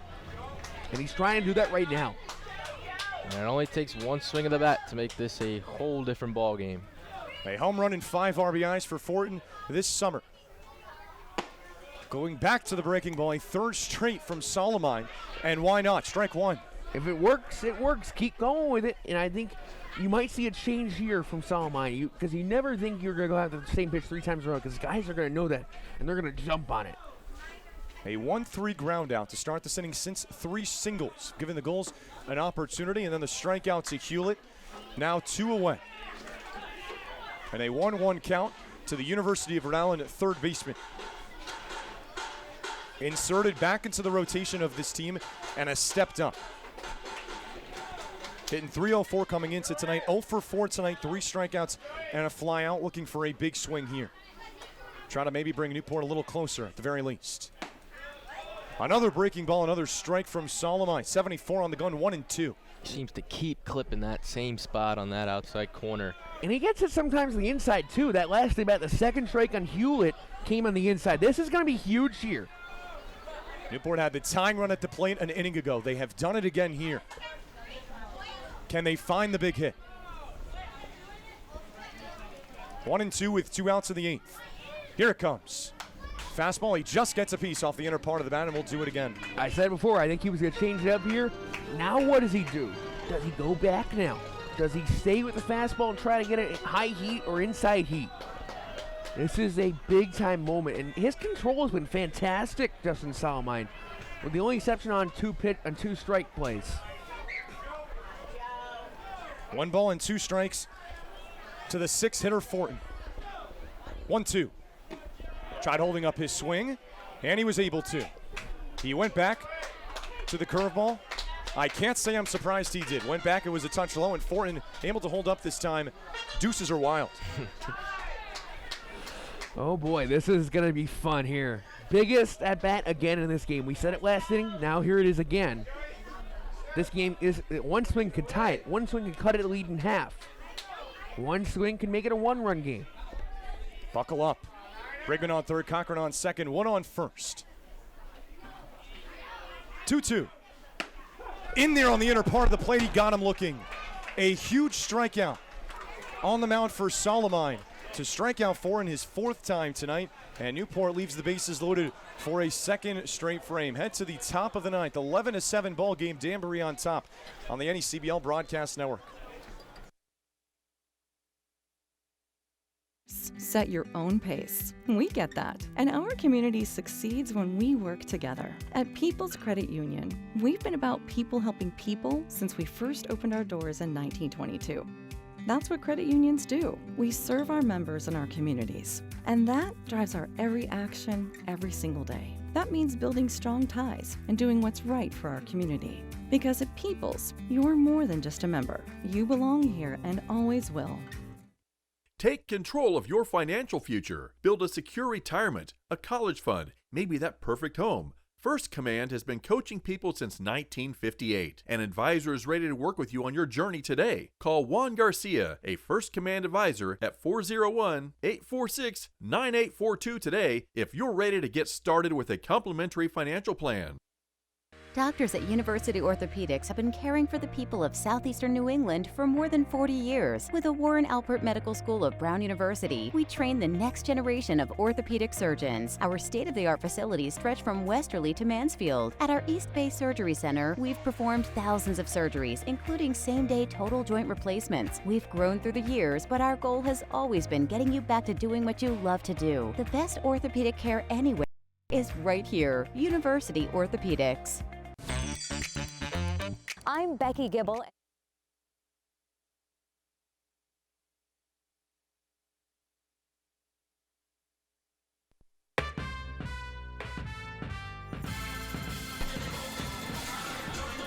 To the 9th we go, and oh, what a game it's been. What else is new between these two teams? A 6th matchup between these two, and for the 6th time, Danbury for the moment is holding on in nail-biting fashion. But one more inning to go. Trying to move to 6-0 against the Gulls, and Chase Acuff in his 2nd inning of work. He plunks Cameron Norgren on the first pitch. Well, for a guy who has been struggling to get on base, there wasn't even a first base umpire out there. But for a guy who's been struggling to get on base, this is huge. now we see the wheels from Matthew Gateson. You see something new every game. But yeah, it's great and good for Cam to get on base. And a little painful, but you needed that for a guy who's been struggling. Well, it's good we didn't have a close play at first, right? Right. Now the batter is Jack Payton. Flies this out to deep center. Oyama back near the wall. He's got some room and he makes the catch. Deep fly out for Payton. There's one away. Another one that carried pretty hard. Brings up Hank Thomas in the cleanup spot for the Danbury Westerners. Has walked twice tonight, also has a single.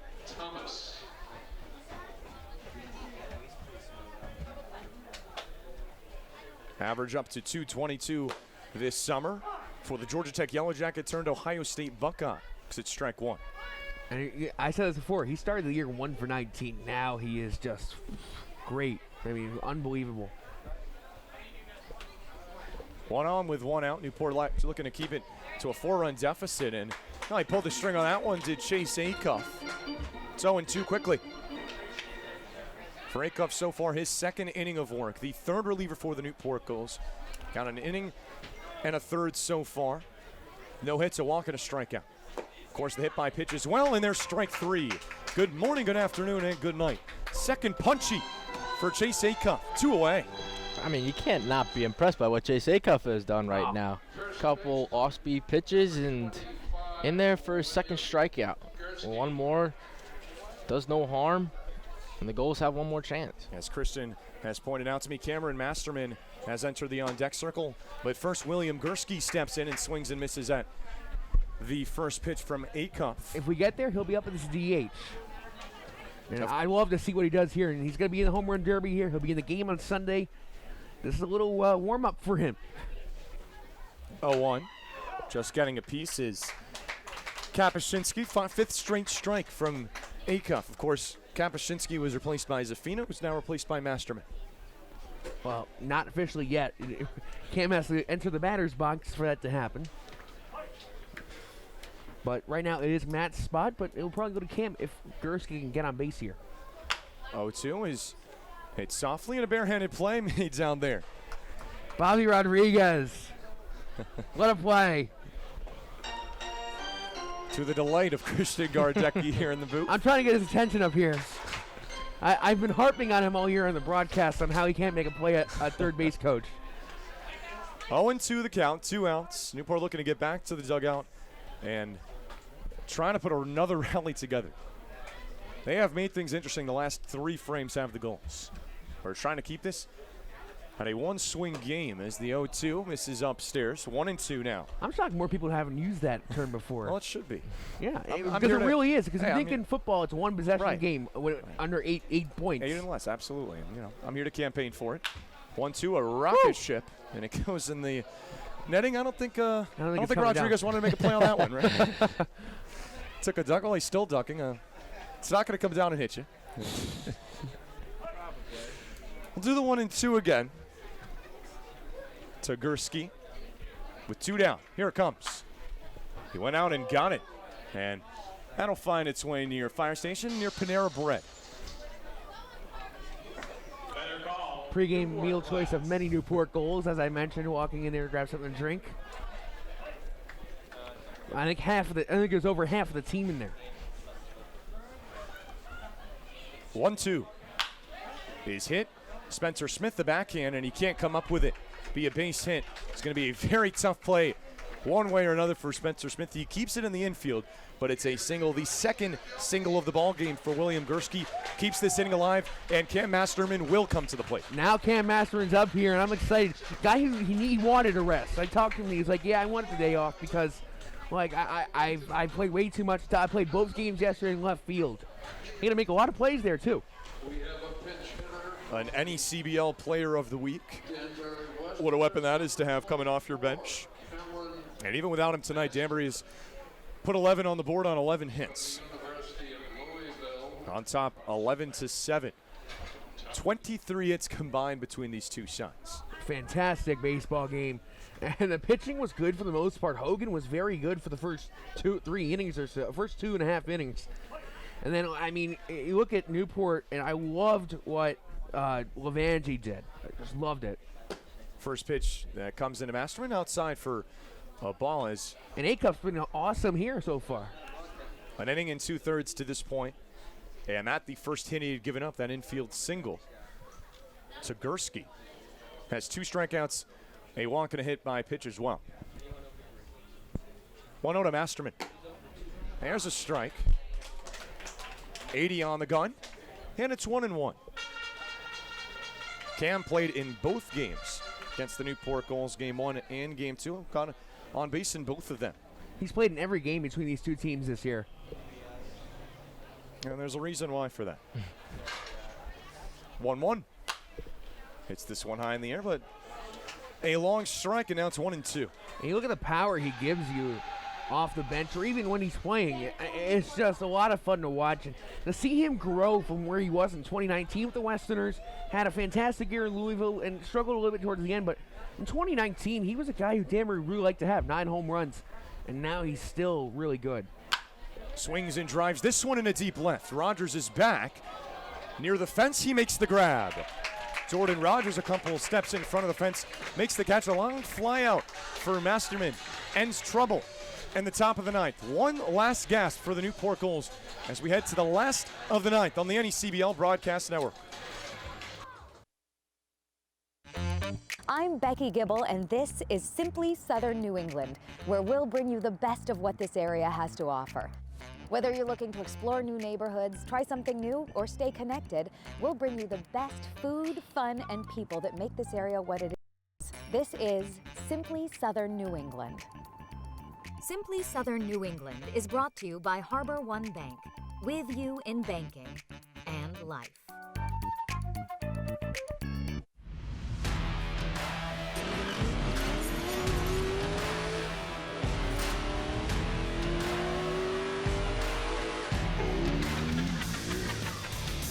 Oh yeah. Oh yeah. Great googly moogly. Oh yeah. Oh yeah. Oh yeah. How many times can I say oh yeah?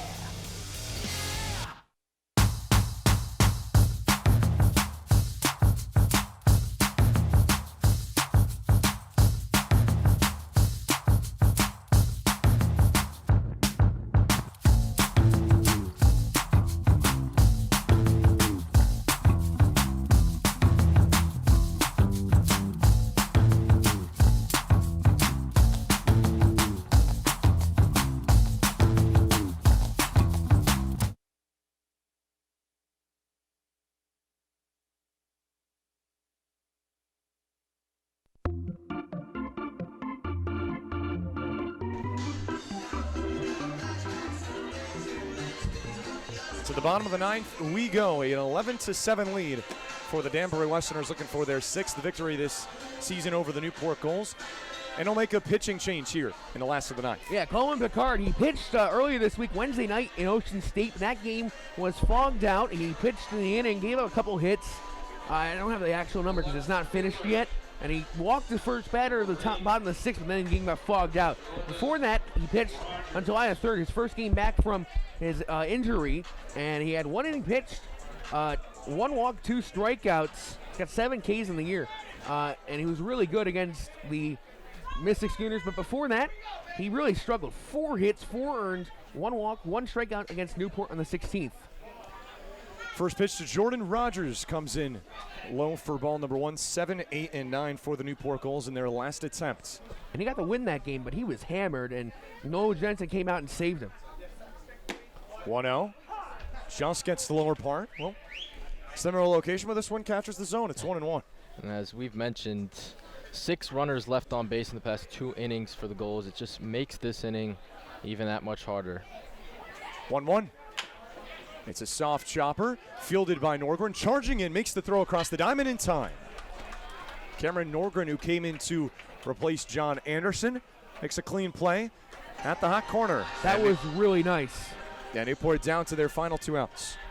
Yeah, that was really nice. Coming into play there on the run, Norgren picks it up, gets the transition, throws it the first right in time. Just a nice job by Cam. Brings up C.J. Pitaro for the Gulls. Has reached base twice today on 2 walks. Looks at a first pitch fastball, 91 from Picard, strike 1. Didn't know, Coleman was the guy who came in late towards the team. He joined the team for the beginning of the year, but didn't know he had that type of stuff here. I've never seen his stuff actually radar this year. Another strike from Picard, not missing his spots so far. 4 strikes and 1 ball, 5 pitches in. That's why they like this kid, because he can throw some gas for this team. 0-2 the count to the third baseman. 2 walks tonight, looking for his first hit. He's got 19 on the summer. Goes to the off speed that time and misses. 1-2. Yeah, that's a nice spot there. Good chance by Coleman. Pitaro, smart job watching that ball. Newport looking for a base runner down 4 here in the bottom of the 9th. 1-2. He's hit back up the middle. Going over is Griffith. Across his body in time. Well, the momentum was taking Griffith the opposite way from the bag, but made it look effortless. And Danbury an out away from a win. Running towards second base here, Banks Griffith turns around, doesn't spin, but he kind of flips it as he's running the other way and gets it right to first base to Will Gursky. Great defensive play so far in this inning by the Westerners. We've seen a couple great defensive plays. We've seen a couple bad defensive plays Yeah. today. We've kind of seen it all on the infield defense. Spencer Smith, the last hope for the Newport Gulls. All his last 2 plate appearances have both been very important ones. He came up with the bases loaded in the 7th inning, and now comes up as Newport's last opportunity in the 9th, and swings and misses at the 0-1. Another fastball, this one touching 92 from Picard. 0-2. Gulls down to their final strike here, and I'm loving what I'm seeing from Coleman Picard here. Newport fought back to make it 11-7, 3 runs in the 6th, but down to their last life here in the 9th. 0-2. Skips in the dirt. Another fastball from Picard, and Smith will get another chance. 1 for 4 tonight is Smith with a run scored. He also reached on an error in the 3rd inning for the Gulls. That was a big frame. He led that inning off on an E3, and Newport 4 runs in that frame, highlighted by Matt Wood's 2-run homer. 1-2. Way upstairs. And now 2-2. Deuce is wild again. Smith trying to flip the lineup card over for the Gulls to Kenny Oyama. Newport needs some base runners. And if you get to Oyama, he's a guy who loves to get on base. 2-2. Inside from 0-2 to 3-2 to Spencer Smith. Yeah, Smith's done a nice job all night, really, getting back in counts. Yeah, Smith has definitely looked more comfortable today than he has in previous games, and as you said, he would get down on counts in the past week, but has definitely fought his way back today. Payoff. Swings and drives one high in the air. Playable in the outfield. There is the center fielder, Jordan, to make the catch. And that's the ball game. Danbury, for the 6th time this summer, tops the Newport Gulls, winning tonight by a score of 11-7. We'll come back and break this one all down for you on the Newport Gulls post-game show here on Your View and on the NECBL Broadcast Network. Don't go away. I'm Bill, and this is Simply England, where we'll bring you the best of what this area has to offer. Whether you're looking to explore new neighborhoods, try something new, or stay connected, we'll bring you the best food, fun, and people that make this area what it is. This is Simply Southern New England. Simply Southern New England is brought to you by Harbor One Bank, with you in banking and life.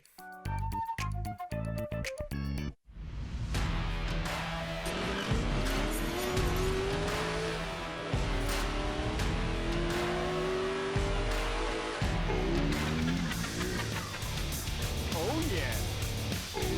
Oh, yeah. Great googly moogly. Oh, yeah. Oh, yeah. Oh, yeah. How many times can I say, oh, yeah?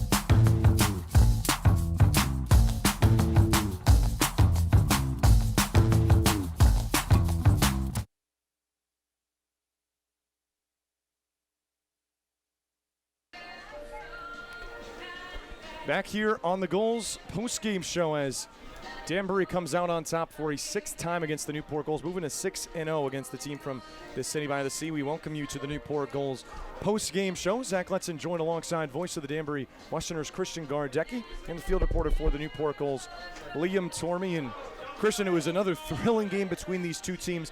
Newport had their opportunities late in this game. I certainly say they could have them late. Had the bases loaded in both the 7th and the 8 innings, but Danbury, kind of as they've been able to do this season against the Gulls, able to avert that disaster. Yeah, and you look at it up and down this game, 4-run 4th inning, then you get a 2 runs in the 5th, 6th, and then just a great job by the Westerners tonight to really, I mean, look at the hits. They had 11 hits tonight, which is up to what they had last night. In 2 games, they had 6 apiece. So just an awesome job there, and Hogan played pretty well. And it was just the whole lineup, too. Gersey had a great game. I mean, the home run by Sturmecki, everybody was just fantastic for the most part tonight, and everybody got on base almost. Meanwhile, for the Newport Gulls, we'll take you through this game a little bit further. Danbury jumped out to a very quick 3-0 lead. Singles by Hank Thomas and Banks Griffith brought home 3 runs. Newport a big bottom of the third to take a 4-3 lead, highlighted by Matt Wood. What a night he had behind home plate. The home run, a pair of singles as well, and a fine defensive play for the catcher who's really stepped up here late in the season for Newport. Every time we talked about Matt Wood, he was doing something good. There was nothing that he did tonight that I think could be said was a disaster. And he was getting hit by pitches, by blocking them and making fine defensive plays. Hits his first home run of the season for the Gulls, and still they come up short. It's unfortunate, but if Matt Wood continues to roll, and these guys, as we've said, the loss of Guerrera has obviously been impactful to this team, but these guys now have been with each other for a couple of games now. After winning 6 in a row, have now dropped 6 in a row, but Matt Wood's been the highlight of this team so far, and if other guys can get rolling, they left 6 runners on base in 2 innings, bases loaded twice in back-to-back innings, and couldn't get not a single run out of it. Just one swing of the bat, and all of that can change for the Gulls. Yeah, it's really been a series that most of the games you talk about, maybe outside game 2 of the doubleheader yesterday, very evenly contested ball games, and Danbury has just been the team that has found those big hits, and Newport just hasn't been able to, like Liam was saying, come through in those big opportunities. Yeah, I think the Westerners as a team, never in their history have they done this well against Newport, but I think when you look at the games, I mean, Newport plays really well against Danbury, and I think both teams play well. It's just the bounces go one way, and some games it has gone that way as of tonight. So Danbury moves to 6-0 this season against the Newport Gulls, and they advance to a 14-11 record on the season. Newport falls to a record of 16-13 here tonight as Ethan Hoopengarner moves to 1-2 for the Gulls. That does it for our coverage on YurView. I'd like to thank you so much for joining us on our 3rd broadcast on YurView cable so far this season. Stay tuned on the NECBLnetwork.com as I'll hand things over to Liam Torby. But for now, for my broadcast partner, Christian Gard. You got a long drive up there. I'll let you get to that. Final score for the final time. Danbury comes out on top 11-7 against the Newport Gulls.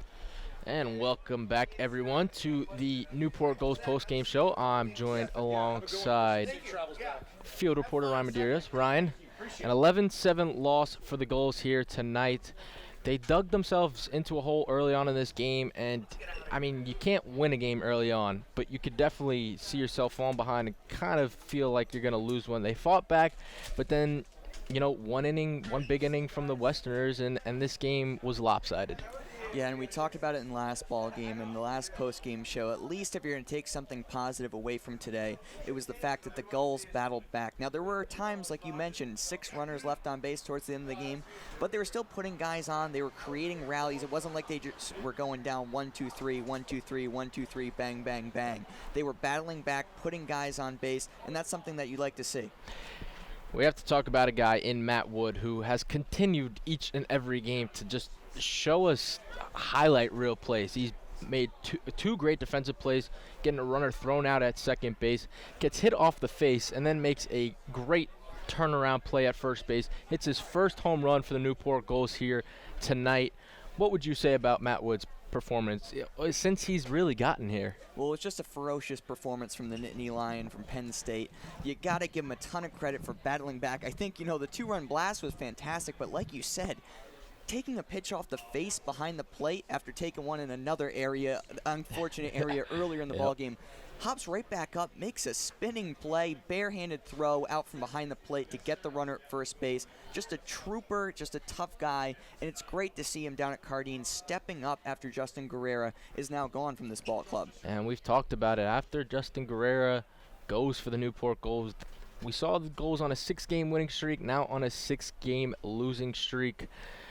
What do you think, Ryan, for this team to kind of get back to winning ways? Because there's been opportunities for the Gulls. As I just mentioned a few minutes ago, they had runners in the 7th and 8th inning, bases loaded and 1 out, and even no outs in 1 inning, and they can't even get 1 run in. That just 1 or 2 runs, one swing of the bat could have changed the way that the ninth inning momentum could have happened, and they can't get one thing to happen. So what do you think they need to do in these situations going forward to get back on the winning front? Well, Liam, you kind of said it in the way you posed the question. Just one big moment away from being right back in this ball game. I think just simply luck plays a little bit of a factor. You saw Spencer Smith line out to shortstop there to stifle a rally, and I believe it was the bottom of the 8th inning.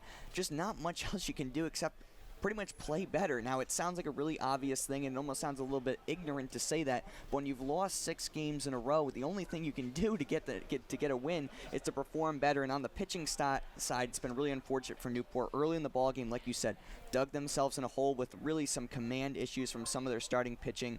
They're going to have some guys step up with the loss of Aldrich and Kingsbury, both guys that got drafted. Now, that's a really positive thing, and something that happens when you're not a major league ball club. Pretty much at any level except maybe Little League, in the highest level of Little League, you're going to get guys that are going to leave your club to go to a higher level. Now, that's just something you got to face the facts with, and some guys, like I said, are going to have to step up with the loss of some of these pitchers, and they just didn't today. And we'll talk about the pitching staff for the Gulls today. They had Hoopengarner in there. He went 3 innings, let up 6 hits, 5 runs, 5 earned runs, walked 5, and 4 strikeouts. Then Wood came in, couldn't even get through a full inning, not even an out, let up 2 runs, 2 earned runs, and walked 3 batters. Then Liam Levangie came in for 4 innings. He had let up 4 hits, 4 runs, and 3 earned runs, one of them being a home run. He walked 1 and struck out 7, and then Chase Achuff. We got to see Chase Achuff come in and pitch, but how would you assess the pitching performance today? Well, it was pretty ugly until the end of the ball game. Now, Liam Levangie had a pretty solid performance if you're going to take a positive outlook from this, in that, besides the one big swing, he pitched pretty well for Newport, was throwing strikes, unlike the first 2 guys that came in tonight. Had some pretty solid performances in Acuff, like you said, coming in solidly, but we'll toss it down to Zach now with Matt Wood, the player of the game in tonight's ball game. Zach Letson here alongside Matt Wood, tonight's South Coast South player of the game after Newport falls 11-7. Matt, you were shining out there for the Gulls again here tonight, a 3-for-4 night, and your first home run as a Newport Gull. How did that swing feel? Felt great. You know, I had a couple that, hit off the top of the wall the past few games, so to get one over was a relief. Well, the play that I really want to talk to you about, of course, coming in later in the game, you get hit by a pitch down behind the plate. We saw, of course, that the training staff and the coaching staff was tending to you. What made you want to stay in the game? Because you could tell I was definitely bothering you. But when did you want to stay in the game? Because you made a heck of a play just 1 pitch later. Yeah, and it definitely hurt, to start. But, I knew I didn't want to come out of the game. And in the back of my mind, I just knew that one play like that would kind of get me back into the swing of things. Well, a 3-for-4 night for you here tonight. You've got 17 hits in your last 11 games. What do you think you found here this summer? I think that I just really solidified my routine. I just feel really comfortable at the plate right now. I'm seeing everything really well. I'm just trying to barrel the ball as much as possible. Well, it's a team in Newport that battled here tonight. 3 runs in the 6th, opportunities in the later innings as well. Just another tough loss against the Danbury Westerners. How do you guys bounce back? Because it's a very quick turnaround here as you guys play tomorrow. Yeah, I think that we just have to push these past 6 games behind us. We won 6 in a row. We lost 6 in a row. We know that we can win. We're a good ball club, so I think we'll be good going forward. All right, Matt. Well, thanks so much for the time. All right, that'll do it for our coverage here from historic Cardines Field. Newport falls 11-7 here tonight against the Danbury Westerners. The Gulls are right back at it tomorrow as they play the Ocean State Waves in Wakefield. Before our next home broadcast, well, it's the NECBL All-Star Game here on Sunday, the next time Newport Gulls will be playing at Cardines Field. So for my broadcast partner, Christian Gardzecki, and Liam Tormey, and our producer, Tom Lima, I'm Zach Letson, signing off. We'll see you for the All-Star Game here at Cardines Field on Sunday.